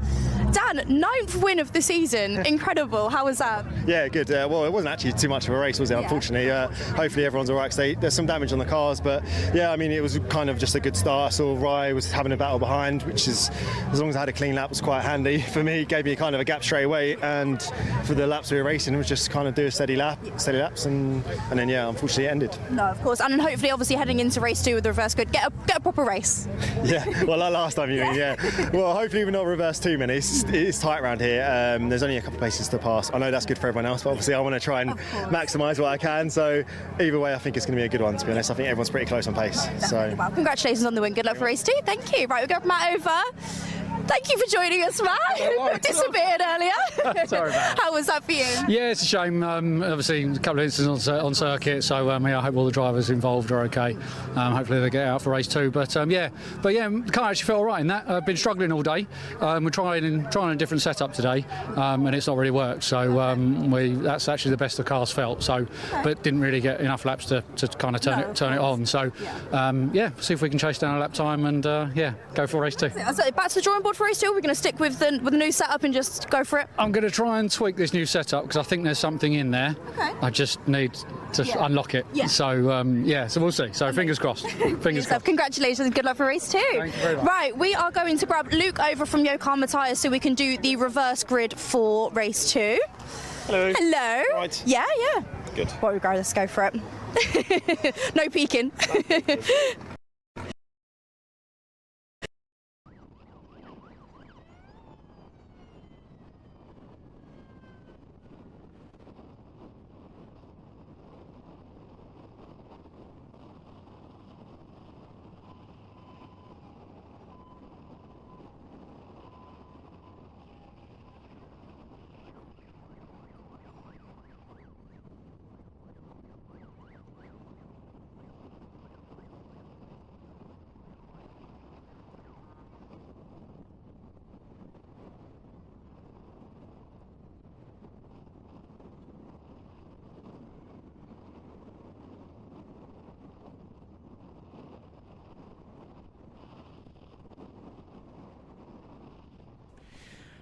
Well, the stream there actually cut off at the most anticlimactic time. We were just about to do the draw, and then we had no signal. So we can actually tell you, but what we can tell you, anyway, is that number 5 was drawn, which means that from that result, it will mean that James Kiff will get the reverse grid A pole. It will be Sammy Milam on reverse grid B pole, and it will be Callum Houchy who will get the Class C pole anyway, because it's just a quick swap around between the two cars. So James Kiff then gets reverse grid pole position from that one, and that means he'll be quite intriguing. With Phil Wright alongside him on the front row of the grid, then Tommy Knight, then Liam Collins, then Will Self, and the rest of the Class A contenders. For Class B, it's going to be Sammy Milam on pole position with Sam Linzer alongside him, then Spencer Fortag, Ryan Cunningham, Dan Thackeray, and the rest of the Class B runners. And as we usually do, we're going to swap Class C runners around. So Houchy will take Class C pole, and Rang will be alongside him on that one. So forgive us for the slightly anticlimactic, dramatic cutaway there. It wasn't intentional. But even so, we're going to take a quick break now on lunch. And once we've done that, we're going to go, I think, into after lunch, if you're watching around trackside. Next thing after lunch is actually our final MS UK Drift Pro Championship exhibition runs. Enjoy those. Then once that's done, Alexi will be back here to run you through, Alexi with Susie. It's going to be the box, and we'll go through Attack 2. First for Club Pro, Pro and Pro Extreme. Then Club 2-wheel drive and Club 4-wheel drive. And then Classic and Retro, Clubman and Pocket Rocket. Then we'll have the second Racing Hondas race with that partial reverse grids. That's at roughly round about 25 to 4. On time, might be a little bit ahead because we've had 1 or 2 incidents possibly and trying to catch up. And then we round off today's track action with the final time attack runs, Super Attack, where the big points are scored. That'll start with Club Pro, Pro and Pro Extreme. Then Club 2-wheel drive and Club 4-wheel drive. And Classic and Retro, Clubman and Pocket Rocket. Also, if you're around the circuit, please do go and explore the show at Go Japan. It is a magnificent place. You've got tons of car clubs, tons of cars on display here. We've got the Obsession tent, which is down in the outer paddock as well. You can also see the Racing Hondas up close as well there too. There's drift taxis. We've got cosplays in the mix as well in one of the big tents too. There's all sorts of things to come and see here. You can go to the Obsession stand. You can go and have a try on the Abruzzi simulators. There is so much to see and do here. Lots of trade stands here as well, and of course plenty of JDM cars, which is the reason, of course, you've all come here to do so, alongside other things on top of that. So do go explore the show during the lunch break. Enjoy the drift demos. Of course, we'll be back on stream once you're watching on the live stream, which of course is powered by Lucas Oil. Thank you to them, of course, for sponsoring it and supporting it, with more time attack as Attack 2 will get underway at around about, roughly timetabled at around about 3:15. Might be a bit early due to being ahead of time, but enjoy the show. We'll be back on mic shortly for time attack 2 after lunch when we get going in a few moments time. So enjoy it, and we'll see you a little bit later on.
Motegi Racing was conceived with one mission in mind: performance.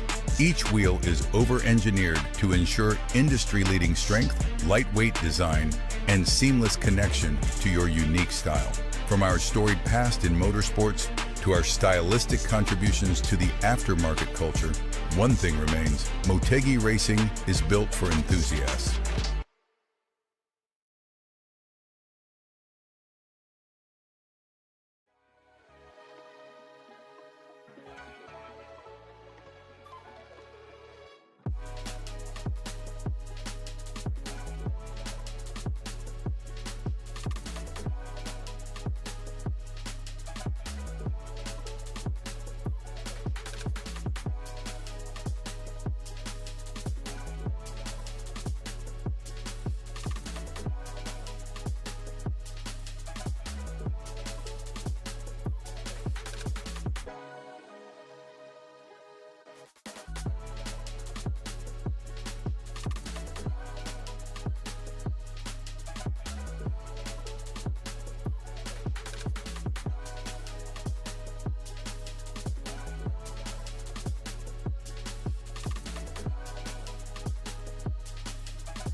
All right, let's jump straight into attack 2.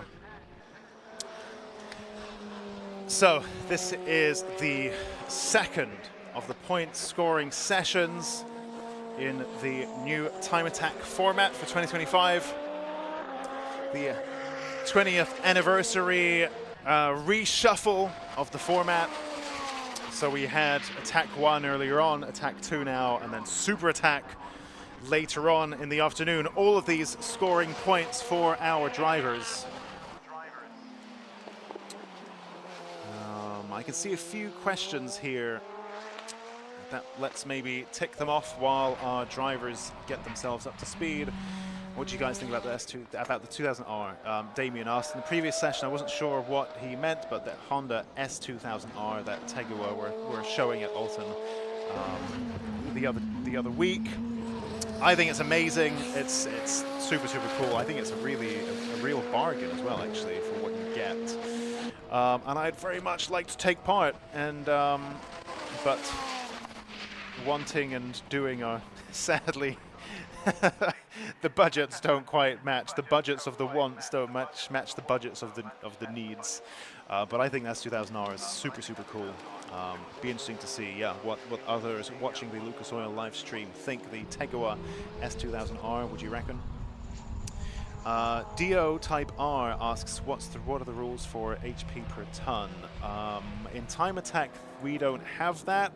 Maybe you're asking about the Racing Honda's Championship. I'm not too sure. That is not my area of expertise. But I think, so I don't know if they get dynoed at every round or what. I'm not too sure how that's policed. But we can look up the class breakdown in the program. Class A in the Racing Honda's Championship is 240 bhp per ton, or 235 bhp per ton if supercharged. Class B is 195 bhp per ton, and Class C is 196 bhp per ton. So there you go. But yep, all of that stuff, good stuff, you'd need to check with the Racing Honda's Championship directly. In the meantime, whilst our drivers, well, hopefully they're up to speed now and their tires are nice and toasty, but Susie has been catching up with Darren Spooner in the paddock. Grabbing a quick couple of minutes with Darren Spooner. So good morning, Darren. How are you doing? Good morning, Susie. How are you? I'm good. So I didn't actually expect to see you back here today because at Alton you had, let's say, a little bumpy ride at the end. Yes. So I had a slight excursion. Ran the wrong side of a sausage curb and went into a huge hole or divot, and it pretty much destroyed the entire front of the car. So yeah, the last 10 days have been excruciating putting it back together to try and get back here. And for anyone who's not aware, obviously the front end of your car is all completely bespoke, right? Yep, absolutely. So everything is one-off. I have some spares for some of it, but I didn't have spare bumper, spare wings, spare rad pack, which is intercooler, radiator and oil cooler. I didn't have spare subframe, and because all the debris that came off the front went through the back, it took all the back out as well, so I didn't have any of my carbon rear arches. I didn't have a spare splitter. It has literally been the most arduous 10 days of my life. Putting back everything that was broken, as well as last Sunday dropping the car off at the body shop to be jigged straight. So they spent a week jigging it and repaneling the front end for me with steel panels. And then I picked that up Friday at 8 o'clock and spent 14 and a half hours Saturday putting it back together somewhere near, and yeah, we've come here and it's about right. It's not great, but it's about right. We're down in the 51s, so it's more than I could have really dreamed of, and it's holding together, so hopefully we'll get to the end and it was all worthwhile. I mean, it looks fantastic, so you wouldn't notice unless you talk, but it sounds like you've had quite a lot of work to get here then. Yeah, so yeah, there's not been a lot of sleep, a lot of extra work to try and earn the money to pay for all of this stuff, as well as all the hours to put the thing back together. So yeah, my body and my mind and my bank balance is all absolutely shot to pieces. But I've made it, and that's a massive statement, so I'm just really, really pleased to be here and it not let me down so far. Yeah, and I think you were saying earlier on in the season that you turn it down a bit just because you want that reliability, because otherwise you end up fixing it all the time. Yeah, so the car's getting a bit long in the tooth now. This is like 11th season of competitive motorsport, and when I built everything, the wishbones, the drive shafts, the subframes, all these bits and pieces, they were built so many years ago for 330 horsepower that over time the power kept creeping up and creeping up and creeping up, and we were running like 5,500 at the start of this year, and just every round something would break, we'd have component failure. Nothing was designed or manufactured for that kind of power. And to be honest, it was a right old handful, like a real handful. The whole car was just screaming out for me to stop. When did I turn it down? Snet, I think. Snet 300. Snapped another rose joint.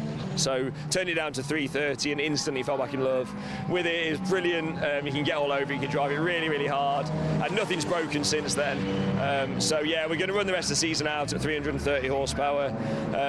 It's not enough to be competitive in Club Pro anymore.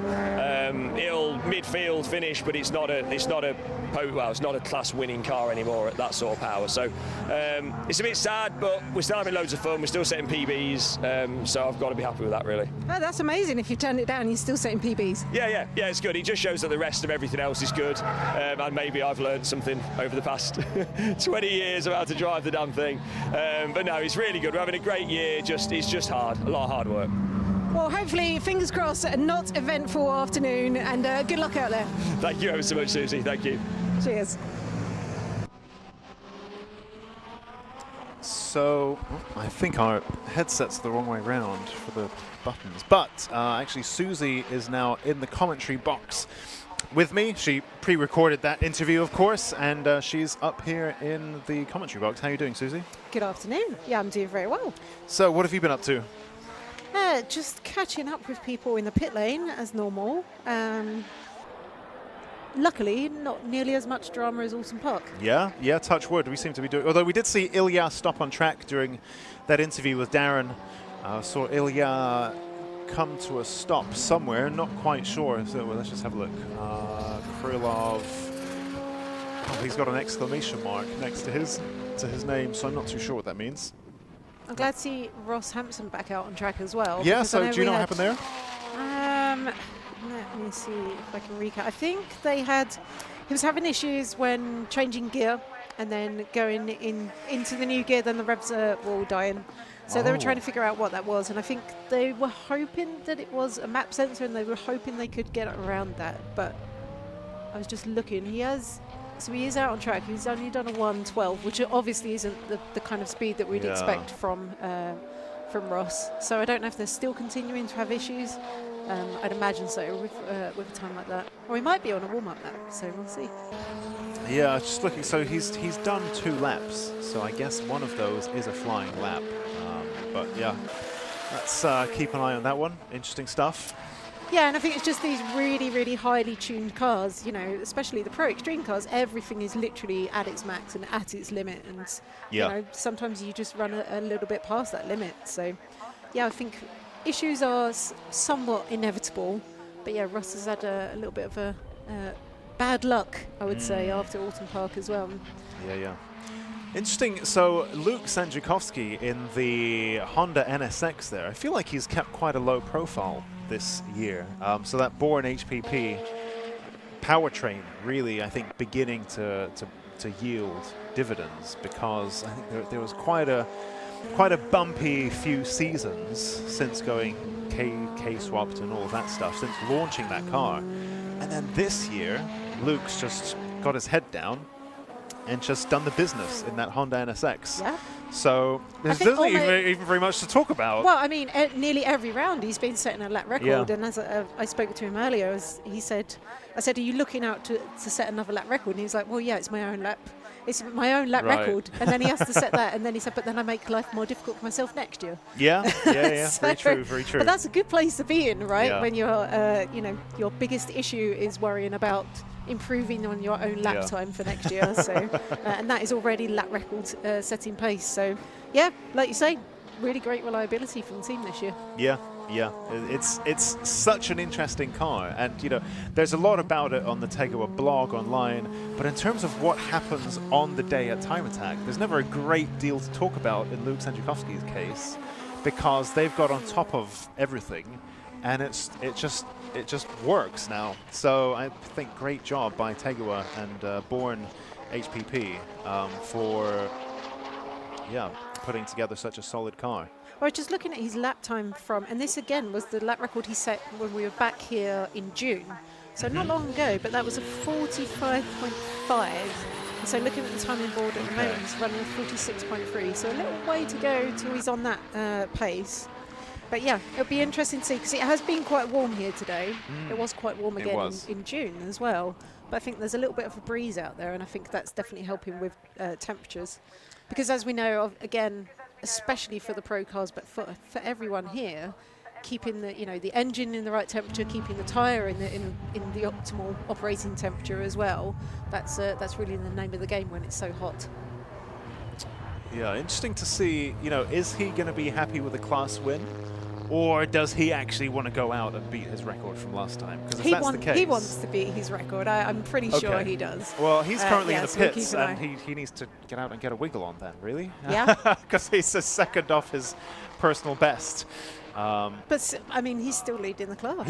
Well, exactly. That's the thing. If he just wants to win the class, then fair enough.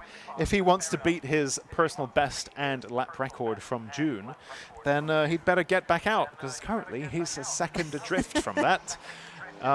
Martino Ward then, MJ. Yeah, I mean, let's talk about MJ, let's talk right? about MJ. So we know this car. This is familiar to anyone who's been watching Time Attack.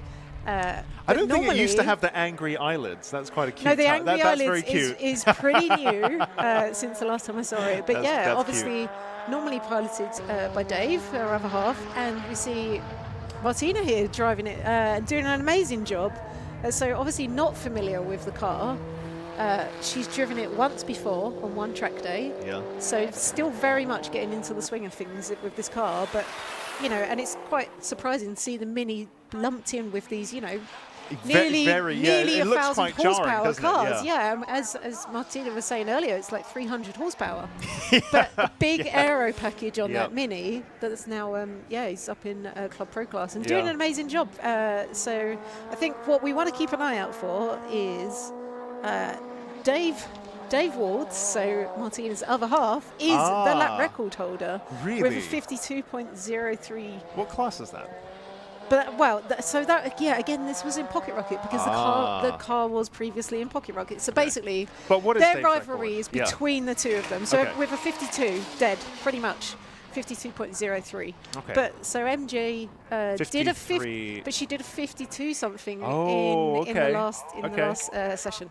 So yeah, that's what we want to keep an eye out for. And again, fantastic to see more women out on the track today.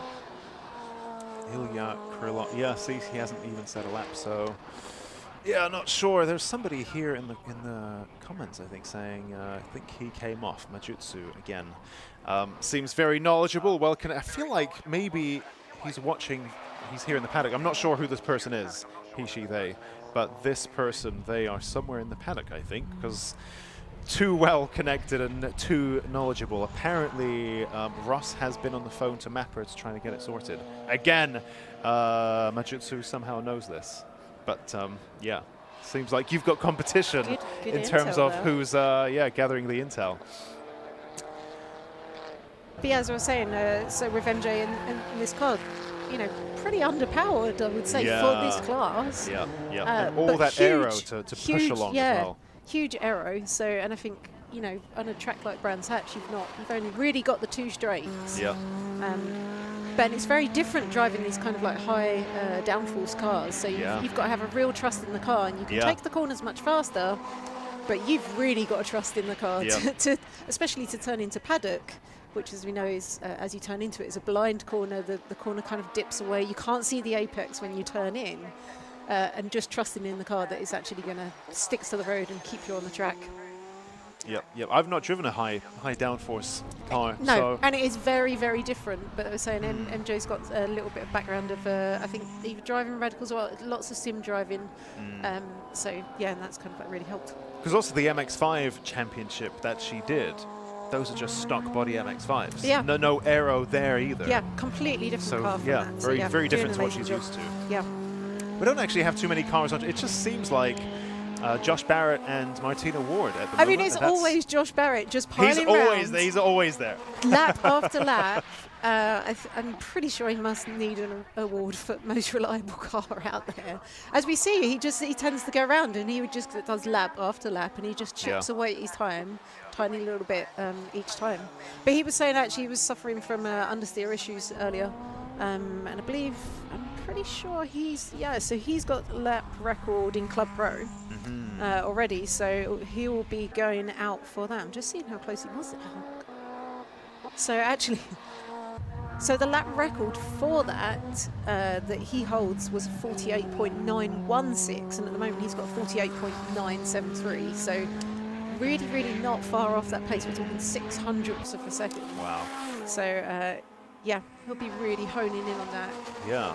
But yeah, so again, every time I see them in the pits, very chilled, just sitting about, enjoying the day. Yeah, you know, exactly. Yeah, I've seen the same. There's two types of teams in the pits. There's a team when you go around and they're under the car, they're hitting stuff with hammers, and there's other people who are just having a nice chill day. And that's the day everyone wants. Yeah. Of course, is not to be hitting things with hammers and trying to make last-minute repairs. No, somehow some people just live like that, don't they? Even despite that, I mean, it's somewhat autobiographical, but like, you have all the best intentions, and yet somehow it always works out that way. Yeah. This is cars, right? Something always happens. It's just cars. So Majutsu is Mrs. Hansen. So that explains. That would definitely explain having more intel. Yes. And I guess also being in the paddock and having a feel for things. So that would explain it. So who are we seeing here? So I quickly saw Mike Osborne there in the pits, and when I saw them earlier, they'd lent somebody a pipe bending tool for brake pipes, because they were like, yeah, that's totally fine. You might as well just buy it off me.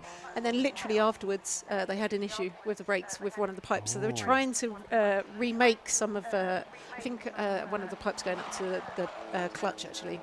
So they were trying to fix that. But yeah, we've just seen them in the end. Actually, they're just pulling out of the pit. So hopefully they've managed to resolve that. But again, some on-the-spot repairs that some of the teams have to make. Yeah, like you say, not many cars actually out on track at the moment. Just so I the think two, everyone same two. Probably gone out and set their time and maybe kind of like saving it for the last session of the day. Yeah, maybe. And for those watching, these pro class cars are. There's a lot of risk and a lot of expense involved in running them in terms of even just the fuel or the tires. So Ilya brought his Clio to a track day that we were doing in the summer. Just us and the gang had a little track day, and Ilya thought he'd bring the Clio, and he didn't do many laps at all. He explained every lap in these cars is so expensive that, and there's so much risk involved there as well, that you're gonna pick your moments very carefully when to run these pro class cars. Josh Barrett, I suspect, might even be running regular fuel. It's not terribly modified, it's just the car as it came, and he can get spares for it tomorrow if he wanted to. So, it's a very different risk factor there. Yeah, I've just realised, actually, I thought that was Mike Osborne, but I think that's Eric Holmes, and he's just gone out, done this, so he's done what looked to be an outlap, and then actually pulled back into the pits. So I'm not quite sure if he is, and it looks like they're reversing the car into the garage, so I'm not sure if there's some issue going on there.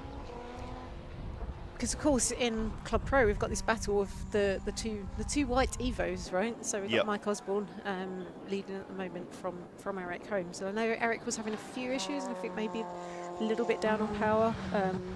He was having some issues with fifth gear actually earlier, and the Evos they're pretty short geared really. So yeah, maybe some issues with that still ongoing. Interesting, Josh Barrett has a wing on his car again. So that wing was not present in Attack 1. So I'm curious how the lap times compare. I can't remember what Attack 1 was. In fact, I might try to find that in the Interesting. bulletin. So that may be how they're trying to combat this, the understeer that he was talking about.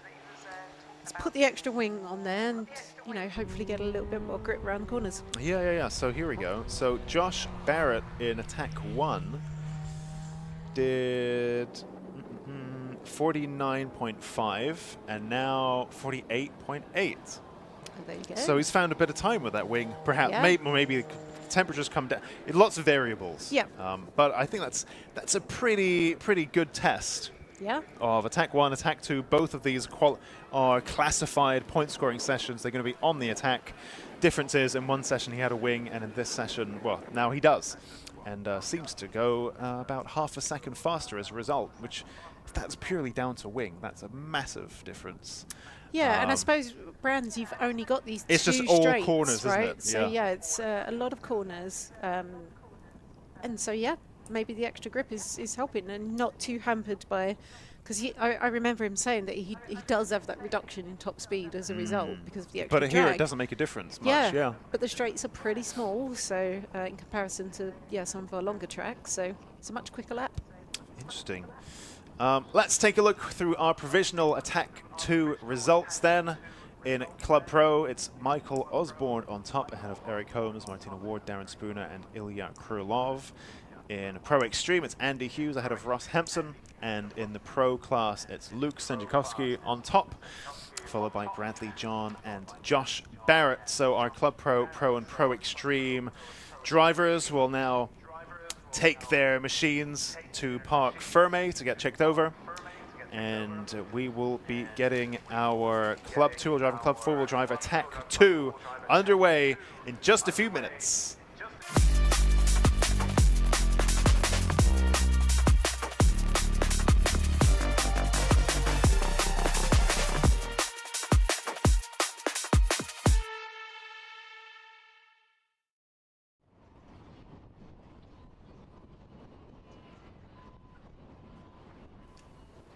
And while we wait for our Club 2-wheel drive and Club 4-wheel drive cars to get ready, Susie, even though she's in the commentary tower, has also been catching up with Alexander Volkov in the pits. Just grabbing a quick couple of minutes of Alexander Volkov. So, good morning, how are you doing? Hello, good morning, I'm very well, how are you? Yeah, not too bad, lovely sunny day. So, how have your first sessions been so far this morning? It was good, especially the first one was really smooth. You know, went out just to look for a grip. Seems like we found it, we came 3/10 of a lap record that we set last year. Wow. So now it's really happy. Changed the setup slightly on the car and it works. What have you changed on it? Geometry and very small aero modifications. And you're leading the championship at the moment, so it's been going great for you. Your car seems to be super reliable. Yes, car's been extremely good, and also, as you know, we do drag as well as time attack, so it definitely is put through its paces. So it's not something I thought I would say, is that 1,000+ horsepower GTI is reliable. What's the secret? I spent a long time on it. You know. A lot of time and a lot of money, I imagine. Yeah. It's been 2 years in development since 2023. Time attack, single entry. This is where I got hooked, and so it started.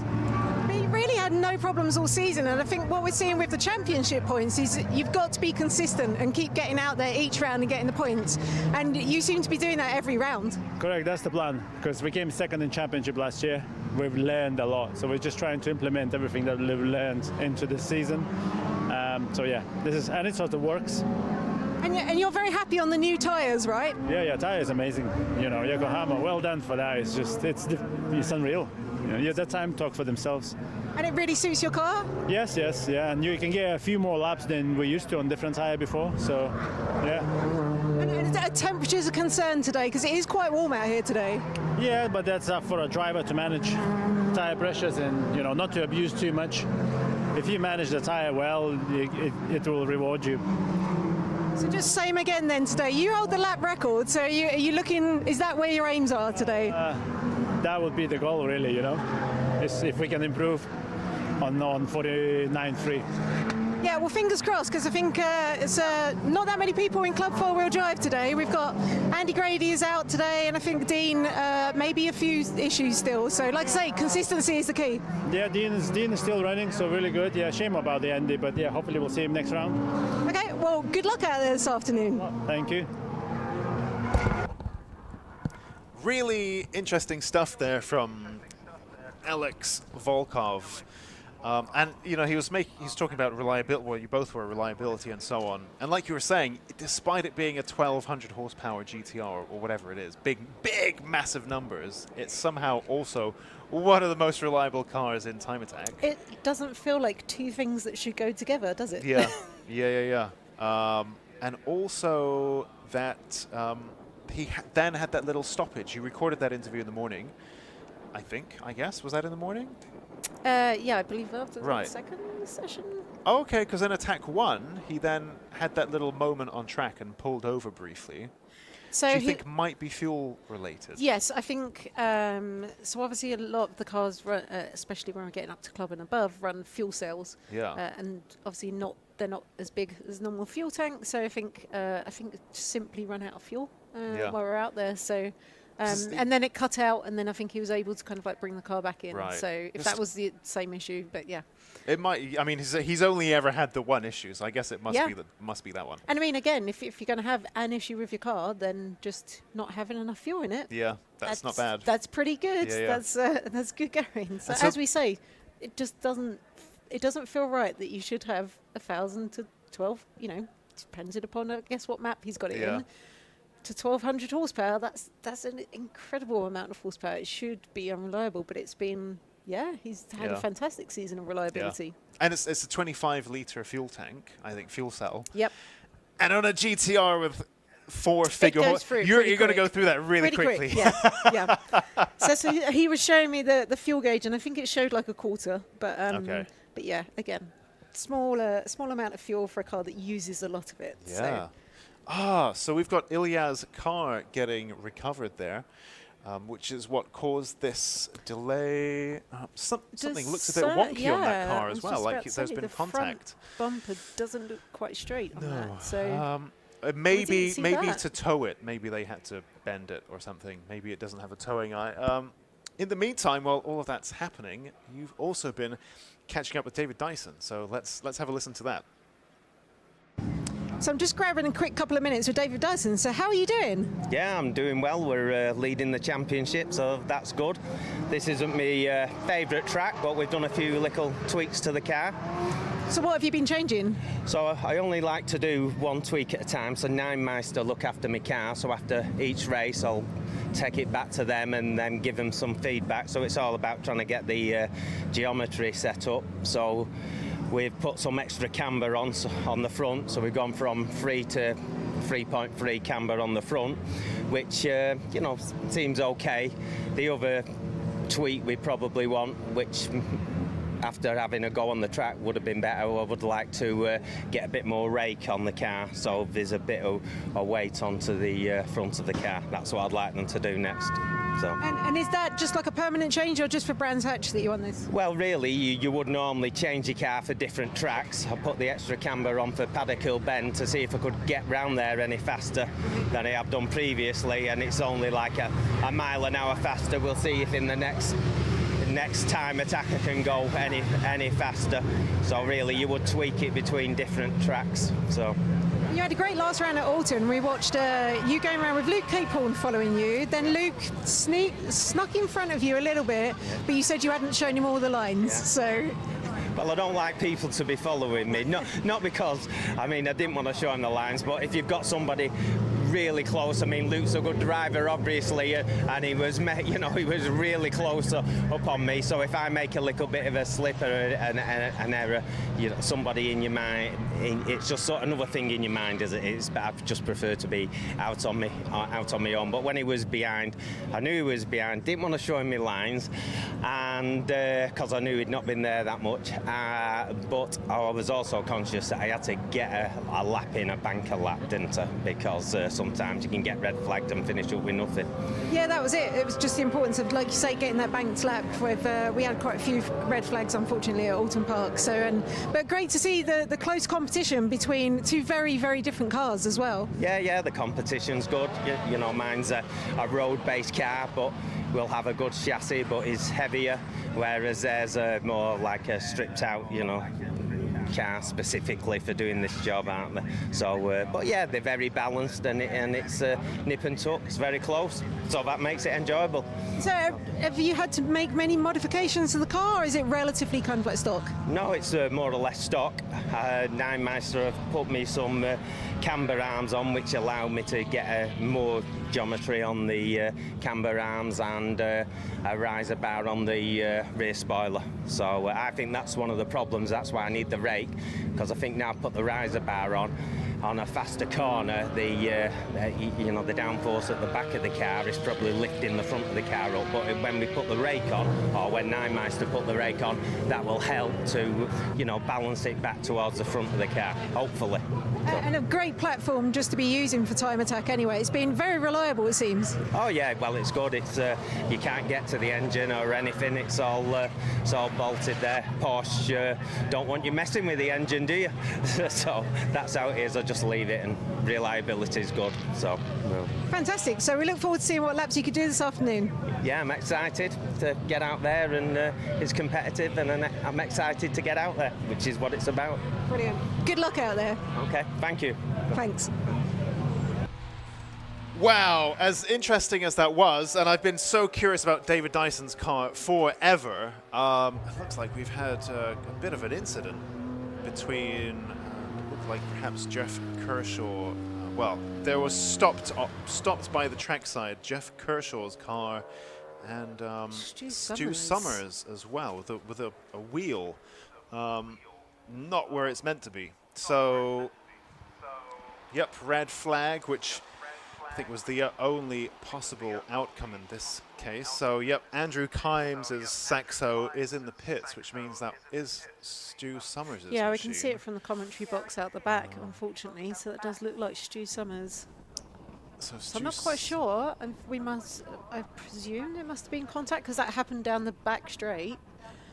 So it's hard to tell. Really yeah. hard. I mean, these could also be unrelated, right? So I think that's going to be one for race control to ponder. But you know, notably, Stu Summers' car is facing the wrong way. I'm not even sure whose wheel that is. I think it might be Jeff's car. Looks pretty low on one of the corners, so I wonder if that's missing a wheel there. Or perhaps the wheel could be from something else, a third part. It's really hard to tell. We didn't see that incident play out, and I don't think the cameras caught that either. But it looks...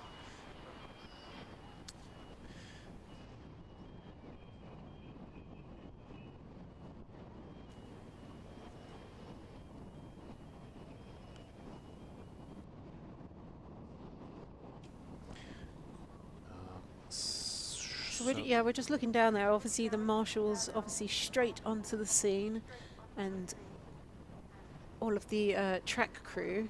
I'm just checking that everybody is okay.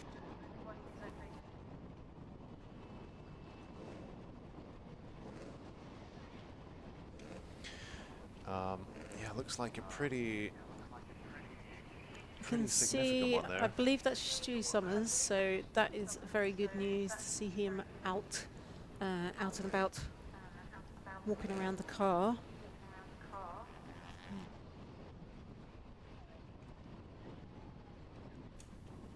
So this might take a little while to clear up. Looks like a pretty significant incident here. So we're going to go and try to find out some more information. We're going to need to do quite a lot of clear up here at the track as well. So we're going to take a short little break and leave you with some video messages from our sponsors and so on. And we'll be back in a few minutes.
Motegi Racing was conceived with one mission in mind: performance.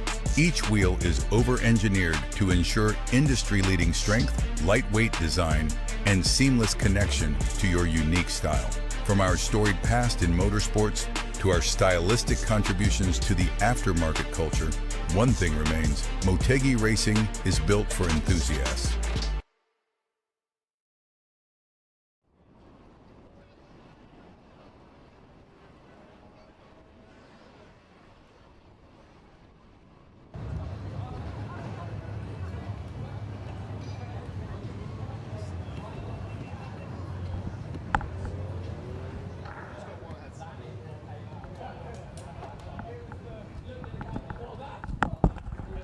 Okay, I think I've got the right headset now. Right, so cameras back in the pits. Someone here saying in the comments, Mr. Paddy, weight reduction. I think in response to that wheel flapping around. someone's just minus 25 kilos there. Not a bad weight reduction. As long as you only have corners in one direction. Yes, yeah. And no, hopefully everyone is okay. Obviously the clean-up continues for that incident over there. Yeah, might take a little while. Still not entirely sure what happened there, but you know, I think this is one that's best left to the officials. So as fun as it would be to look and speculate and try to guess. I think both Susie and I have our theories, but we'll leave that one to the race control, I think, to work that one out. It's in one of the only blind part of the track for us as well. We so we couldn't have seen it. We have pretty good visibility up here in the commentary box all around the circuit, and Brands Hatch is fantastic for that in terms of the layout. But unfortunately, this rear straight, there's a little, unfortunately, because of all the air conditioning, of us living the life of luxury up here in our air-conditioned office, there is a little blind section of that we can't see in, and it looks like that's where it happened. So just coming out of Graham Hill.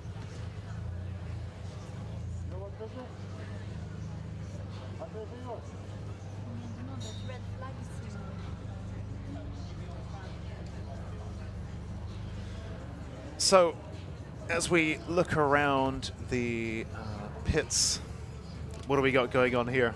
Actually, So it looks we like have moved both of the cars. Yeah, so both of the cars are... Oh, no, they are both gone. Yep, Yeah. so they are both headed back in, but obviously there's going to be a little bit of clean-up to be done by our fantastic marshals out on track, who obviously the primary focus is keeping everybody safe. So I'll make sure that the track is in good enough condition, but do see quite a few cars heading back in, so hopefully it won't be too much longer and then we could get back out on track. Number 180 there, David Frost, seemed to be celebrating something from the through the window of his Honda Civic, the FK8. Maybe is he doing well in class? Where is he right now? He's 5th in Club 2-wheel drive, so not really. So I'm not. I mean, it is early days. Look, we're only we were less than 4 minutes into the session, so yeah, early days. Maybe he's just feeling pretty bullish, perhaps. He's pretty pumped to be here, maybe. Yeah, exactly, as anyone would be. Yes. I think we have quite a lot of single round entries. I think because of the location, perhaps it's a convenient track for a lot of people. So lots of single round entries today, and they seem to be having a really nice time. Yeah, we always do see a lot of single round entries at Brands Hatch. I think, like you say, down in the southeast. It's a good location for a lot of people. Yeah, and obviously with the Go Japan show on as well, there's a lot going on. There's a lot to see and do during the day. We're talking about a lot to see and do. You're seeing the cars heading back out on the track now, so we've got a green flag and we can resume the on-track action. Yeah, so the clock was adjusted down to 12 minutes, so we lost a little bit of time under that red flag. But, yep, away we go. We've got a green flag again, so lost 4.5 minutes there. But it's the polar opposite of Alton here at Brands Hatch Indy, isn't it? Where those were very long laps. Yes. And here, actually, 11, 12 minutes, you can get loads of laps done in that time. Yeah, completely so. Yes, because as you remember at Alton Park, then we had, after the red flags, because it's such a long out lap, and you've got kind of like 2 minutes going round, and we see some of the, unfortunately, some damage to the turf. I was just going to the turf specifically. Looks.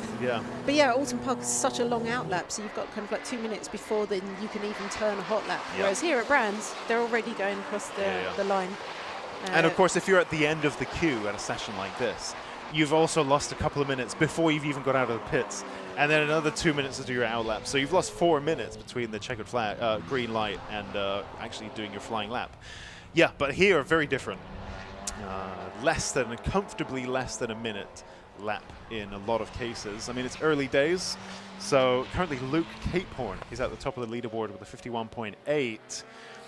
So he went straight out there, straight out of the pits, first in line, and just literally going for it straight on his first hot lap. Yeah. And as we were saying, especially temperatures are quite warm out there today. In fact, we've got a little bit of a breeze, but in terms of getting the best from the tyres, it's actually quite early on in the session where you'll get those kind of like peak optimal temperatures. And then, again, with the temperatures being high, I think we're going to see those quick times early on in the sessions. Mike Butler there, he puts in a 51.9, massive improvement there. Good enough for second overall and second in class. I think that's an interesting addition to the Club 2-wheel drive battle for the first few places. Mike Butler in the mix there as well. Yeah, so Mike's actually running 5th in the championship, and this is what I was saying. The championship in Club 2-wheel drive, between such different cars. As we were saying. Neil Wren. Do you know? I thought I saw a flash of something. Neil Wren's had a bit of contact. We as look well. away for one moment. Oh. That looks not good. Ah, there we go. all. That's at the run up into Druids. So again, the other little blind spot that we have, but we can actually see his purple BMW. So yeah, so the cars have only just got going. I don't know if that's going to mean another red flag to Yep, here we go, red flag. There. Yep. Neil well, Wren. that's so unfortunate, and Neil's just... He's had a real adventure with that chassis, hasn't he?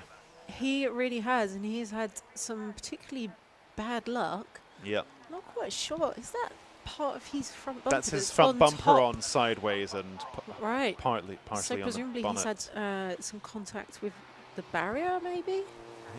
Maybe his bumper fell off and he drove over it. Nah. I mean, hopefully it's just that. But yeah, obviously, and that's on the run up to Druid. So yeah, not particularly a good place to be. No. And so yeah, we're going to see all of the cars coming back in so that our marshals can come out and check how Neil is doing and recover the car.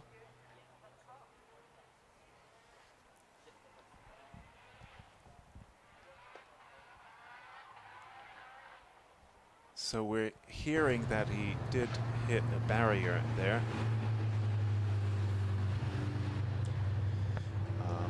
So, yep, perhaps contact with a barrier somewhere. What an eventful session, oh my goodness. Mr. Paddy in the comments, that's not supposed to be like that. Nope, not at all. Oh dear. I'm at loss for words. This is this has been quite a session. I don't think we've had that before. No, and This we'd is only unprecedented. just got going, right? And I think the cars had only just started to kind of like turn one hot lap, I think. I know, before- cold tires and all that. Yep, I get that. Yeah, and I wonder how much wow. of it is that pressure when you come back. You know the clock is ticking, and you've got to go out there and set that lap. And so everyone's very keen to get out there, especially after autumn, Yeah, when we saw yeah. obviously some of the classes reduced to I think 5 minutes, which meant one hot lap. And so the drivers know you've got to get out there, and you have to get at least a banker lap. Yeah, So but this is what Dave even Dyson if it's was not saying. absolutely perfect, it has to be good enough. Yep. And I wonder if maybe something just happened there with Neil. But yeah, the drivers will be very keen to get back out there when the clock starts again. And I think we've stopped the timer at 8 minutes 57. So we'll see. Obviously, we have to see how long it takes to recover the car and in terms of clear up. But yeah, the drivers are going to be very anxious to get out and set those laps. So maybe this is interesting, this camera angle on Ilya's car in the pits. So I wonder whether we might be able to stay on that shot for a bit. So we've got Eden's Micra there and Ilya's. So, well, I mean, it's not telling us a great deal, is it, other than it's jacked up and being worked on. But, yeah,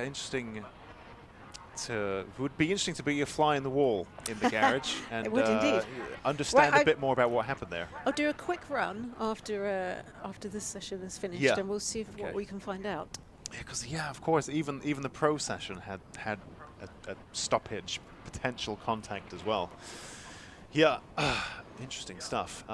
Dean Taylor, look at that. Dean Taylor, as the red flag came out, well, just Fastest before, car out on hopefully. track. Yep, fastest car out on track, 51.8 there for him. Oh, here we go. The camera's back in the pit. Oh, no, I'm looking at the wrong screen. That's the old YouTube recording, so the YouTube stream is a few moments after the actual fact, maybe about a minute behind. We're hearing that the driver, so Neil, is out of the car. Well, that's good news. That's good news. The BMW. The medical car has to arrive on the scene regardless. I think he'll also need to get checked over regardless. I think if there is contact of some kind, which tells us then that he probably didn't just run over his bumper if they've deployed a medical car. I think if there is contact, even the slightest little nudge, then they need to do medical car. Right. So I guess there was at least a slight little nudge somewhere, but he's out, so that's good. Yeah, that's good, and of course safety is paramount. So it's great to know that Neil is okay. Yep. On the Lucas Oil live stream, Oddbores has reappeared in the comments. It's a familiar name to some who've been part of the stream comments conversation so far this year. And Oddbores, seemingly quite a well-connected commenter with the intel on a lot of drivers, so very welcome back. Very welcome back. Oh, yeah, very welcome return. Welcome back. Good to see you back, and hopefully, yep, you might have more interesting nuggets to share with us today. But if you don't, that's also fine. No pressure or anything like that. But good to have you back, joining us on the stream. And yep, thanks to everyone else who's tuning in. How many people have we got now? At this present moment, we have 132 people watching now, I think. So, yep, welcome, welcome. Thanks for joining us. And of course, loads of people are watching from the track side as well here at Go Japan. One of our most popular events of the season. We've done a few Go Japans here over the years. I think this is maybe our third or our fourth season of running the Go Japan show. At least the third. Maybe not fourth, but I think this is the third season. Always great turnouts, loads of clubs showing up. Actually, during the long lunch break, I had a chance to wander up and down, take a look at all the stuff on display in the clubs. There was a really cool S12 Sylvia, which is not something that you see every day. S12? With, you know, the big drift style body kit that flares out. Flares outwards. It was really cool. And of course you see it and you initially think, oh, that's a cool 8.6. And then you see it's a bit longer and a bit more comfortable and you think, ah, it's an S12. So yeah, some really cool stuff here at the show today. You can see there Neil's car. So actually, let's take a closer look. What can we CSI here? But actually not a great deal. The bumper is off the car, we can see that much, but perhaps that's it. Dean Taylor. So let's talk about Dean for a second. Let's talk about Dean. Dean is quickest car out on track at the moment, so with a 51.083. So, Is that a flocked engine cover that says got boost? No, it's not flocked. It's not flocked. Okay. But yeah, so quickest car out there on track, and we saw Dean last night, and he was like, nope, no good. I don't think I'm going to be out on track today. Oh, So had some issues, and obviously being able to kind of like resolve those because he's out on track and, like I say, fastest car out there at the moment. Piranha Developments. That's a cool logo. Cool name. There you go. You can just see it there. A very angry-looking fish.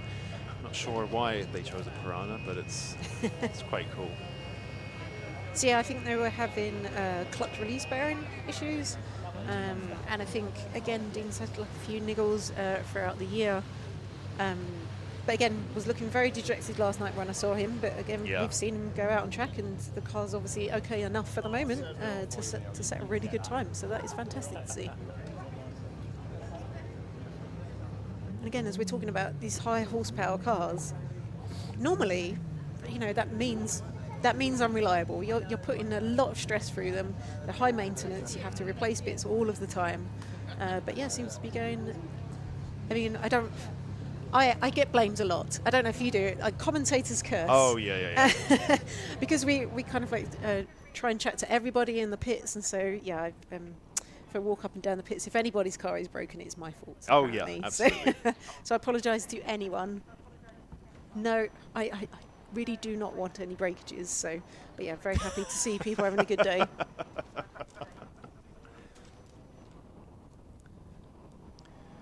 can see that recovery. We're starting to see, Neil's car is. There you go. It's on the move. It's on the move.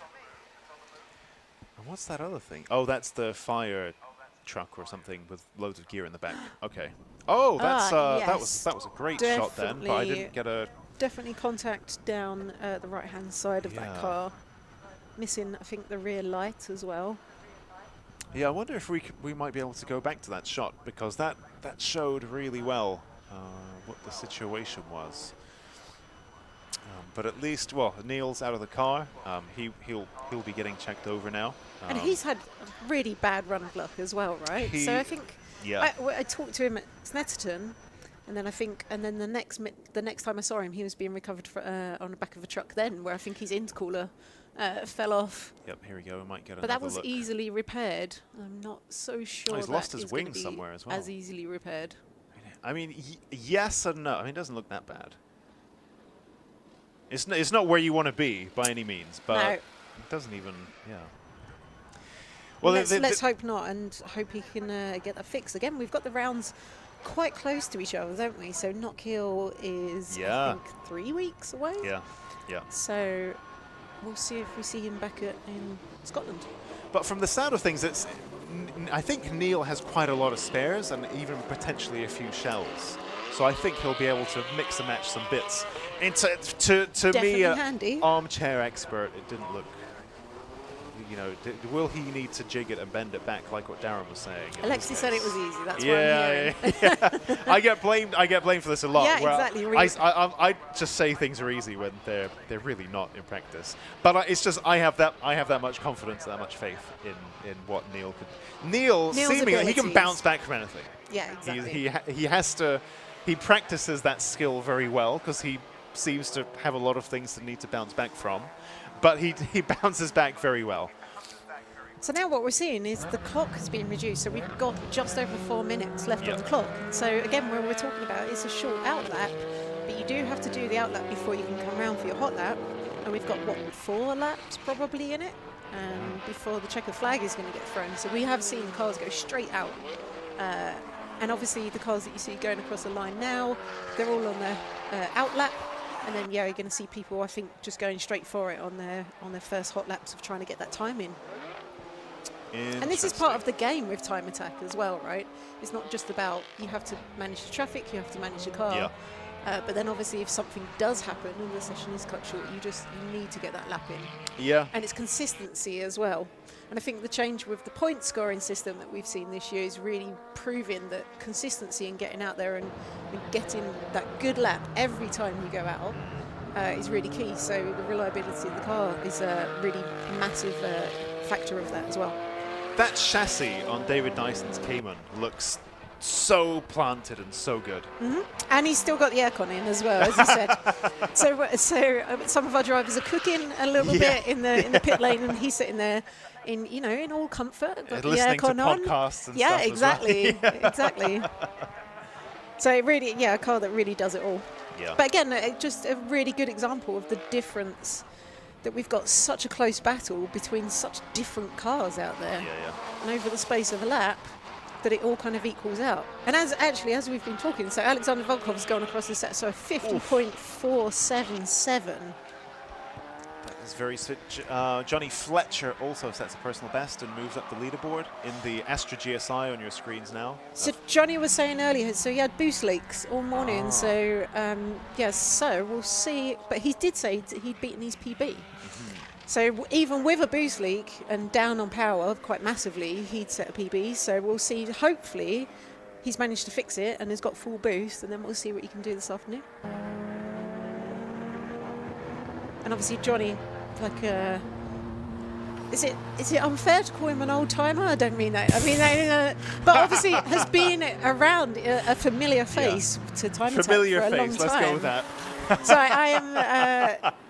I will be catching up with him at Knock Hill because it's a little bit of celebration for him then about how many rounds he's competed in. So yeah, we'll save that for Knock Hill. Yeah, it must be 100. Who knows? To watch this space. Yeah. Watch the space. Interesting. Wow, that's interesting.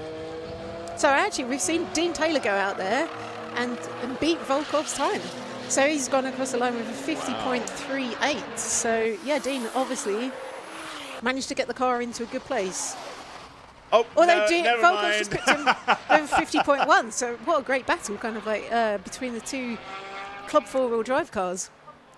And again, interesting how over the course of Brands Hatch, quite a tight circuit, quite technical.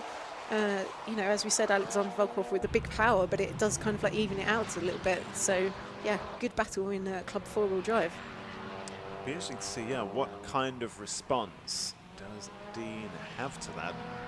So his current best of 50.3, and Volkov just punching in a 50.1. So 2/10 there between our club four-wheel drive front runners. I'm just looking at club in the battle in Club 2-wheel drive. So how many cars? We've got 4 cars in 51 seconds then. Yeah, very close there. Luke And again, just such different cars. We've got an Astra from a Cayman GT4 RS, from another Astra, but another an older, Astra, but a older different, Astra. yeah, and then a supercharged M3. Yeah. So, and all running within 0.8 of a second of each other. Wow. Very, very close. Checkered flag has come out. So let's give our drivers, well, those who are still on a hot lap can finish. And then that will be, well, then they'll take the checkered flag and that will be the end of their session. But those who are currently on a hot lap can still finish it. So this could all shuffle around a little bit. Not to say it will, but it might. Oh my goodness, what an eventful session this was. Wow.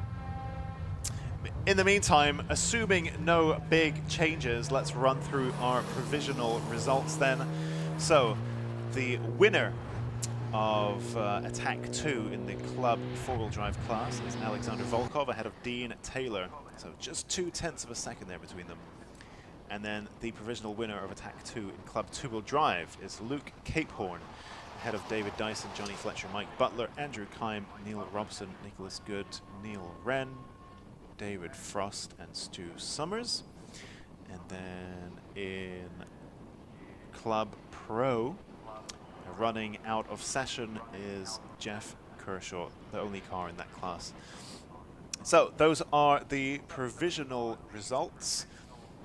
I suspect that this transition should be pretty, not much track cleanup is going to need to happen, because I guess that's maybe all been done as part of those recoveries, which means that hopefully we will be able to get our Clubman classes Attack 2 underway in just a few minutes.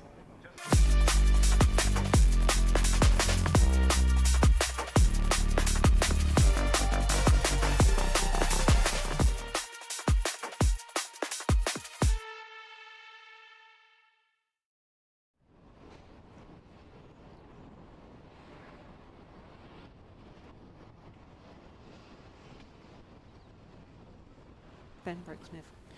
So it looks like maybe we're going to need a couple of minutes here, but it does seem like we have an interview in the meantime with Ben Brooksmith in the GR Yaris. Just grabbing a quick chat down in the garages with Ben Brooksmith. So good morning, how are you doing? Good morning, I'm very well, thank you. How are you? Yeah, not too bad. So, and today I think you've brought along 2 cars in Clubman. So can you tell us a little bit about the cars? So actually these cars are kind of identical because Charlie's a customer of mine and that's my car. The idea was that we bring down some Yarises, maybe try and get a mini class going where we have some similar cars, or perhaps other tuners can come and see who's got the fastest Yaris. Everyone can get involved. There's a whole like community with Yaris world of grown-up boy racers. And I think actually people would enjoy coming here and being competitive with each other because it is fun. Like, I mean, you know, it's interesting the debate on time attack, because a lot of people look at it and see not much actual track time, like as though it's like a track day. But when you're actually out with someone else who you can directly compare to, and some similar stuff and different stuff, and you've got like a window to try and be competitive in, it's a different feeling. Like it's really fun. It's cool. So talk to us a little bit about the spec of the cars, because they're both from your company, right? Yeah. So my business is String Theory Garage. Both of them have like full bolt-on modifications. So in terms of power stuff, there's nothing hardware changed, like in terms of internal engine stuff, but they've got intercoolers, oil coolers, radiators, exhausts, blah, blah, blah. And both of them are making 340 horsepower. Charlie's got some really snazzy Moton suspension that is, you know, not cheap, but is awesome. I've got one of our off-the-shelf AST suspension kits. Both of them are road cars, you know, full interiors. They've got our seats, they've got our roll cages, they've got our harnesses. They've got like a full kind of safety kit, but they're like a Yaris version of a Porsche GT3 or something, you know, like it's a normal car that you could get in, go to the shops, you could drive every day, and you can come and do stuff like this in. Yeah, and it's a great package out of the box, isn't it? Yeah, they're awesome because they're unique in today's market, really, because if you look around the paddock at all kind of similar cars, there'll be old Imprezas, old Evos, they're all really old collectible cars now. And so the opportunity to just kind of buy a car and come and have a go is a bit lower. You're looking at BMW cars and yeah, German stuff, bigger, heavier stuff, different things. So these as an off-the-shelf thing you just go and buy. I mean, you could literally turn up in one of these completely standard, put a fire extinguisher and a harness in it, and come and have fun here. Like no problem. They'd go around, they wouldn't overheat, they wouldn't break. They'd be competitive within themselves. You know, you wouldn't be racing the big boys, but you'd be racing each other. So that'd be fun. You know. And what's your ideal recommended mods then for Clubman? I don't know, come and spend absolutely loads of money with me because it'd be fantastic. Basically, the more you spend, the better your car gets. I don't know, genuinely, if you wanted to come and join in at Clubman and just have fun, I would do suspension, brakes, tyres. I'd put seats and a half cage in it, so safety gear, and I'd just come and drive it. And then when your driving skill evolves, you can give it more power, you can do a bit of this, a bit of that. Like when we come back next time, both these cars are getting turbo kits, so there'll be another 100 horsepower up. But that is because we're somewhere near what the car can do and fancy going a bit faster. I genuinely think, I mean, this is contradictory to my business and somewhat the attitude in Time Attack, I guess, but there's no need to spend loads of money. Like you buy some really nice bits to make the car drive good and just handle track work, and you just come and drive it. So suspension, brakes, seats. And that's the idea of Clubman class. And did you drive them here? I didn't. Oh, you did? Did somebody? I put it on the trailer. I would have driven it here, but I'm being cheap, and my Yokohama AO52s that are legal for this event will not be legal when I go home. So I was just like, oh, I'll stick it on the trailer so I don't get arrested for the drive home. Otherwise, yes, I would have driven it here. You have a bit of a history going a little bit more sideways, right? Yeah. It's funny. I was saying to you about this being the 20th anniversary of Time Attack, and well, I specifically Time Attack, but the thing is, it's been wrapped around with drifting since 2005. And I came to GT Battle, and I drifted in the first sort of it was called D1 GB, and then European Drift Championship, alongside Time Attack, 20 years ago. So I won the European Drift Championship in 2008, which is like a lifetime ago now, isn't it? Really, it's terrifying. Let's not think about that. No, I've got a guy who works for me who's probably like 5 or something when that happened. But yeah, and so we went to the US that year, and I've been around the world with the Barneses, the organisers of Time Attack, and so actually I suppose this event for me is, maybe it's a strong word, but it's a little bit romanticised for me. Like it's nice being here with like familiar faces in a familiar place. And I genuinely think that if I could introduce some of my Yaris customers to this community, this is a nice community to be involved in. Everyone here is friendly. So yeah, it's a great paddock, isn't it? Everyone is super friendly. Everyone will help anyone who's got any problems as well. So what would you say to your Yaris customers then to get them to come? Come and get involved, seriously. The only thing that anyone gets stuck with Time Attack is complication of rules and cost of equipment. But once you've bought yourself a hands and a helmet and a suit and some boots, you can go and do hill climbs, you can go and do sprints, you can go and do some Clubman motorsport if you want. You can take your little base license and you can upgrade to an ARDS test and go racing. And actually the amount of stuff you can do with a fairly simply modified car in terms of motorsport is quite big. So I'd come and get involved with this. It's a really good thing to get started in, and it is quite serious, even though you're in amongst serious cars and serious teams and serious competitors, but with your road car that you can drive here in. So just come and get involved with it. Or trailer it. Sorry? Or trailer it. Or trailer it, yes, or trailer it. Yeah, like me. Cool, well, good luck out there this afternoon. Thanks. Thank you. Thanks. Well, we're in the same conundrum as before. As interesting as that was, and again, I was glued to the screen. I really enjoyed that. This is a person who I've heard a lot about, and String Theory Garage and so on. But I've not really seen in action or hear them talk or anything like that. But in the meantime, we've had another red flag. And I think this one is Druids? Tim Matthews. Is that where it is? Oh, it's Druids, is it? Yeah, unfortunately. That's 183. Yeah, that is Tim Matthews in the. It's the only NB MX5 that we have here today. Yeah, dear. talk about commentators, Gus. It's like. Well, I mean, but we didn't say anything about Tim Matthews. No, right? but Well, every time. the fact that we exist Yeah. is going to bring out red flag. We didn't just. It only works if you're talking about how well the driver's doing, and then something happens, right? That's how it works. But like, we didn't really.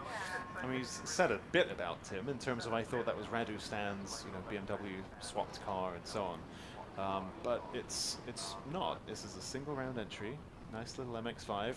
There was a nice lick of flame from the back of that car as Tim was braking into Paddock Hill at one point during the day. Even though it's naturally aspirated, that was, we didn't really do the nah. No, we're not taking the blame for that We're one. not taking the blame for that one.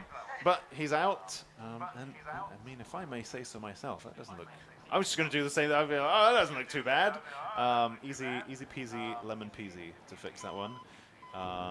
Look, it's got plastic windows. That's cool. I feel like many MX-5s don't have that. I don't think Jamie's one has.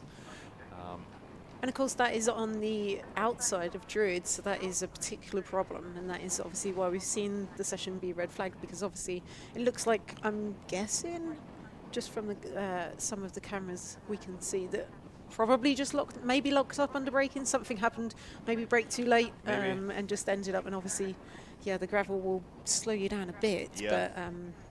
But yeah, unfortunately, quite an unceremonious end to that corner in the tyre barrier. Yeah, he's going to be finding bits of gravel in there. It's with these MX-5s, there's all this urban legend that the Japanese factory workers put a 100 yen coin under the carpet or something. Oh, like really? that. Yeah. So there are different versions of this urban myth. Either they put the 100 yen coin in for all the export market cars, or they put the 100 yen coin into all the domestic market cars, or maybe this isn't even an MX-5 specific thing, and the dock workers, when exporting a car, put a coin in for good luck, and that's irrespective of what model. There's lots of different versions of this myth. Has this been proven true? Or Yeah, is this just so Jamie Biss has, he showed me the coin under his carpets. Oh, He okay. has one in there. My A86 has coins in. But part of you thinks, but you lose change in your car anyway. That's a pretty, that's just what you find in cars, is you find loose coins. Is this really urban legend worthy? Was it under the carpet, though? I can't remember. Maybe. But in the case of Tim test of Matthews, the he's OMA. going to be finding bits of gravel, isn't it? It's going to be the same thing, but with bits of gravel tucked away. So it's another variation of that myth. But as we perhaps get... the opposite of the good luck. It's the opposite myth. of the... Yeah, maybe he didn't have a coin. Yeah, maybe that's that what it was the is. problem. But as we get that recovery done... And he's out of the car. He is out of the car. fortunately, Yeah, you so can see him there, hands on hips, I think, looking not too happy with what had unfolded. But yeah, we'll give that a few minutes. I think that'll take a little while to clear. But we'll quickly jump to a little ad break. I mean, this attack too has been very eventful, and you'll have seen these videos many times. But let's have a look at them again, and we'll be back in a few minutes.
Motegi Racing was conceived with one mission in mind: performance.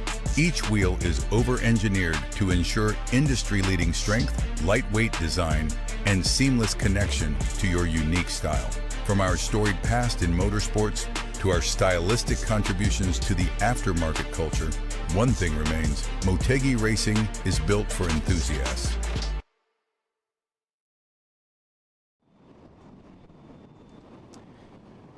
So, looks like, there we go, that MX-5 now being moved out of the way on the back of the flatbed. If I can see, the clock has been reset to 10 minutes, so it looks like our drivers then are going to get 10 minutes left in this session. Once. Hopefully that's 10 good laps then. Yeah. I mean, obviously no more. one out lap, so hopefully 9 good laps. But yeah, this it's been eventful today. We don't like eventful. Eventful's not good. We had an eventful Alton Park as well. This is even more so, I think. Especially this attack too. Yeah, so this is like a whole soap opera. Yeah. Well, hopefully. I mean, we've got a lot of cars out on track as well. This is the thing with this particular session. Yeah. I think when you're looking through the entry list, nearly half of all of the cars that are here today are in this session. In this session, yeah. But we've seen the light go green and We can the hear them. engines. Okay, it's just a long pit lane or something. So that Subaru is back out. So they are back smoke, out. there's a smoky single round entry car. I think that's Darren Wilson in the TCC Racing machine. So the Bug-Eye Impreza, which was super smoky earlier on.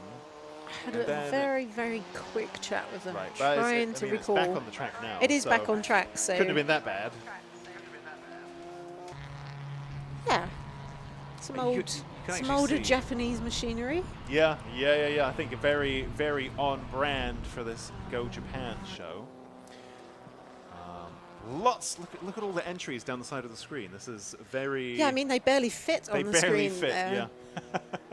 And again, we're kind of like, we're not actually showing everybody. I don't think so, because we're only showing up to the top. Oh no, we're not doing up to top 5 because Classic and Retro goes up to 7th. So I guess maybe this is the full list. Well, we've got 26 cars out in this session, so maybe one less now, so maybe 25. Yeah. But again, a lot of cars out on track. Yep. Amy Thompson seemed to have had a moment earlier and stopped on track, but she's back now, and that car is all good again. So. Yeah, that's good to see it back out, and I think, and then also Dan Buckingham. So I think Dan has got a suspected head gasket out. Oh. So, but again, he's out on track, so that's very positive. And I think even just looking around the track now, and obviously Brands Hatch quite a short circuit, so 26 cars on track, or 25 is it maybe now. Space is the real kind of like key issue that these drivers, and they really have to kind of like play the game of trying to find enough clear space to not hit upon somebody who's maybe on a cool-down lap, mid-corner, because that's your worst nightmare, is if somebody is online kind of like through the corner. And our drivers are very good at keeping an eye in their mirrors when the faster cars are coming through, but we do have some corners that are pretty much impossible to stay off the line when you've got kind of like 30s. Obviously, the line changes from one side of the track to the other, so it's very hard to stay out of the way there. But again, just seeing, I mean, it's like the M25 at the moment. There's huge amounts of traffic on the back part of the circuit right now, so that's going to be the name of the game. Well, I was going to be a bit more flattering, because some of these shots where all of these Japanese cars are bunched up, some of them are noughties models. So we had J. Elliott's S2000, we've got the blue and white Impreza of Darren Wilson there. They're all bunched up together. It kind of reminds me of those Best Motoring DVDs, where right. they gather some cars and set them out on track around Tsukuba, and they all have a little race with each other. They're all super bunched up because they only race for about 5 laps, so they never build that gap out. They're always super bunched up. It kind of reminds me of that a little bit, especially when the shot is just Japanese cars. It reminds me a bit of those Best Motoring videos. Right. what I want to see is this battle going on in pocket rockets, so forced induction. So Tommy Langley from Jamie Biss from Rafael Cesaris. So interesting. So what's happening in pocket rocket? So Rafael had a very dramatic moment this morning. I don't know if we caught that on camera. There was a glimpse of it. What happened there? So the roof came off.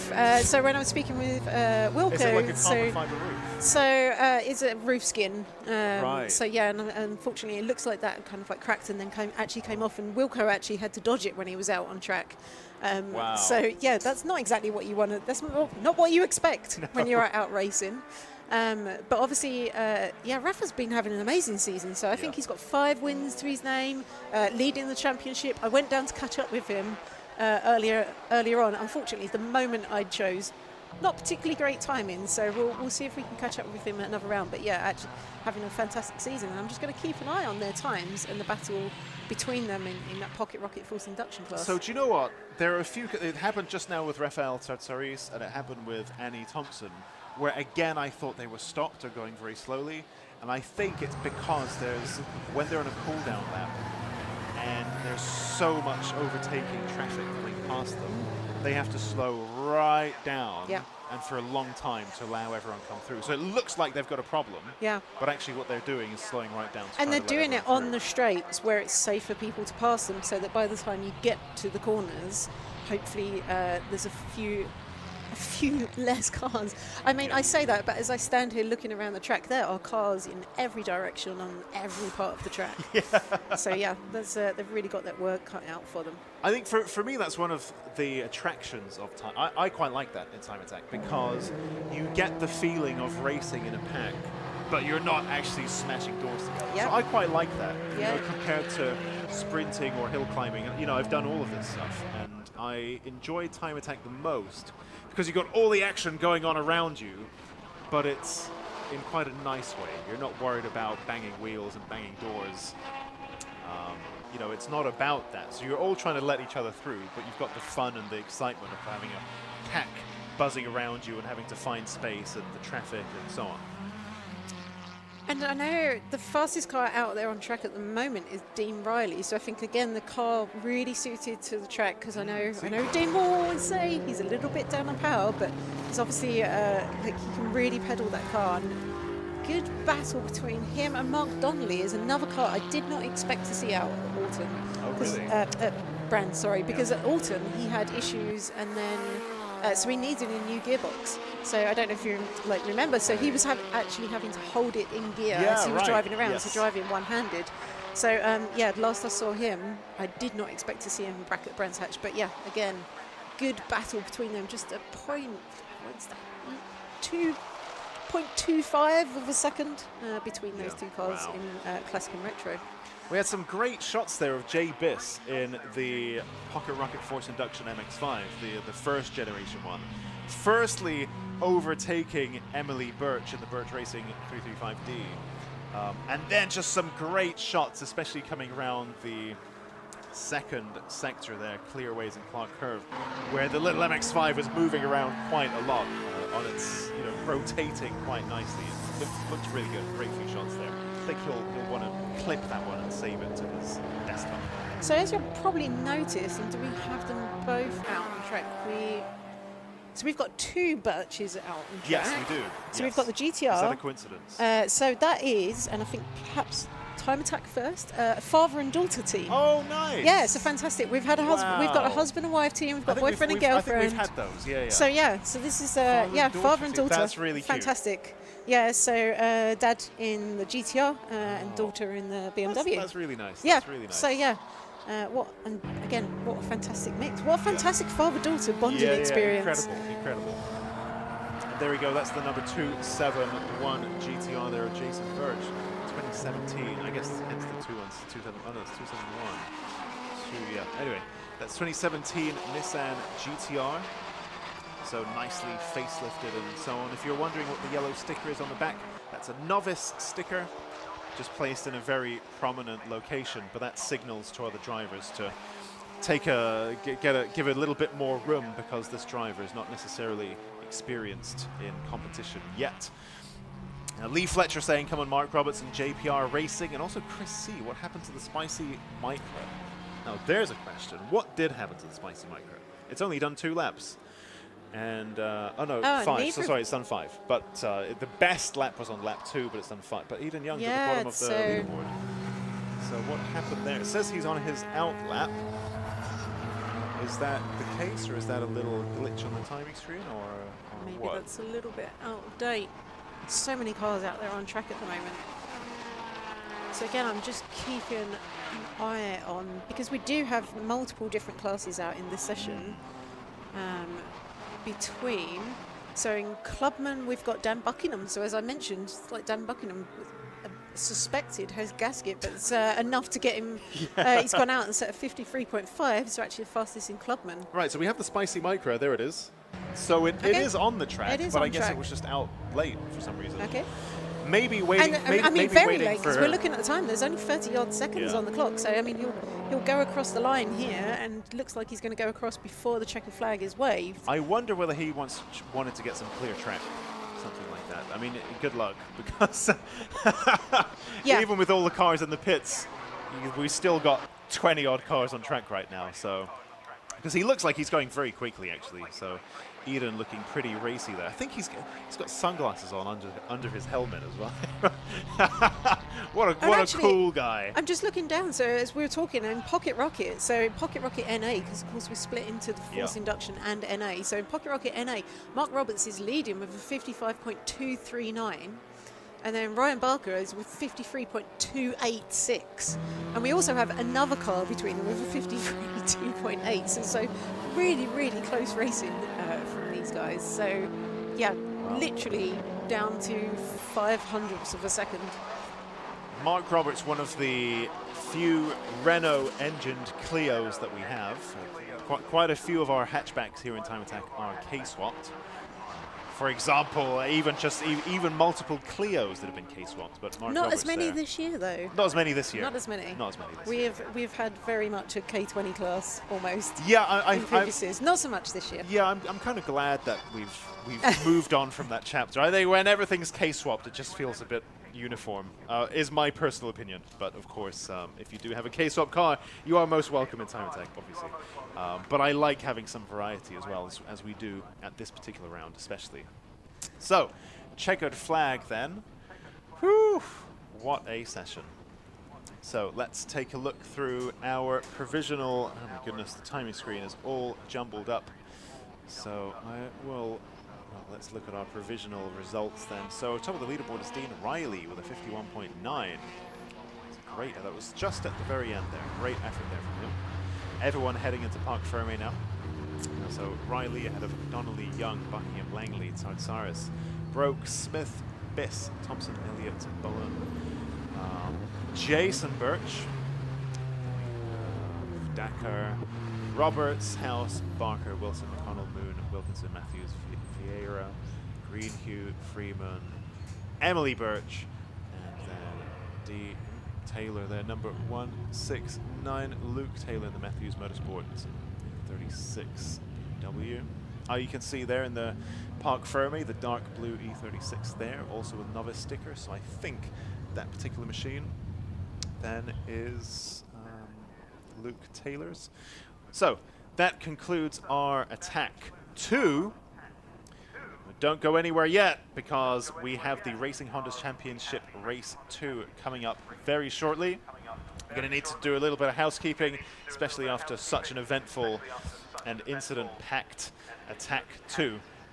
But the Racing Honda's Championship Race 2 will be upon us before we know it, and that will be coming in just a few minutes.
in all the classes pretty much reversed.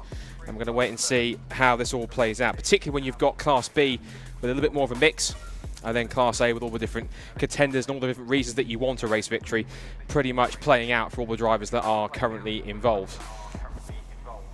So I'll bring up the actual grid for this one in a second so we can run through it. But James Kiff on that partial reverse grid pole, which means he's going to have a bit of an interesting time. And this is how it's going to line up. James Kiff will start then from pole position once again on the reverse grid pole. But Phil Wright, who's won here 4 times before, will be alongside him on the front row of the grid. Tommy Knight started race 1 in 3rd place. Starts there again. Can he go full sends and take his first victory of the championship? He wants to do it at home. Is it possible? Liam Collins still desperately wants that victory. He'll start from the 2nd row of the grid. Maybe he can make it happen this time, particularly as this time he has Will Self behind him. Will Self 5 times winning in a row, 6 in total, but he's going to have to do it from the 3rd row of the grid on old tyres. Can he do it this time? Might be tricky. Kevin Talbot starts in 6th in the DC5 Integra. Then it's a pair of EK Civics again on row 4. Dave Buchy and James Alford lining up from 7th and from 8th. From 9th on the grid, where we find our Class B pole sitter, Sammy Milam. He's alongside Sam Linstner, so all the Sams on row 5. Spencer Fortag and Ryan Cunningham come next from Unstoppable Dan Thackeray, who's back in 13th and 5th in class in this one. Owen Diver moves up to 6th ahead of Thomas Mitchell, and then Lucas Francis Menu starting in P16. And then further back in the grid from 17th onwards is where we find Duncan Holloway, who is out on the grid, and also Lewis Barker, who is out there too, impressively. So both of the cars that retired in race 1 are on the grid. And Callum Houch and Matt Rowling, of course, swap positions, and then they're going to start from the back of the grid in Class C with Houch on pole ahead of Rowling. So a couple of things I found out during the qualifying, during the breakdown between races 1 and 2. So Duncan Holloway went off because he was avoiding the incident that was going on between himself and Luke Crassus Menu. So Luke essentially went off the road, and then he had to try and avoid it and ended up into the barriers. And despite the car being on its side, it was pretty much good to go again. They checked in with James Kembry and all the guys at Honor Motorsport. He's fine, car's fine, all good to go. With Lewis Barker, the reason why he retired is he actually made contact with somebody going up towards clearways. He tried to go on the brakes, didn't really work, went on the brakes again, and then he went to the back of somebody else. And the contact that he made, actually, it left a flat spot on the rim, not the tyre, the rim of the car, and that's why the wheel popped off, or the tyre popped off. And because of that, he had to come back out. And there's a lot of gravel on the underneath that car, and had to get it back in there too as well. Also, speaking about Kevin Talbot, whilst he was in the Honor Motorsports awning, and he was saying that there was a bit of tweaking to that sort of support to the front splitter, but the reason why they did that, there was some lasting damage from Alton, I believe, but they seem to have fixed that and sorted it out. So maybe, potentially, he's got an opportunity to get a good result from P6 on the grid, if he can potentially manage it. It's going to be pretty tricky then, but it's going to be possibly quite an exciting occasion as the cars head off on their formation, that weaving from side to side to get some heat and temperature into the tyres and more pressure and temperature into the brakes to get them into that optimal range. You can go too hot or too cold, because if it's too hot or too cold on the brakes, and too hot, too cold on the tyres, particularly, it feels like ice. Too much temperature, you lose grip. Too little temperature, you lose grip. And track temperature can also play a factor in it as well, particularly when you've got, you really want a cooler circuit for warmer tyres. It means you can regulate the temperatures much better, also regulate the wear much better, and the pressures sort of warm as much as they can. But you've got to make a balance on formation laps, because if you weave too much and put too much heat into the tyres and also tear them up a bit too much, you're going to use them up too much before you get to the end of the race. And particularly when you've got cars and drivers who are using tyres pretty much a weekend, like Will Self did, and actually double weekend stinting tyres. It's not always easy. I believe there's been 1 or 2 little delays from tyres coming through, but some of the drivers who have managed to get new tyres or save them for this weekend certainly trying to take full advantage. So, James Kiff then, who we know has the pace in the car, starting from pole position. He'll try and give it his full send. I spoke to him earlier on, and he said, I'm just going to send it. I'm just going to go for it and see what happens. That's all you can really do in that situation. These partially reverse grids really give some tantalising prospects. We had a cracking second race, if you remember. If you get to watch that back, particularly the opening 2 laps, Will Self put in a blinding opening lap to go 7th to 1st by barely half a lap. It was stunning. He went round the outside of somebody at Island Bend. Then he made the pass up the inside of Fraser McNeil. Shout out to Kilty K-Swap, so not here this weekend. They'll be back at Knock Hill, and got to a lead and was challenged towards the end by Tommy Knight, but then the red flag saved him. He was saved by the red flag again at the first race earlier on, and that was with about 3 minutes to go. But potentially now he's behind Liam Collins and a few other drivers.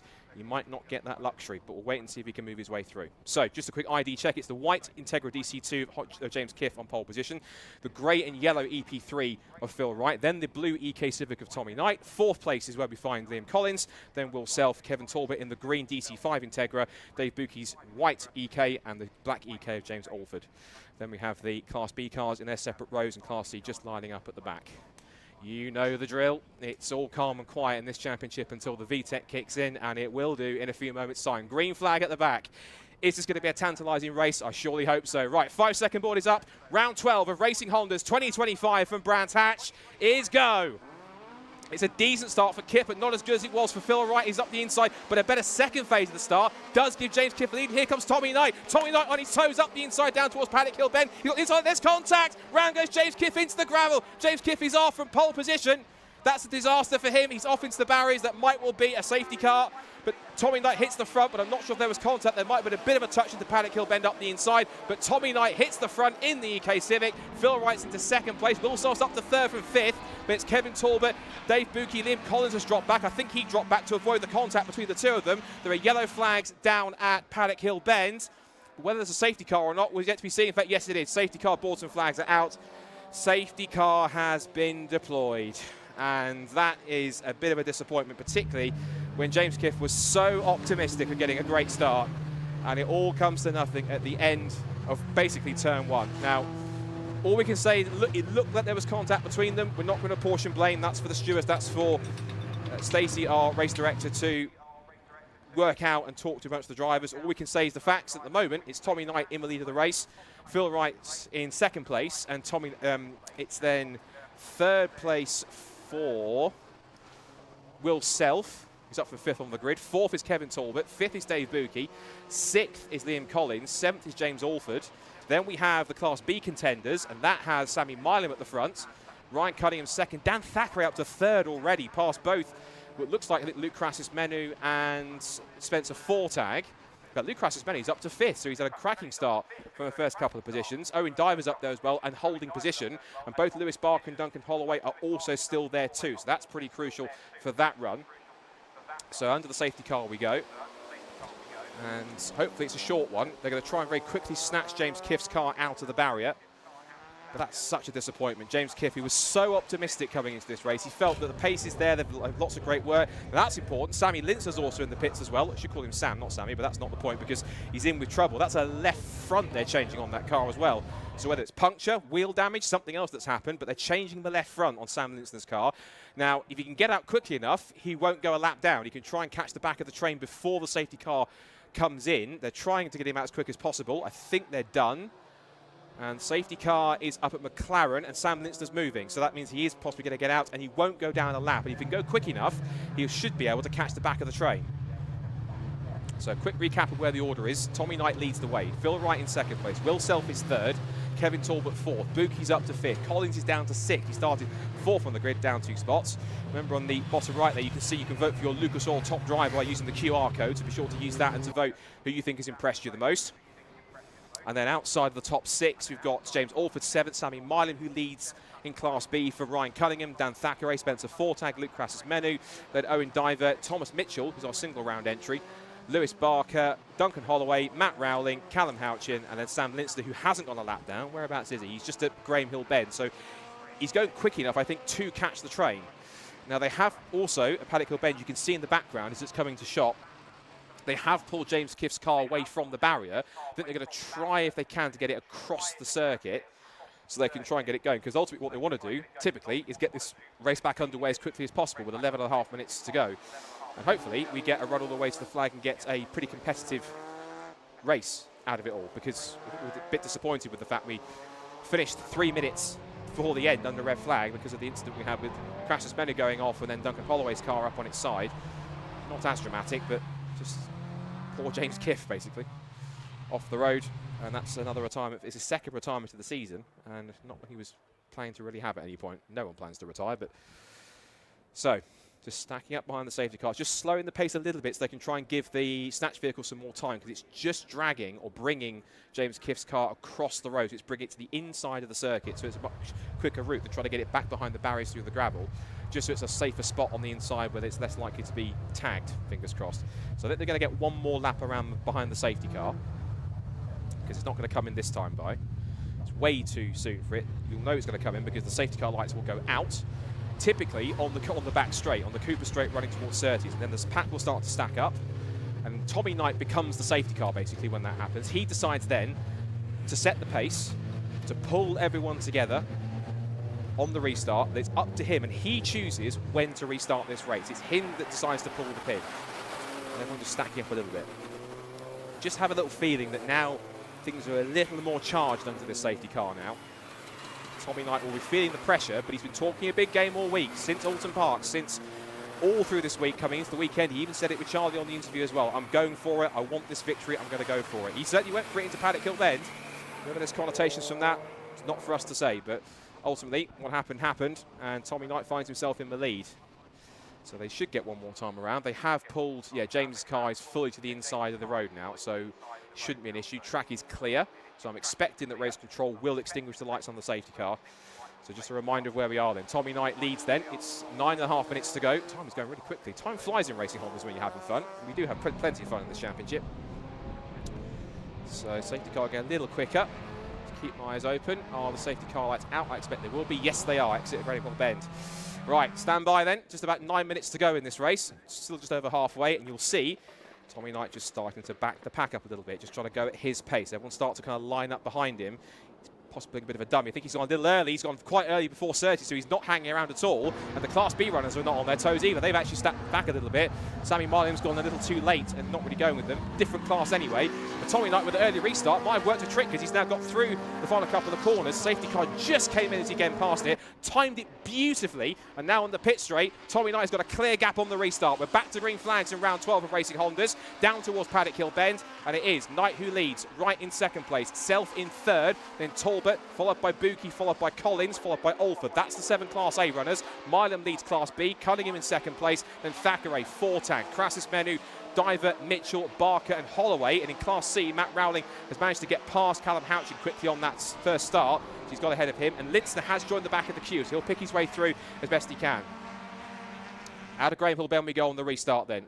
Stacking up for, this is for 4th position, Talbot with Buki and Collins. And I expect, all due respect to Buki, that Collins might well give him a challenge in the next few corners. He's pushing hard, looks at the outside line going into the right-hander at Clark Curve and through clearways, through McLaren in clearways. There's James Alford. And now the Class B battle stacking up because Milan's got the defending champion, Ryan Cunningham, looming large in his mirrors, but he's got Thackeray looming in his mirrors too. So it's going to be 3 for the lead in Class B down the pit straight. And keep an eye on the Class A battle, and as I predicted, Liam Collins has got past Dave Buki, so that's him up into 5th position, into the top 5 as Cunningham closes in, gets a little closer, just focusing on that. His eyes will be squarely focused on that rookie cross to the back of Sammy Marlin because he knows he can pressure him. Up towards Druids, again, forces Marlin to go defensive. Thackeray thinks to the outside line into the 180-degree hairpin. Fortang's going with them as well in the FN2. And Collins is not hanging around. You can see he's already dropped Dave Buki and straight onto the tail of the DC5 Integra, that of Kevin Talbot, who would love a podium if he can. But 4th place is the best result he have equalled in the last 6 races. And Collins thinking, I'm going to put you under as much pressure as I can. Trying to squeeze by on the inside line. He's now nose to tail as they come out of clearways and through Clark Curve. He's trying to squeeze up the inside.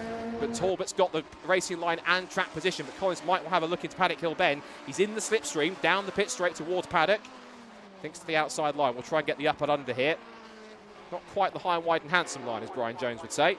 But he's certainly giving it a go. Meanwhile, for the lead, here comes Phil Wright. Now, remember, he's won 4 times here in the past in this championship, including back at Brands here in June. As Liam Collins hustling the rear end of Kevin Talbot, pushing him hard as they come down the hill. Has a dart up the inside. Little dummy. He's trying to put Talbot offline. Little wide on the exit of the corner. Collins gets a much better punch off the corner where he can. As now the leading 3 are stacking up together. Knight has Phil Wright almost on his rear wing, and Self is keeping with them. I'm impressed with the fact that Will Self, who says doesn't like this circuit, his tyres are now practically 2 meetings old, and he's still in the hunt for the lead here as we keep watching this battle. And there are packs of 3 forming now. You've got Knight, Wright and Self, then Talbot, Collins and Buki together. Then you've got the Class B battle, which is still Milam versus Cunningham versus Thackeray, with Fortang trying to tag along to make it a 4-pack. Into Paddock Hill Bend they go, back towards Druids, and still stacking up here. And Tommy Knight will get his elbows out. He's not going to let this lead go by any stretch of the imagination. Fastest lap of the race has gone to Liam Collins. Again, getting close to the lap record. It's a 52.006. He's done a 52.095. So pushing hard. And he couldn't push Kevin Talbot harder if he tried. He's really going for it, going this way and that to try and make a move. Just swinging behind his car in his mirrors, trying to find a route through. But Talbot is holding fast and putting up a really strong defence here. And Collins had a look up the inside. I spoke too soon. Up the inside he goes. He puts himself onto Collins Talbot's door. They're going to go wheel to wheel through Clark Curve onto the pit straight. They are side by side, and it's going to be Collins who will get the side draft, but Talbot's got a little bit of extra punch in the DC5. He's got a little bit more straight line speed, but Collins might just send it into Paddock Hill Bend, takes the wider approach, thinks better of it, looks for the undercut, then looks for the inside line, gives him a helpful nudge into the corner. Come on, get on with it, Kevin. I want to get after the leaders. Because the longer he stays here, the less chance he's got to catch the top three. He's got the fastest lap of the race, and he cannot find a way around Kevin Talbot to save his life. Still waiting for his first victory. And fair play to Kevin Talbot, just defending and holding his line, not doing anything else. For Class B, still as it was, I think. No, it's changed because Ryan Cunningham's now into the lead of that one, and Thackeray's into second, Spencer Forsyth into third. So something happened out of my vision to Sammy Milam whilst I was looking at the Class A battles. So Milam down to fourth, changed now with Cunningham in front. Here's the replay. That's what happened. Oh, and Dan Thackeray gave Milam a headbutt, and there goes Spencer Forsyth. Cheers, boys. Make it easy for me, why don't you? Up the inside he goes, 2 for the price of 1. Magic. So that's up into second place before he was second place for Fortad because Thackeray got him back. But this could be another one where Ryan Cunningham wins on pace alone and Dan Thackeray gets caught up in somebody else's incident. So Cunningham had made the move on Milam. Milam tried to come back at him, locked up, and there it was. So into the hairpin, 4 minutes to go. Still, Liam Collins cannot get past Kevin Talbot, and still the top 3 in Class A has not changed. Out of Graham Hill Bend they go, and Knight's getting away here. In the lead of the race, we're still watching the battle for 4, but as we see that, Tommy Knight is getting away because Will Self, whose rear end is sliding around like anything. It was doing that at the start of race 1. And watch back on the social media clips, and that car was sideways through Graham Hill Bend at the start. So it certainly shows he's got a lack of grip, but it might be that he likes it oversteering. Either way, he's pushing as hard as he dares because he knows he's on a win streak to keep up, and also he's finishing behind Phil Wright at the moment if it stays as it is, with 3.5 minutes to go. But Tommy Knight is pushing on. Is he about to back up all the big talk he's made since Alton Park? I can do this. I can win a race. I've got pace. I can make this happen. I'm going for it. I'm sending it. And this could be the option that he makes it happen. In front of his home crowd as well as home circuit. Certainly got to hold on for 3 minutes. Holding on is something that Kevin Talbot is still doing to Liam Collins, who now puts himself to the outside down towards Graham Hill Bend. Talbot shows him the edge of the road. He can't go to the apex. Goes round the outside. And he has to give him space because he is practically there on his rear wheel. But still, Kevin Talbot will not budge. Still, he won't let him through. There's still no move through. And also looking at the leaders, and keep an eye on this out of my commentary box window, the fact that Phil Wright is defending from Will Self behind, it's letting Tommy Knight get away. He was across by 1.2 seconds at the line. It's now still 1.2. They're lapping pretty similarly. They're doing 52.2s, 52.3s, so the pace between all three is pretty even. So Wright and Self are not making inroads on this gap that Tommy Knight has. It's 2.5 minutes to go. As Wright goes more to the inside line to defend for himself for second place. Then the battle for fourth, and Talbot again fully to the inside. He does not trust going to the racing line. Scholar thinks, right, I'll just send it round the outside then. No gap to get through. Still Kevin Talbot won't let him through. This is a real steadfast defence here. Battle of the Integras, and the DC5 is beating the DC2. Again, out of Graham Hill Bend. Now the sprint down Cooper Straight towards Surtees. There's still no way to get through. 2 minutes left. They've dropped Dave Buki. I'll quickly just check in with the rest of the classes, as I should do. Cunningham still leads from Thackeray, with Fortag in third, Milam and Crassus Menu, and it's still Rowling from Houchin in Class C, to mention that. Only car we've lost is James Kiff. That's an important one. So I make it now. I make it 2 laps to go. 1 minute 40 on the clock. 2 more laps for Tommy Knight to do this. And this might well be, I think, possibly the best interview Charlie does all weekend, because he's going to be absolutely buzzing after this one. And again, he's backing up the words he said all weekend. He's got a lap and a half to do it.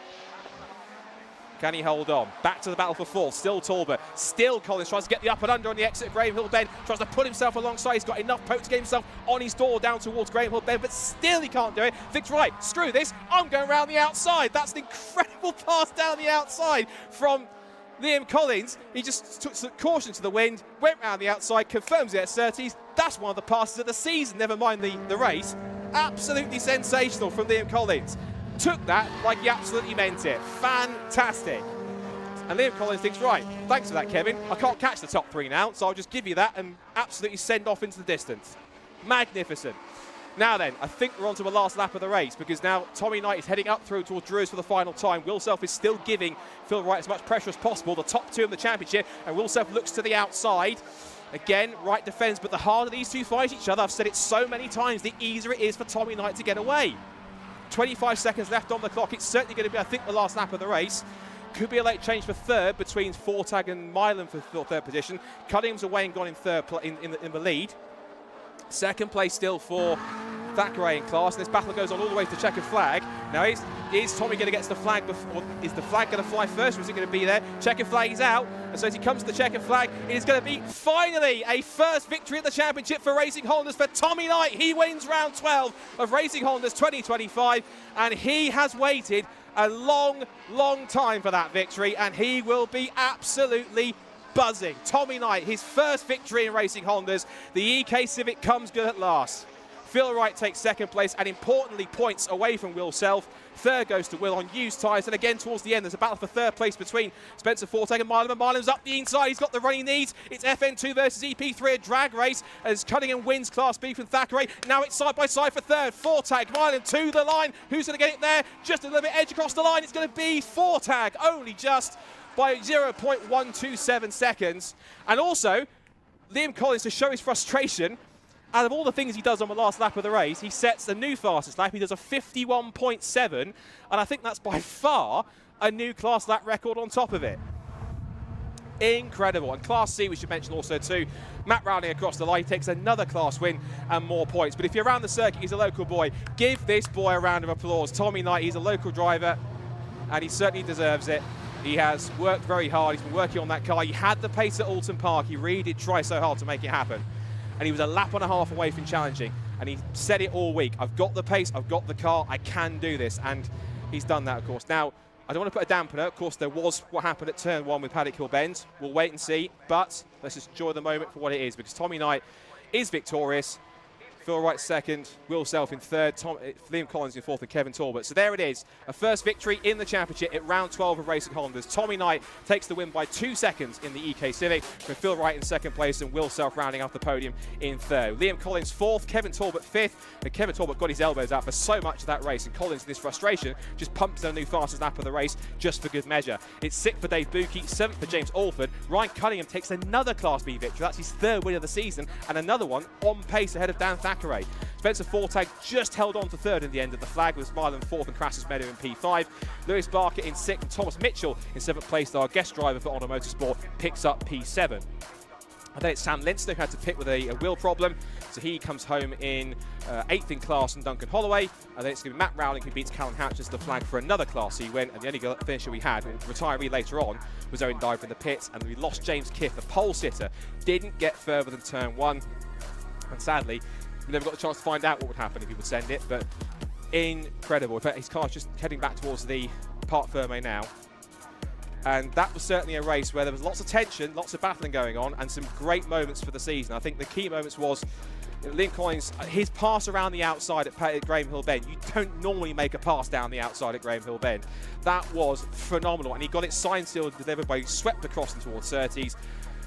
That boy's overdue a victory. He really is. And so if he can pull off moves like that, if he can pull off new, I'm sure it's a new lap record. I'm sure it's a new lap record for the race. Not quite. I think it was a 51.7, so it's 51.6 is the lap record, which he still holds from racing here back in June. Wow. And there's still 4 more races left to go in the championship. 2 at Knockhill, which I cannot wait for. It's a proper little Scottish roller coaster. Anyone who hasn't been there before or seen it, they will absolutely love it. That's going to happen at the end of the month on the 27th of September.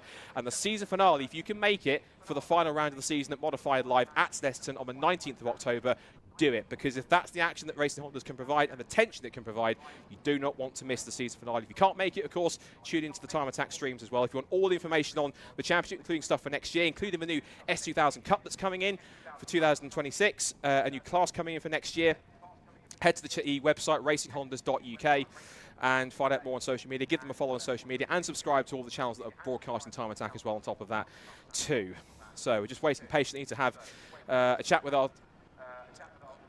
our class winners, which Charlie will be down there to have a look. I imagine it's going to be quite an energetic interview with Tommy, I imagine, given the fact he's going to be absolutely buzzing from that one. Of course, Ryan Cunningham will be satisfied with his 3rd win of the season, and again beating Dan on pace. And it's that reverse grid again. Ryan managed to pick his way through, and Dan got, of course, held up by getting caught up in Sammy Milam locking up and then just being right in his path. So if it hadn't happened, it might have been a slightly different story. And then Matt Rowling again, another victory for him, beating Callum Hatch, and it's no honours even between them, 1-0 all like it was at Alton Park. 2 wins for Matt. He continues to push on to become a Class C winner. So we're just waiting now for our signal to throw down. And as I mentioned, 4 races left in the championship. This should make things pretty interesting. I'm sure that particularly the fact that Phil Wright did manage to pick up some points again to claw it back from Will Self. Claw some points back from Will Self, because Will's taken quite a few of him, both from qualifying and from race 1. We will hand her back to Alexi and Susie shortly for our final track action for Time Attack. So the super attack will be coming up shortly. When that gets underway, where the big points are going to be scored.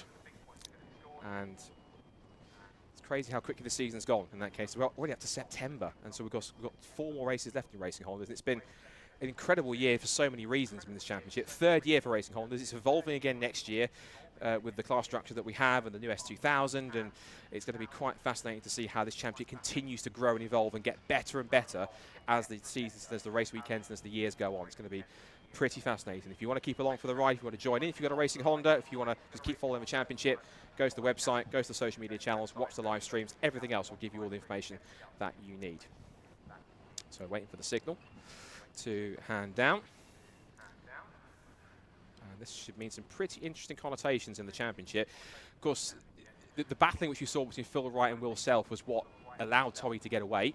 So we'll see on that one. Of course, the battle we have for 4th, where Kevin Talbot just kept on stacking up Liam Collins as much as possible, until eventually he managed to find that bingo pass around the outside through Graham Hill Bend, which is absolutely sensational. And then for Class C, fortunately didn't see too much of, but Sammy Milam had his moment in the sun in Class B. There a few laps, didn't see exactly how he lost all the positions, but we saw the replay where he locked up into Druids on that side. And so the championship just rumbles on off to Scotland in a few weeks' time. Again, we can see our super attack cars are just heading out for their final run. I'll duly hand over to Susie and Alexi once they're done. We're just waiting for our drivers to get together, which they're right at the assembly area, so we're all waiting up at the top of the circuit. So I can just enjoy the air conditioning up in the commentary box a little longer before we head across. I think we can now, so we head up to... Right, we are down here, fresh off of race 2, with Class A winner Tommy Knight. Home track, first win. How was that? Finally, we got the win. Long overdue, and makes it all better that I've got all my people here. Yeah. Home track, yeah, great first race, great second race. I've had a bit of contact with James on the first corner, but it was a gap where I was already there. It's just an unfortunate racing incident, but other than that, I'm just over the moon, finally. Obviously, what went through your head when that safety car come out? Because you were leading at that point. What was going through your head? Well, I had a bit of a gap, and I thought this isn't going to help. But then I thought, oh, if it stays out, then it's a bit of the race. But I want to go racing. It's just going crazy. So I was just hoping for the last lap board. Oh, so you had Phil and Will right behind you. They were battling out, but that just allowed you to just make that gap bigger and bigger. Yeah, no, Phil. I saw he was holding off Will, and I just thought, yes, please, you lot battle, and I'll just drive off. So yeah, I've got to thank Will as well. But I'd like to take this opportunity to thank Europa, TSR, and everyone else, friends and families. Without these lot, I wouldn't have been here. So they are behind the camera cheering him on right now. This is for all of them, because I wouldn't be able to do this without them. So amazing! Wow, congratulations, Tom. You said you were going to win today, and you got the win. I told you, didn't I? Thank you so much. Congratulations. Right, we're going to grab Ryan over. So Ryan is our Class B winner. He's literally just making his way over now. So he did manage to get the win today over Dan. Come over. Ryan, how was that you? Congratulations. Thank you, yeah. It's a good race. Yeah, the reverse grid's always tricky. Yeah, and it makes a good race as well. Dan was obviously pressuring me the first half. Seeing where I could maybe make a move on Sammy, where I was a bit quicker, and then just sent in turn one into paddock just to try and get in front. And then I think Sammy and Dan had a bit of coming together, give me a bit of a gap, and brought it home. Obviously, you've closed the gap on the points a little bit now. We've only got 2 rounds left. Hoping for like a few last minutes in the last 2 rounds. Hopefully, yeah. Fingers crossed. Yeah. It's nice to have a quick teammate. So he did show me a good enough amount of respect as well. So yeah, it's good racing. Oh, well, congratulations again. Thank you. Right, we're going to grab Matt over now. Matt, Class C winner. Matt, how was that? Clean sweep today. How was that? Yeah, pretty good. Yeah, car definitely felt better. Decided to have a look around the outside like I used to do in the ovals. So miss the old over days. So that was the good old days over. Yeah, absolutely. Yeah. So really good fun. Really enjoyed that. Callum kept me honest through the whole race. Really enjoyed that. It was really good fun. Obviously, we spoke last week. A few tweaks to the setup. Do you feel that paid off for race 2? I'm not sure. The circuit feels greasy today, if I'm honest. The little setup we made for race 1, I didn't get to test it properly, but I feel like now there is something there. Just need to dial it in. So yeah, I think we're going the right way. So yeah, it's working. Dial it in for not kill. Yes, absolutely. Yeah. It's a long travel. It is. It's got to be worth it. Absolutely. Well, congratulations again. Thank you. Thank you. Cheers. Right, that is everything for us today with the racing Hondas. We've had some fantastic racing, few incidents, but it's all overall a very good day.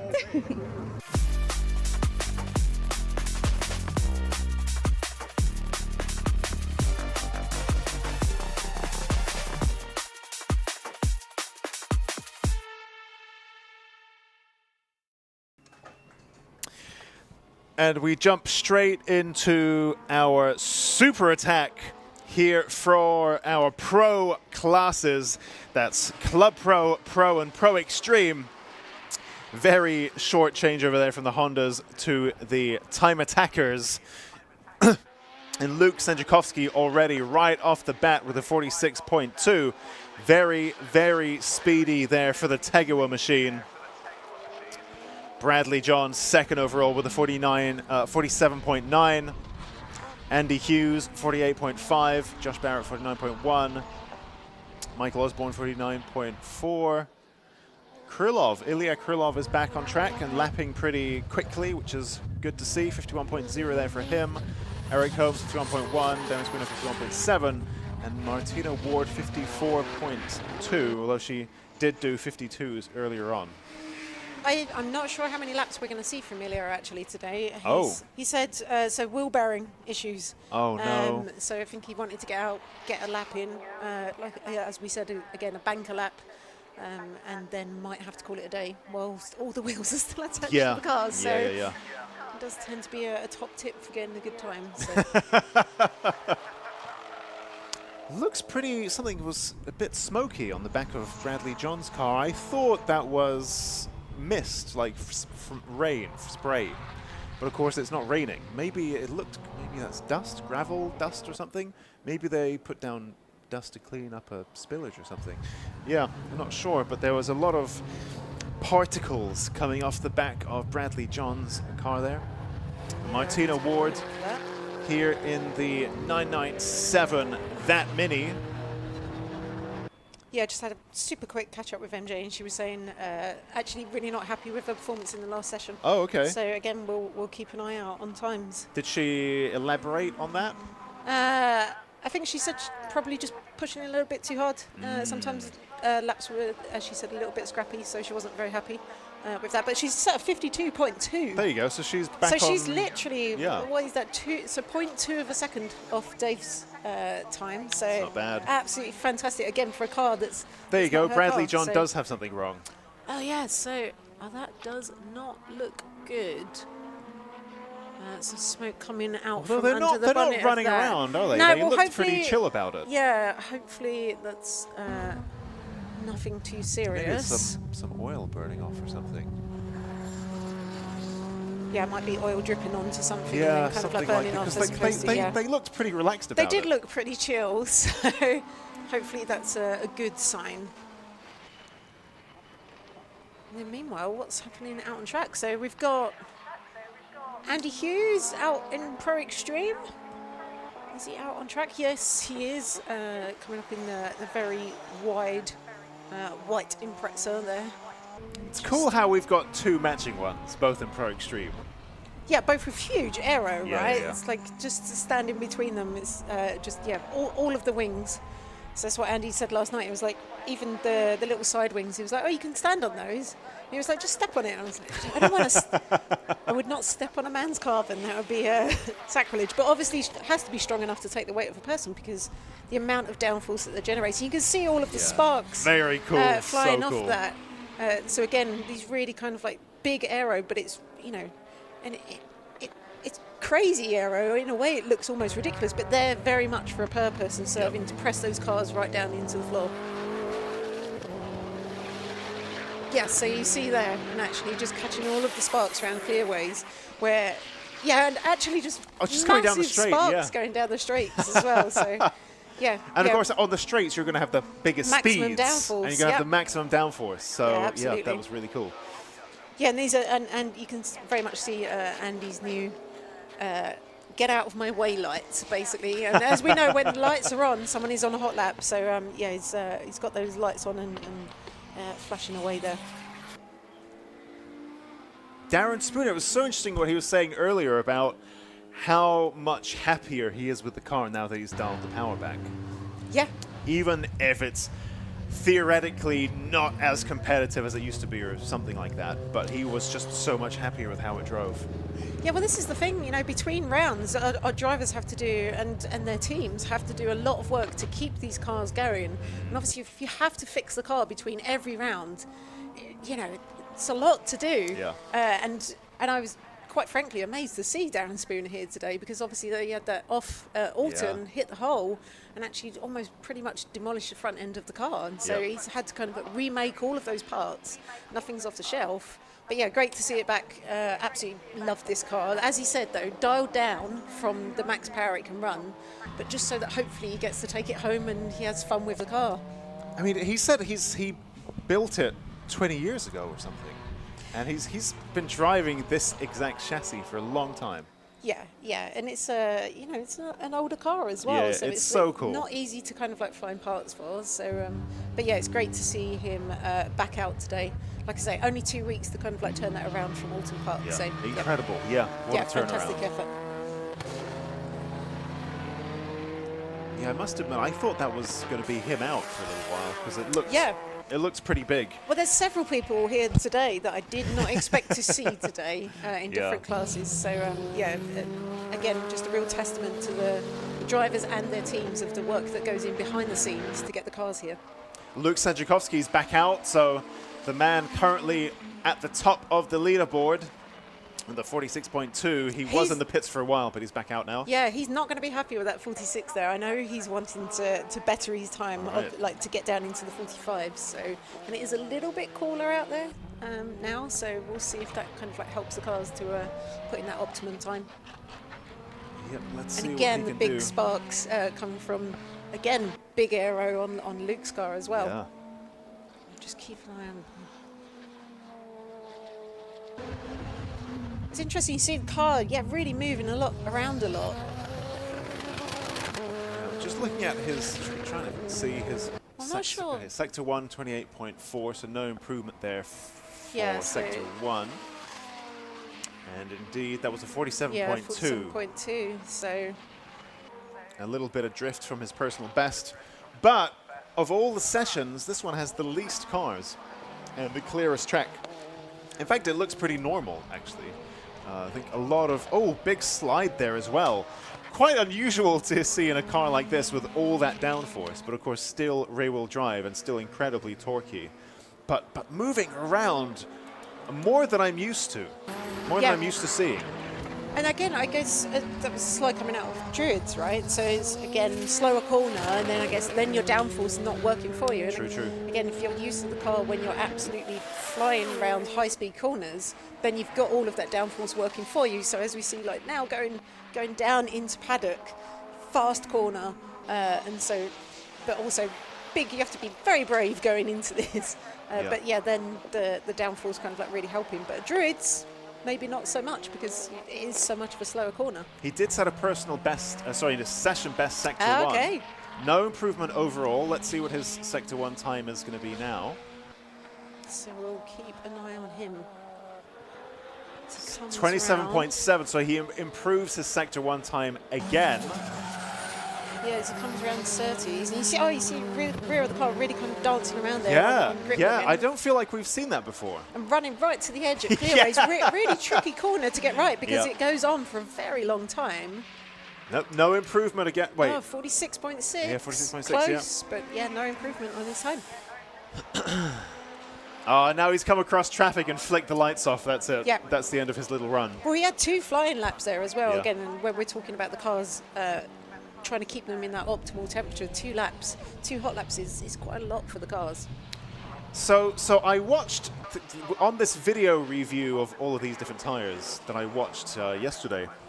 These racing slicks that they're permitted to run in these classes, in the pro classes, and they had loads of data like laser scanners and thermometers, all this stuff, and they don't fall off in the same way that road tires do. So actually these slicks that are made for it, from what I gathered, that temperature window is less finicky than on a tire that's built for the road and has lots of compromises in, and of course a lower price point as well. So actually these purpose-built slicks can take it, of course you still need to warm them up just the same, but they seem to maintain that level of performance a bit longer. But there's all the other stuff to consider as well. Yep.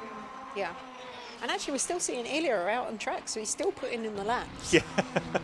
Which is good going for someone who's worried about his wheel bearings. Yeah. Currently second in class, 49.9, behind Michael Osborne with a 49.4. Perhaps he can, maybe he feels like he can sniff a win. Yeah, maybe. And it's worth risking the bearing, maybe. Or maybe he found out that it was something entirely different, and actually he's fine to go out, maybe. I mean, lots of maybes. Yeah, again, I think they're pretty happy to drive the car, and I mean, I don't want to say drive it until the wheels fall off, but you know. No, not in this case. But yeah, we'll see. I'm just keeping an eye on the times. No improvement there from him, so about a 10th off his personal best. No improvement from Ilya Krylov in the Haltech machine. Heading into drill, and indeed he switched, he flicks his lights off. Nope, that's it for now. Perhaps he'll head into the pits to preserve that wheel bearing. MJ, the 997, that mini, heads around Druid's. Headlights, I think, are on. Quite hard to tell from this shot. It's quite hard to tell in the daylight, isn't it? Yeah. See, quite a lot of these cars, we see these aftermarket LEDs on the front, and then it's very, very visible. Then it's very clear. Yeah, definitely.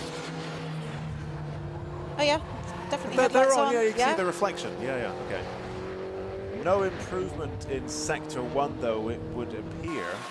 32.5 there, her most recent effort through Sector 1, and it's a 21.0 in Sector 2, so 53.6. So, yeah, a big chunk slower than her personal best. But yeah, again, I just want to give a big shout out to MJ. This is not her car. Yeah. This is only the second time she's driven it. And going out there and setting a 52.2 in that car is absolutely incredible. Very impressive. And I think we'll see if there's a bit of an argument about who ends up driving it next time. Is it going to be Dave or is it going to be MJ? We'll wait and see. Ilya with his lights back on. No improvement in Sector 1. Perhaps he's gearing himself up for another attack as he crosses the line. No improvement. That's a 50.5 from Ilya, but I think perhaps he was just gearing up to mount an assault here as the track clears up, and you can see him heading into Druids looking pretty racy. As he makes his way to, so there you go, that's a car with bright lights. You know he's on a hot lap. Makes his way round Graham Hill Bend. Nice and grippy and resurfaced. Less fun than it used to be, but definitely faster. Down the Cooper Straight and through Surtees he goes. I'm just watching the car. We've got a few cars out on track, but quite a few people out there on cool-down laps, and again trying to bring the cars back into that optimal temperature. And I think we've got both Mike Osborne and Eric Holmes in the Evos. Both seem to be out there on a cool-down.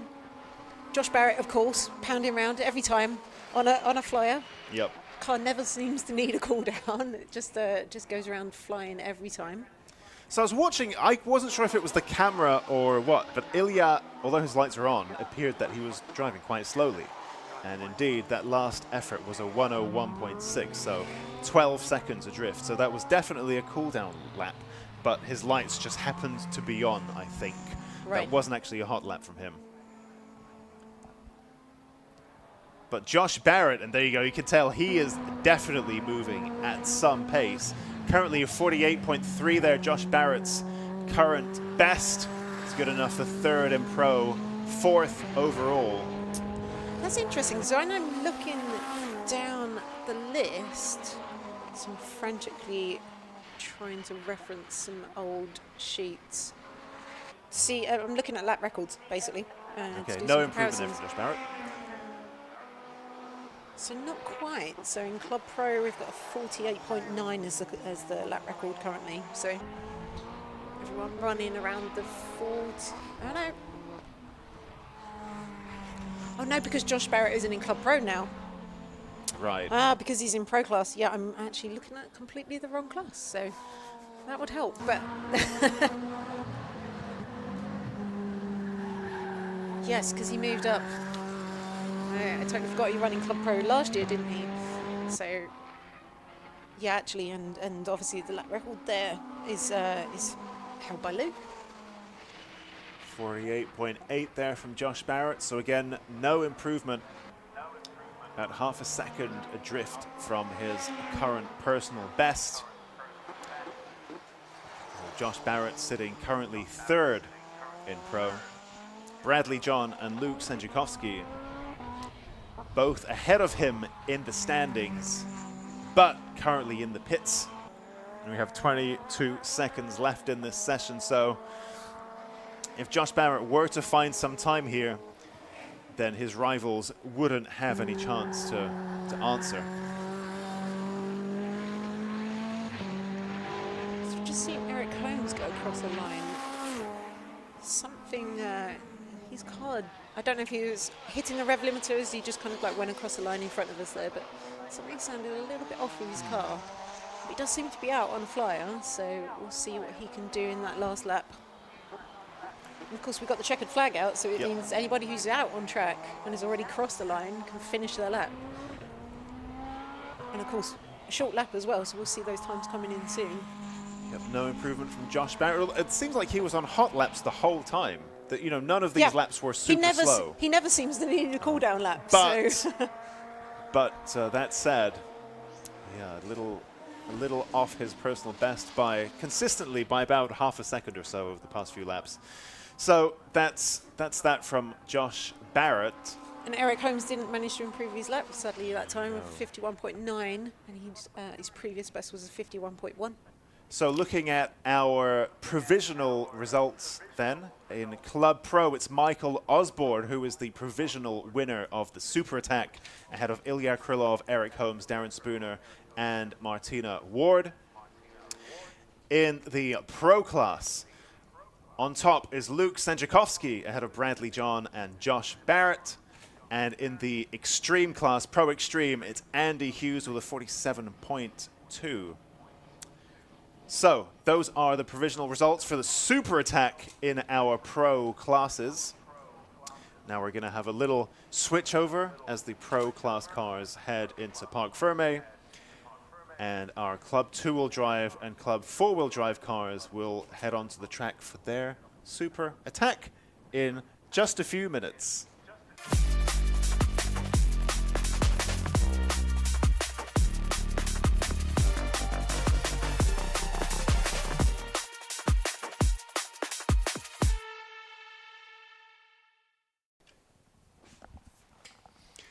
So, now we head into the Super Attack for the Club 2-wheel drive and Club 4-wheel drive machines. This is the last time they're going to be on track today. And this is the session that awards the big points in each class. And so, in fact, if you are on top, if you finish fastest in your class in Super Attack, then you are deemed today's round's winner. But of course, you also win points in Attack 1, and you also win points in Attack 2, and you also get points in Attack, sorry, not Attack 3, Super Attack, which you keep doing it when you try to rattle through them quickly. But what that means is you might win Super Attack, but not be the fastest in Attacks 1 and 2. So even though you've won the Super Attack, you might not have got the most points of the day. So you've got to be fast across Attack 1 and Attack 2 and Super Attack. You've got to be consistently quick the whole time. Yeah. So let's see how our drivers manage that. We've got a little delay, it seems, as our... Well, it takes a few minutes just to clear the track and make sure everything's good for the next session to get underway. And we can see our Club 2-wheel drive and Club 4-wheel drive cars and drivers lining up at the end of the pits. David Dyson, I was going to say David Dyson's already got his lights on, but of course that's just daytime running lights. I thought he's ready to go on a hot lap right from the pits. But no, he's just got his daytime running lights on as modern car. In fact, that's quite misleading in a lot of cases, isn't it? I think these cars with daytime running lights, from here, if they're especially bright, they can kind of look like headlights. Yeah. So it gets a bit confusing sometimes. And he doesn't have any control over that, right? He can't switch them. They're just on. That's what they do. Yep. So green lights then. So our Club 2-wheel drive and Club 4-wheel drive machines head on to the track. What are the stories? Well, Club 2-wheel drive, we've had David Dyson and Luke Capehorn locking horns all season, but also today. And then you had that moment, well, not a moment, but you walked down the pits saying how so much had happened in Attack 2 that you were running down the pits. Are you good? Are you good? Are you good? Like, who's still good after all, like, who's left who's still good after all that happened in Attack 2? Well, Luke Capehorn pipped David Dyson, right, in Attack 2. Yeah. So by, what are we talking, 0.35 of a second? So yeah, he just kind of like managed to pip him there. Yeah. It's a And good we're going battle. to see, Good battle yeah, between those two. exactly. We're going to see, and Johnny Fletcher again, kind of like a 0.3 of a second off. But I know Johnny has got boost issues, and every time I see him, so that he's down on boost, and they were again frantically kind of like working away under the hood, trying to fix that. So yeah, we'll keep an eye out for the battle that's going on in Club 2-wheel drive. Meanwhile, in Club 4-wheel drive, we've got this battle between Alexander Volkov and Dean Taylor. So they're literally again, just looking at the time, 0.2 of a second between those two. So yeah, I mean, only two cars in Club 4-wheel drive, so a much But it's a good smaller battle, but very tight. Sometimes we've had only two cars in a class, and they're Yeah. actually very far apart, right? Yeah. But there's only two, but there's a good battle between them. So Yeah. And again, Alexander Volkov, just as we were saying, With the complete mismatch of 1,000 to 1,200 horsepower GTR, but actually very reliable. Yeah. And I know Dean has run into a number of issues this year, and as I was saying, yesterday he didn't think he was going to be competing today. Yeah. So, Evo things. Yeah, Evo things. I should not comment on these. They do happen. But yeah, again, great to see him out there turning laps. So we're going to keep an eye on the times. And actually, as we say that, as I just tread on my wire. So Dean Taylor has actually gone across the line with a 49.8. So yeah, I think actually today may be the first car. Definitely faster than in Attack 2. I'm going to look back over Attack 1, one of the first cars to break into the 49s. So I think Alexander Volkov managed to, in Attack 1, with a 49.9. Oh, there we say. And then Alexander Volkov just answered that back with 49.7. Yeah. So an incredibly close battle between them in Club 4-wheel drive. Really, like astonishingly quick times. Anything under a 50 is very, very quick here at Brands Hatch. Yeah. Anything under a minute is quick. Yeah, that's So- the benchmark, isn't it? That's the rule of thumb. Is if you Yeah. can get less than a minute, then you've done a good job. But these drivers are getting less than 50 seconds. So yeah, really impressive stuff. And then I'm just watching because, again, all of the first hot laps for everybody are just starting to come in on our timing. And I'm looking at who we're going to be looking out for in two-wheel drive. So currently Mike Butler fastest Club 2-wheel drive out there. Although literally as I say that, Luke Capehorn going across and fastest in Club 2-wheel drive for 51.1 at the moment. We should also mention the Lucas Oil Driver of the Day QR code in the bottom right corner of the screen. So thank you very much to Lucas Oil for making the stream. But I think that's been a very welcome return to the live stream here at the Time Attack events. And if you've enjoyed the stream and you followed along, and thank you to everyone for getting involved in the comments and so on, all that good stuff. You can also vote for your driver of the day by clicking on the, well, not clicking, what is it you do with phones? You scan the QR code on the bottom right corner of your screen, and you can go onto the Lucas Oil Driver of the Day vote, and you can vote for your Driver of the Day, I think, both in Hondas and in Time Attack. So please go and do that.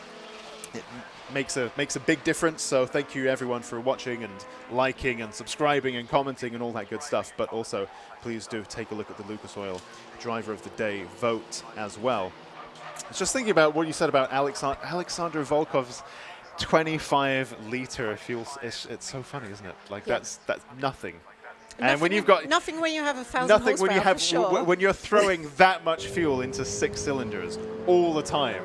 Yeah, there's no absolutely. surprise. In fact, it's surprising that he hasn't. Oh my goodness! No, I mean, we're seeing Luke Capel there. One of his wheels is facing the wrong way. So yeah. Something big's happened there. He's done a good job to guide that to the other side of the track, but that does not look good.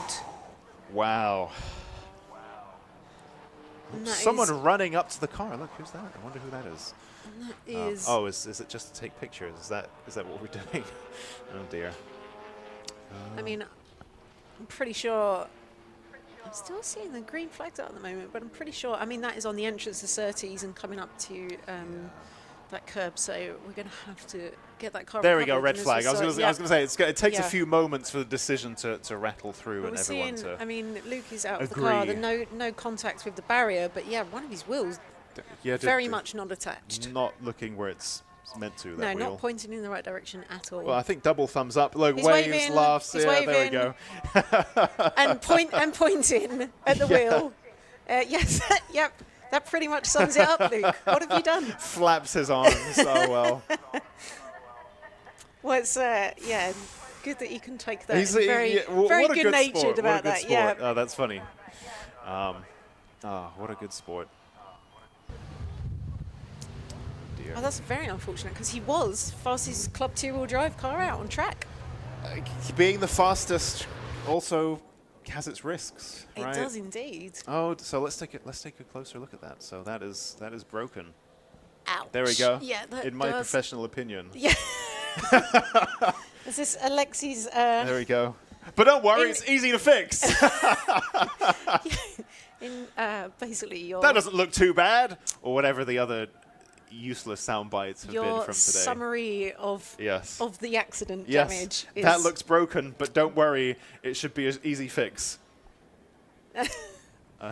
Looks like Luke having some conversation with his team that I think are on the other side of the circuit behind the fence. So, Oh dear. explaining, I mean, didn't hit anything that we saw. No, I think maybe think just some stress. I know what we something's do just know snapped. on the Astra. I think both Johnny and Luke run a supply of drive shafts with them. Right. Obviously, running a but lot if of you're- power through the front-wheel drive cars. But again, we don't really know at the moment. But definitely, I guess, a stress point on those cars. Yeah, but when your drive shaft breaks, that isn't what happens, though, right? You just lose drive on that one wheel. It doesn't point the wrong way. That's just the spinny bit. There's like lots of other attachments. Yeah, interesting what happened there. Oh dear. What a day this one's been. Yes, that is unfortunate. And I think there is, when you have lots of traffic going on and you're all trying to find space and people start tripping over each other and stuff, that's one thing. But also just lots of things breaking. Yes. That's got nothing to do with the traffic. That's just unlucky. Yeah, and as we were talking about reliability and consistency, and actually having a car that can turn a lap every time. Yeah. You know, in every round that they get out in, that's really key to getting the points in the championship. And I think Luke is. I will frantically look this up in the background to try and recall how Luke is doing in the championship. That said, look, Luke Capehorn did put his car up to the top of the Club 2-wheel drive leaderboard. So Yeah, it's exactly. 51.1. Yes, you know, David Dyson might have, say, a free run for the rest of the session. But Luke Capehorn's already put in pretty strong time. So let's see how that one develops. Dan on the comment says it's his lower arm. What broke at Snet on Luke's Astra? I was about to say that broke before, didn't it? So, again, that's very unfortunate for Luke. But yeah, that improved on his time in attack too. So yeah, maybe that is enough to take this round. Maybe. And again, we're going to see, obviously the clock is paused at the moment. We'll see by the time obviously they are able to recover the car, how much time will be left in the session when they go back out. It's quite late, so these tracks do have a curfew, so there's usually a cutoff point that we have to work towards. So I don't know what it is at Brands Hatch on this particular day in this season, because I think that depending on the license and the type of day and so on, it can vary. Same as how some tracks have, what is it? There's a name for it. No noise regs days, unsilenced days. That's it. Where on some day they have a certain number of vouchers a year, they can cash that in and have a slightly different set of rules that they have to play by on that day. So often they use it for formula cars and stuff like that. So I don't know. Maybe we have a later curfew here or something like that. I'm not too sure. See, the clock's been set to 10 minutes, so we've lost a bit of time, but we're still going to have a good run at it. 10 minutes at Brands Hatch is very different to 10 minutes at Alton Park, like we saw last time, where, as we were saying, by the time if you're at the back of the queue and you wait for everyone to get out and then you do a 2-minute out lap and so on, it's going to 10 minutes isn't very much. But at Brands Hatch, 10 minutes is plenty to get loads of laps in. Good 7, 8, 9 laps. And now we're here at the end of the day as well. The temperatures, I think, have dropped. Yeah. It's been a good little bit point. windy. Still relatively warm, so good enough to get the tyres up to temperature quickly, but not too much, hopefully, that the cars are going to overheat. So, yeah, again, hopefully everyone can go out, get their flying, get their out lap, get everything warmed up and up to temperature, and then everyone can start setting their hot laps again. Yeah, but thanks to Dan in the comments about the lower arm. Interesting if that's the same thing that already happened at SNET. And that was only 2 rounds ago, so yeah. Again, a lot of pressure being put on that point of the car. Well, exactly, right? Some manufacturers over-engineer their stuff, and you can really take liberties with it. And then some, so I think especially more modern chassis, where they've got the data and they're able to make things just as thick as they need to be for that specific application and price point and so on, that as soon as you start regularly going beyond that, then they give up pretty quickly. Yeah, and, So and let's could be face it, I don't case think Vauxhall ever expected an Astra to be running that kind of Right, power exactly. when they manufactured these parts. So. But we're assuming, this is assuming it's got like standard yeah, spec, exactly. right? Maybe they're already upgraded, Yeah, and then maybe. that's a whole different question. Is why are we running this upgraded stuff and it's still breaking after 2 rounds? It's a conversation to have. Very interesting.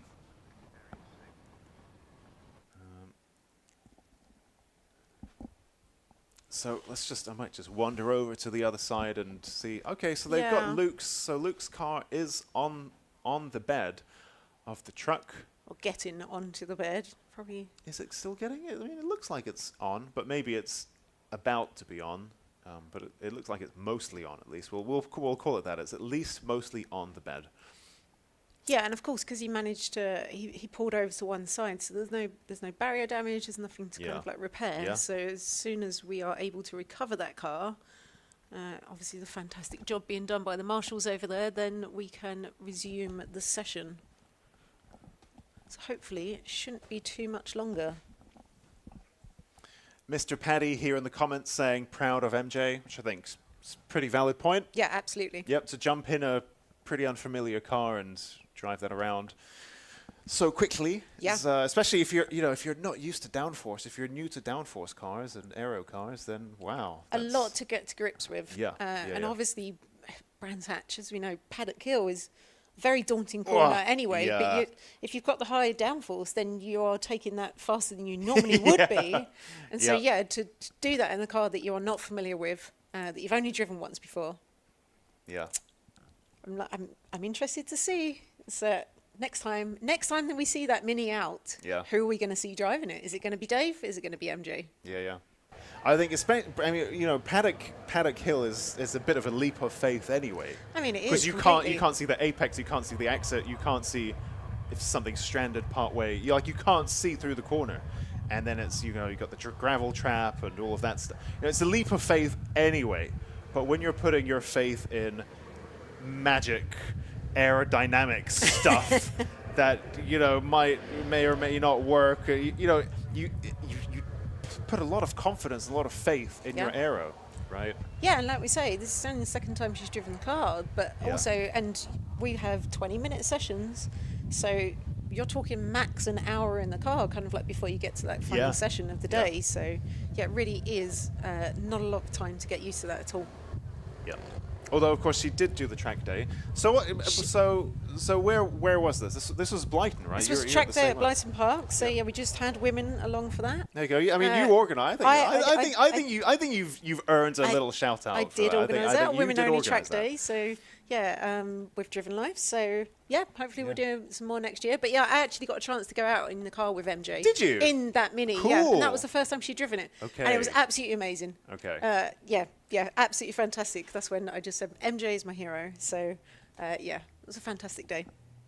I bet it's got a really racy diff too. Like it's nice and bitey. And well, what's funny is it's you know, as MJ said, it's not a lot of power. So like on the straights, it doesn't feel that fast. But then she's just not braking for corners, really. Right. She's just going through corners flat out.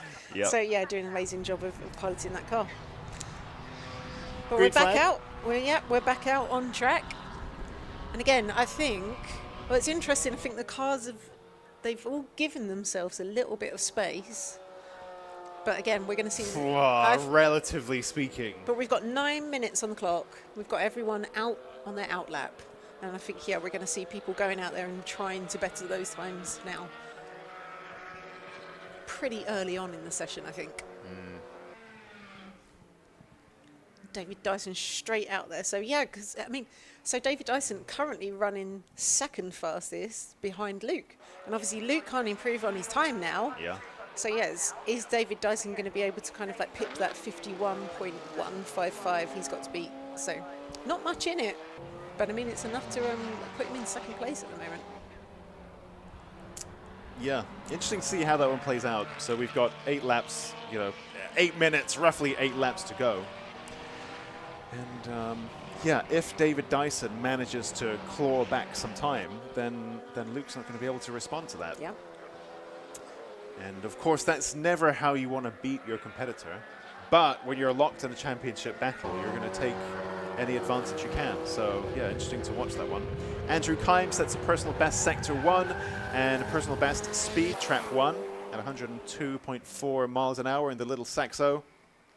Johnny Fletcher also sets a personal best sector 1 and also personal best. Oh, what's just happened? Yep. Johnny Fletcher, there we go. Yeah, just going over long with 50.9. Yep. So into the fastest Club 2-wheel drive car. Fastest two-wheel, so he's actually dethroned Luke Capehorn as well. He has. Wow. So I wonder if they've been able to sort that boost leak issue then. Yeah, I guess so. Because Johnny was saying that he'd run his PB, but it just basically doesn't have any boosts. So.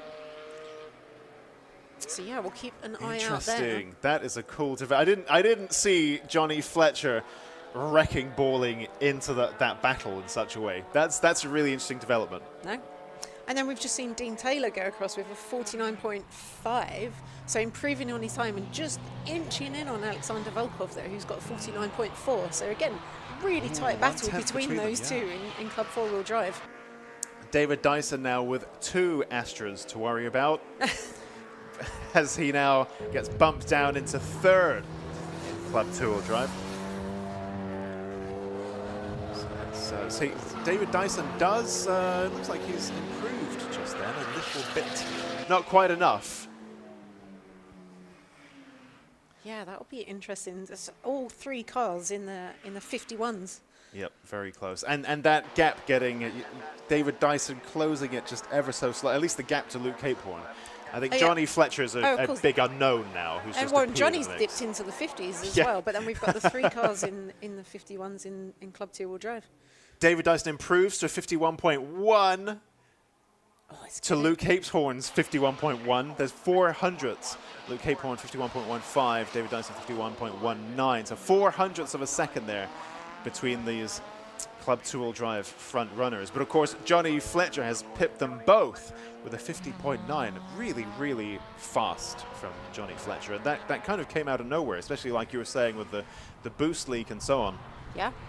Wow, that's a plot twist. Yeah, and if we compare that against like Attack 2, so Johnny was running in a 51.8. So yeah, almost a second up on his time in the last session. So great improvement. No improvement in Sector 1 for David Dyson, so perhaps that's his little window of opportunity closed, and he'll want to cool stuff off and for the remainder of this sector and have another go at it. Although this is such a short track that by the time you think about cooling off for the rest of the lap's already done, and you've got to think, well, I guess I'll just go for another one at this point. Dean Taylor's pulled off at the run-up to Druids, I think. Dean Taylor has just pulled off onto the grass. There he is. And that looks like the run-up into Druids. Again, lots of people pulling off there, and that's just behind the trees. So we're relying on the cameras. We can't actually see physically. Yeah, and on the cameras it does look like they're waving a yellow flag in that sector now. So that's going to, I mean, that's going to be a real problem then. So nobody's going to be better in the times if there's a yellow flag. I mean, if there's a yellow today. flag, then what? Yeah, what's the point, right? You're not going to. I mean, you're going to get seat time. You're getting the seat time that you. Interesting, because it looked like the car was quite tucked away, but obviously the marshal's kind of like deeming that that is a bit of a risk. So. Yeah. You pays your money, you get your seat time, but you're not going to be able to improve while a yellow flag is out. So what do you do? Yeah. Well, I guess what you do is you cool your car back down in the hopes that you might get a green flag, or maybe a yellow flag just won't come. Actually, maybe it's all fine. Everyone's sensible. The car is out of the way enough, and we can just keep going. Interesting. Yeah, Interesting. I have to keep an eye on that corner because we're watching. So watching Andrew climb now. He seems pretty racy. I mean, so that would have been. That was where obviously Dean's car is pulled off, and it didn't seem like he was at half pace there. So hopefully now they've deemed that Dean's car is enough out of the way that it can continue to have a green flag. Because as you say, one yellow flag and then that's it. You can't at this possibly point. better your time over a lap. And let's just watch if he manages. No, look at him up on 3 wheels. I was going to say, if he manages to keep it on all 4 wheels, he will not. Undoubtedly, every corner on this car, freewheeling round. Yep, that's looking racy from Andrew Kime. No improvement, 51.8 to his personal best, 51.6. So pretty consistent there. Pretty. I mean, really good though that we've got a green flag out on track. So again, we're going to see we've got 3 minutes left on the clock, and I was going to say plenty of time for drivers to be setting laps, and it is at Brands Hatch. At Brands Hatch Indy it is. Effectively, like, there's another 3 good laps in it. Personal best speed trap 1 from Johnny Fletcher. You could hear those tires. Yeah, I was going to say tortured tyres going around the corners. We're never quite sure which camera is picking them up, so I'm not quite sure which corner, but it sounds like Johnny Fletcher. Through Paddock Hill he goes. So yeah, he ran a 51.2, so not improving on his time there. But then obviously I'm guessing, and as we can see there, I think he slowed right down. So down onto a cool down lap. I've just seen in the speed trap. So Alexander Volkov setting the fastest speed trap time out there at the moment. By 9 miles an hour as well, on this short little straights as well that we have at Brands Hatch Indy. 9 miles an hour faster than the rest see him of go the across gang. the line. Is he able to improve on his time? No, so he doesn't. So almost a 50 dead. But yeah, fastest, like as you say, it's nearly 9 miles an hour up on Dean Taylor, but then only 0.1 of a second between them over the whole lap. So. But that's where the weight starts to come into it and stuff like that, right? He's got all the power for the big speed traps, but when it comes to the handling, 1,700 kilos is 1,700 kilos. I think GTRs are incredible in terms of the magic they can pull despite the weight. But ultimately, that factor is going to be in the Evo's favor a little bit. And the faster you're going, the more you've got to, the more speed you've got to scrub off at the end, and that is a lot of weight to scrub off in a big heavy car. So it's so hard. I mean, really consistent there. He went across with a 59.5 in that lap, compared against a 49, not a 59. That would be something wrong. A 49.5 as against his 49.4 best so within lap. a tenth of his personal best. Yeah, very consistent. Yeah, again, you can hear just tortured tyres somewhere, and like, which car are we picking this up at? He drops 2 wheels on. Ooh. Yeah, so that was. You could see it lucky. snatch a little bit there as well. Oh yes, hear the tyres. Yeah, I think Alex's really pushing. heart rate jumped a little bit there, and I think the tyre screeching is probably not unrelated to that, right? I think it's washing out a little bit wide now. I guess the tyres are getting maybe a little bit too hot, too overworked. Yeah. And not only is he pushing out wide and screeching, he's now dipping 2 wheels onto the grass. Yeah, and as he come across the line, very much off the throttle. So again, back down to his cool down lap. Do we have checkered flag out already? So our provisional results then. In Club 2-Wheel Drive, our provisional Super Attack winner is Johnny Fletcher, ahead of Luke Capehorn, David Dyson, Andrew Kime, Mike Butler, Neil Robson, Nicholas Good, and David Frost. And in Club 4-Wheel Drive, our provisional winner is Alexander Volkov, ahead of Dean Taylor. So then our drivers will make their way into Parc Fermé to check over that their cars are still complying with the technical regulations. They get scrutineered at the start of the day, but what's to say that you won't then go and mess around with your car afterwards? So we have Parc Fermé as well, just to check the car again after the session. I can see quite a few people still here in the grandstands and on the banking, still watching this Time Attack Super Attack. So thank you very much for sticking with us. We still have the Clubman classes Super Attack to come, and we will be bringing you that in just a few minutes.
Motegi Racing was conceived with one mission in mind: performance. Each wheel is over-engineered to ensure industry-leading strength, lightweight design, and seamless connection to your unique style. From our storied past in motorsports to our stylistic contributions to the aftermarket culture, One thing remains, Motegi Racing is built for enthusiasts.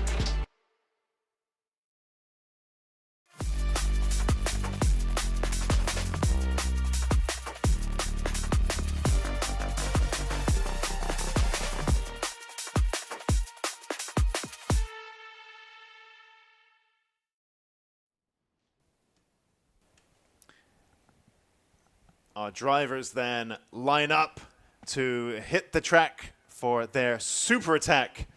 Our Pocket Rocket, Classic and Retro, and Clubman classes. Get ready to hit the track for one last time. This is the super attack. This is the one that counts. This is the one that determines the winner in each class. Although, of course, they may have made up lots of points elsewhere throughout the day, but this is the main one. This is the super attack. That's a busy pit lane, isn't it? That's a lot of cars. It really is, yeah. A lot of stretches kind of like 2/3 of the way down the pit lane. Yep, lots of colourful little skittles lining the pit lane.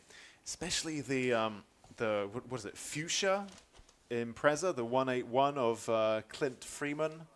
Oh, there was a debate. There is a proper term for the paint. Oh, is it magenta or is it fuchsia? No, it's got a proper, like a full name, like at least like 4 or 5 words in the actual kind of like paint code. But also I think the debate is out whether it's pink or not. So it's not pink. It's fuchsia. Or magenta. Yes. But like, if there's a brand name, what is that? Like, is that a Subaru car? That's not a Subaru car. No, I can't remember. They did tell me. But yeah, different. An official paint color from another car. Is it a Porsche color? You don't. I don't remember. You don't remember? Okay. Too many people. I didn't write it down. Because they do there's the Ruby Stone Red, which is quite trendy now, but they do a more muted version that's a bit darker and a bit more mature. Maybe it's that one. It's called Ruby something else, I think. Who knows? But that used to be, I believe, Ross's car, Ross Hampson's car. Really? Old car. Yes, that's what it was telling me. So. I actually, I assumed that was a wrap. Didn't think that was paint. Just because it's such a crazy color. Yeah. Yep. I'll have to double check.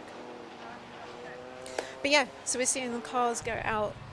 And again, busy track out there. So I'm seeing cars come round clearways and we're still having cars leaving the pits. Yeah, so busy. So yeah, really going to be on the drivers to manage to find some clear air out there on track. Michael Greenhue in the PD130 swapped Corsa B. He's on track, and I was speaking to him earlier about the world of engine swaps, and Volkswagen engines aren't something I know much about, but we talked about his PD130. And, it's quite racy, even though it's such a common engine, and you can find them in lots of things.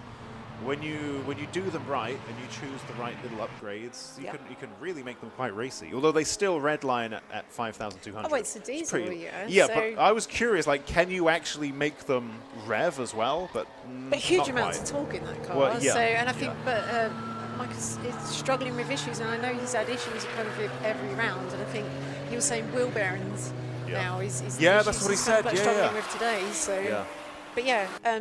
And also just great to see something a bit different out there as well. Just I think our only diesel out there on tracks. Yeah, I think so. Yeah, we've had a few over the years, but this year that's all we have.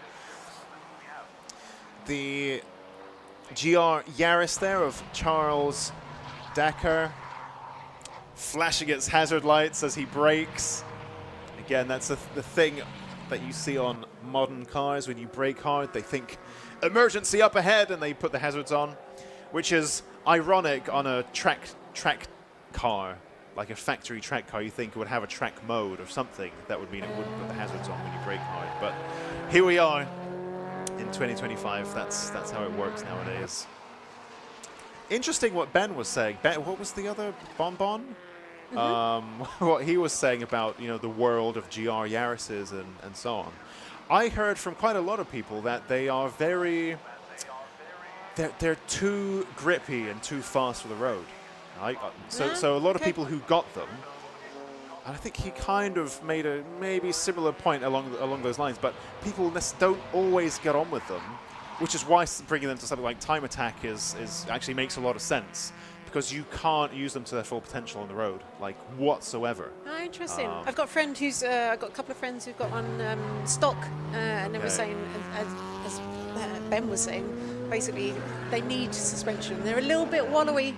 But they're like rally cars. But again, inverted commas, rally cars for the road. Exactly. So they want they're squishy suspension. You know, dare I say it, the modern Evo Impreza. Yeah, well, so I mean that's what Ben said. Yeah, and he exactly. seems pretty qualified. The only cars out there doing that now. So. Yep. So looking on track then, though, we've had Mark Donnelly go out straight out the bat and set a 52.2. So that's going to be interesting in classic and retro, and we're going to see, because I think Eden had issues in the previous round. So what did he say? Looking back through my notes, so Eden actually said his ball joint has snapped. So he basically, and then by the time they managed to resolve something with that, he only ends up getting one flying lap. Okay. So yeah, we're going to have to keep an eye out to see, and obviously the battle between Mark Donnelly, Dean Riley, and Eden Young. Impressive that he got back out on track at all in that case. Yep, I guess lots of spares. Yeah. Jay Elliott looking very racy indeed in that Avalon Honda S2000. Was that? Oh no, I thought those were flames. That's a cool down light or something. Maybe that was a flame. I could. That shot was too quick for me to tell. But I think he's improved loads this year. I think in the beginning, you know, finding his feet in the world of Time Attack and so on. But looking very racy indeed today is Jay Elliott.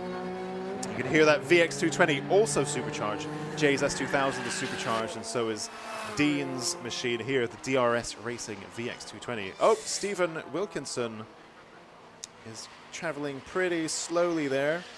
Yeah, I wonder if something is up there. Through Surtees. Through Surtees, and of course there is no like line you can take to stay out of everyone's way, because you have to be on one side of the track and then the next side of the track. So.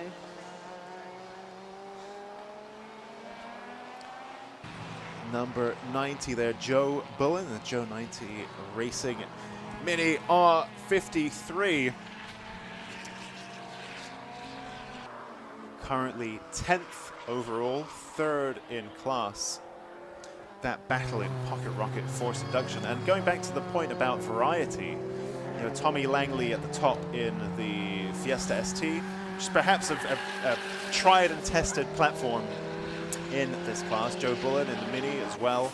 And then they are split by Jamie Biss in the MX-5, which of course never came turbocharged from the factory.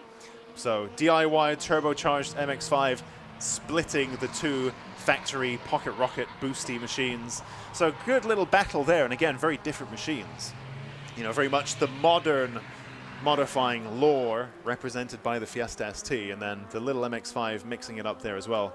Interesting stuff. And of course, Rafael Tartaris as well, currently 4th in class with a 55.1. Yeah, which is quite unusual for Rafa. Exactly. So I wonder is he gearing up? Is he building up? Or he is did tell going me. So I was speaking to him earlier, and he said, "Oh, I've got to find some more time." So he was telling me about the different maps he had on his car, and he said he has a moon map.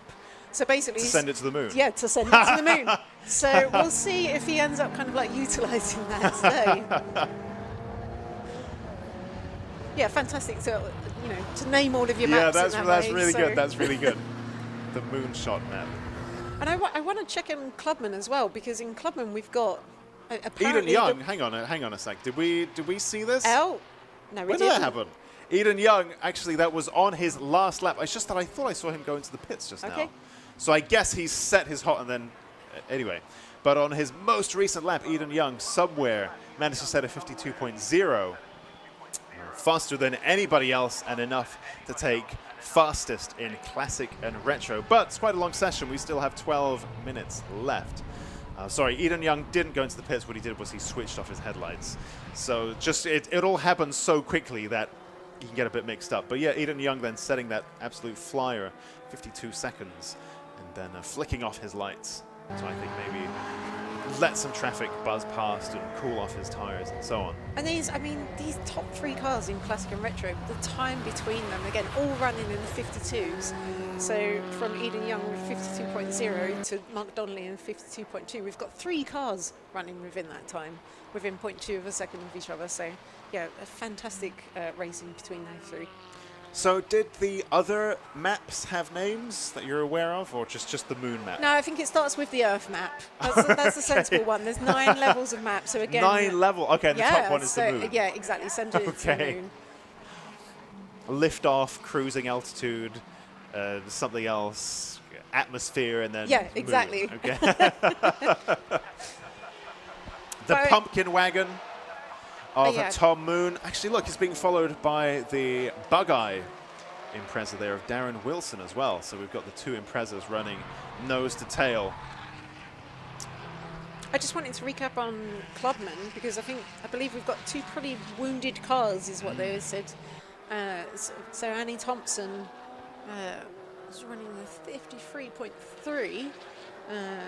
Currently leading from Dan Buckingham on 55.3.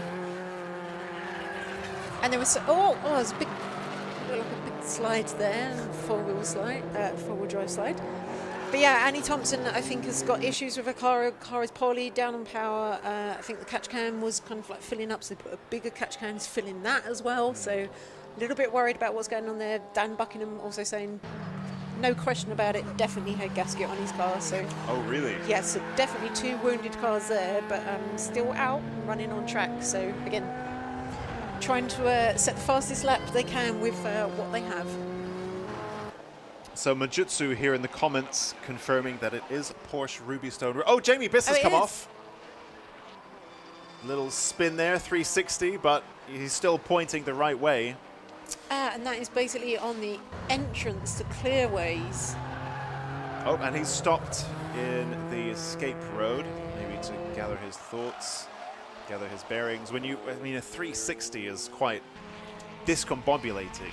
So, yep, just take a second there to catch your Yeah, and that means we've got a double yellow up on that corner. I can see the marshals waving the flags to warn people coming through Surtees.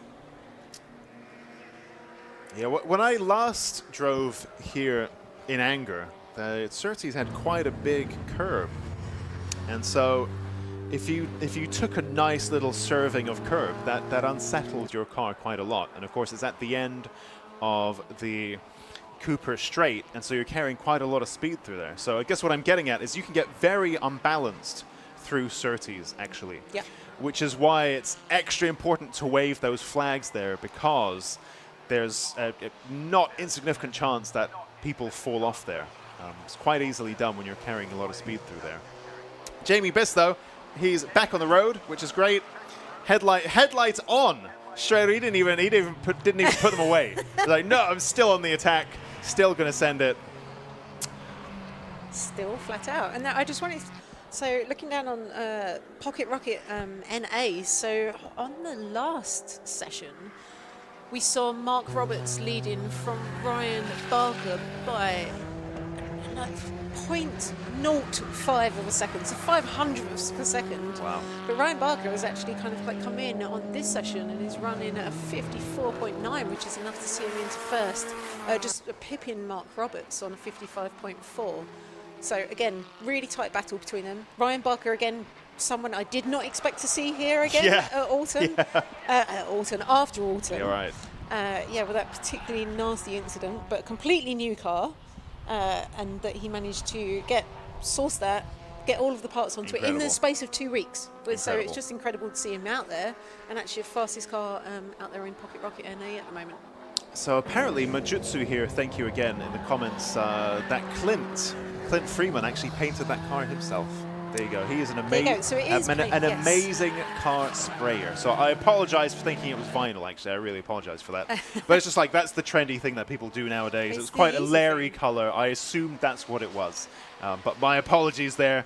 Oh, Mark Donnelly's just gone across and pipped Eden Young's time with a 51.9. So interesting. Eden's going to have to respond to that, isn't he? Literally means, and again, the times are just so close to each other. Well, Dean Riley just going across and has picked Eden Young, so gone Yep. into second. So actually, the Classic and Retro top 3 has entirely changed in the last few seconds. Yeah. Yeah, such close racing between 3 very different cars again.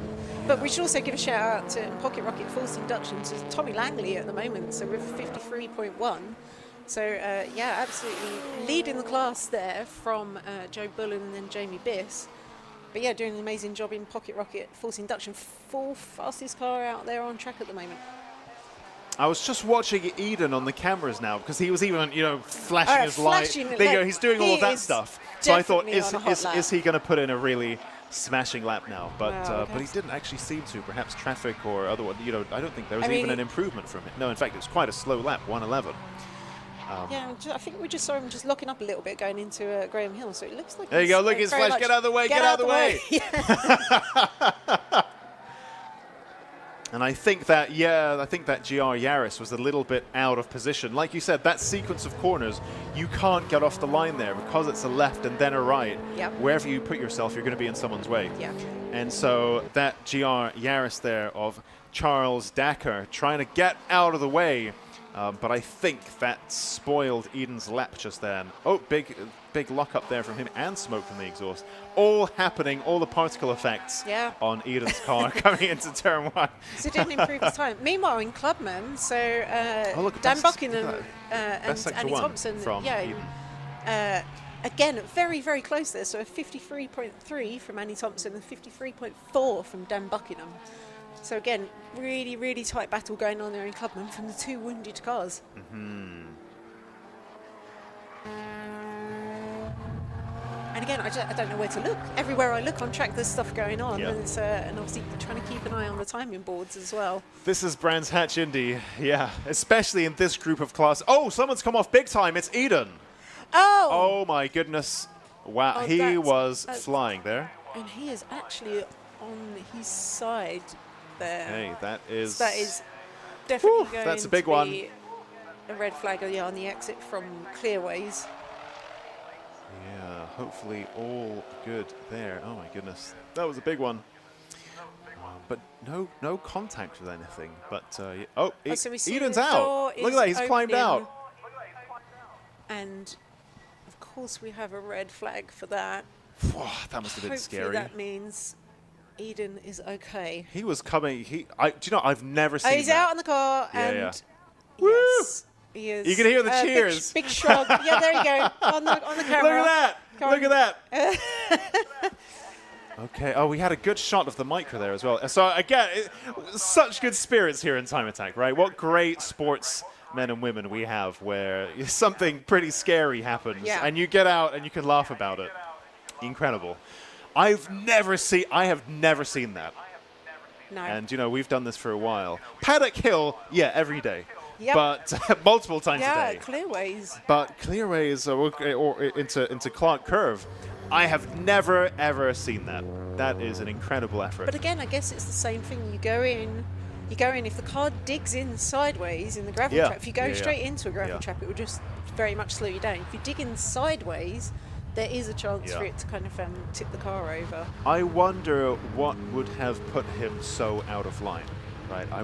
Was there a car ahead of him, and he tried to? You could tell he was driving with some real gusto there, right? He was really, really on the attack, and I wonder whether lights flashing, and everything. And I wonder whether perhaps someone was just in the wrong place at the wrong time, and he tried to go around them, maybe, and put himself offline. Yeah, maybe. Something that is a deeply unusual incident, but it's almost like how he got out of the car so quickly and stood on the side. That was very cinematic. Wow. Wowee. So I think great job on the cage building, of course, whoever built the cage on that car. You can see the micro there just getting pushed back onto all 4 wheels, but not sure if we're going to... And of course, the tyre barriers didn't get impacted, so they're not going to need resetting. We might see some more track time. But I think a lot of people sitting on the verge have thought, well, I guess that's it. But I can still see a few of you around the grandstands and such, and in that central area by the Cooper Strait, camping out. So thank you for sticking with us. Of course, those of you watching the stream still, thank you for sticking with us as well. Although, of course, you might be watching the stream as a playback in the future, in which case it's a bit different there. If you skipped around and found the juicy bits at the end, then, well, thanks for sticking around and watching the juicy bits at the end and clicking through everything else. But those of you who've watched it live, thank you for sticking with us. Loads of action there, all the vehicles. Yep, that has brought out a checkered flag, actually. Eden is so good at content that you wonder, like, is this for the future biopic film?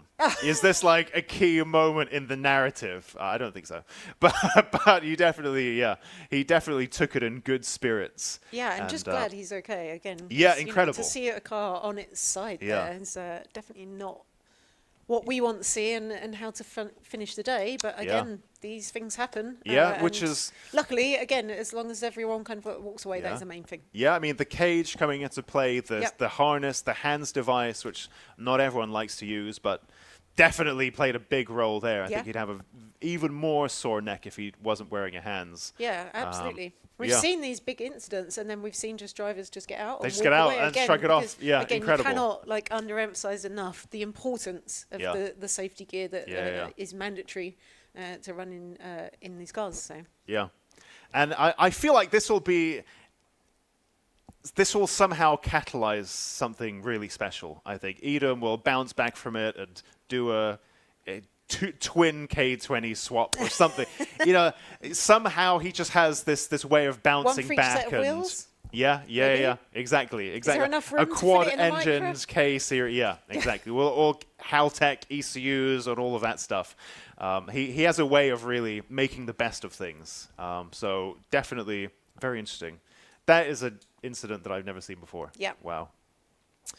Wow, which that concludes our day. I mean, we will run through the provisional results. So Mark Donnelly then ended that session on top. Then we have Dean Riley. Eden Young, who tried so hard, but sadly didn't quite make it, third with a 52.0. And then we have Thomas Langley at the top of Pocket Rocket Forced Induction. Tommy Langley there in the 313 Fiesta. And then we'll run through the results because the timing screen is going to get cleared. Then we have Thompson, Buckingham, Broke Smith, Bullen, Jason Birch, Biss, Barker, Elliott, Tartsaris, fourth in Pocket Rocket Force Induction, Dacker, House, Roberts, Moon, Wilson, Freeman, McConnell, Vieira, Wilkinson, Emily Birch, Michael Greenhugh, and then the number 169, Luke Taylor in the Matthews Motorsport BMW E36. Those are provisional results. And we will, the confirmed results will be online on the socials, on the website, and all of that good stuff. Those of you watching from the trackside will do podiums if you want to come and watch that. They are by the Time Attack truck next to the Yokohama stand. And everyone else, thank you for watching the stream. And we'll see you in a few weeks at Knock Hill. In 3 weeks. 3 weeks. At Knock Hill. 3 weeks at Knock Hill. Very far from us. It's a long drive. But good for all of our Scottish But good for all of our Scottish who need to do this drive every single time for all the other rounds. Yeah, and that finally is happening on their home turf. Yeah, exactly. So it's about time we went up there. Yeah, I agree. So we look forward to a day of great racing, or not racing, not a great day of Time Attack. It's not racing, it's Time Attack. It says so on the website. Exactly. But yeah, it's been a fantastic day. A few incidents today, but obviously great times being set by everyone as well. And then we will see everyone back in 3 weeks at Knock Hill. Yep. See you next time. See you then.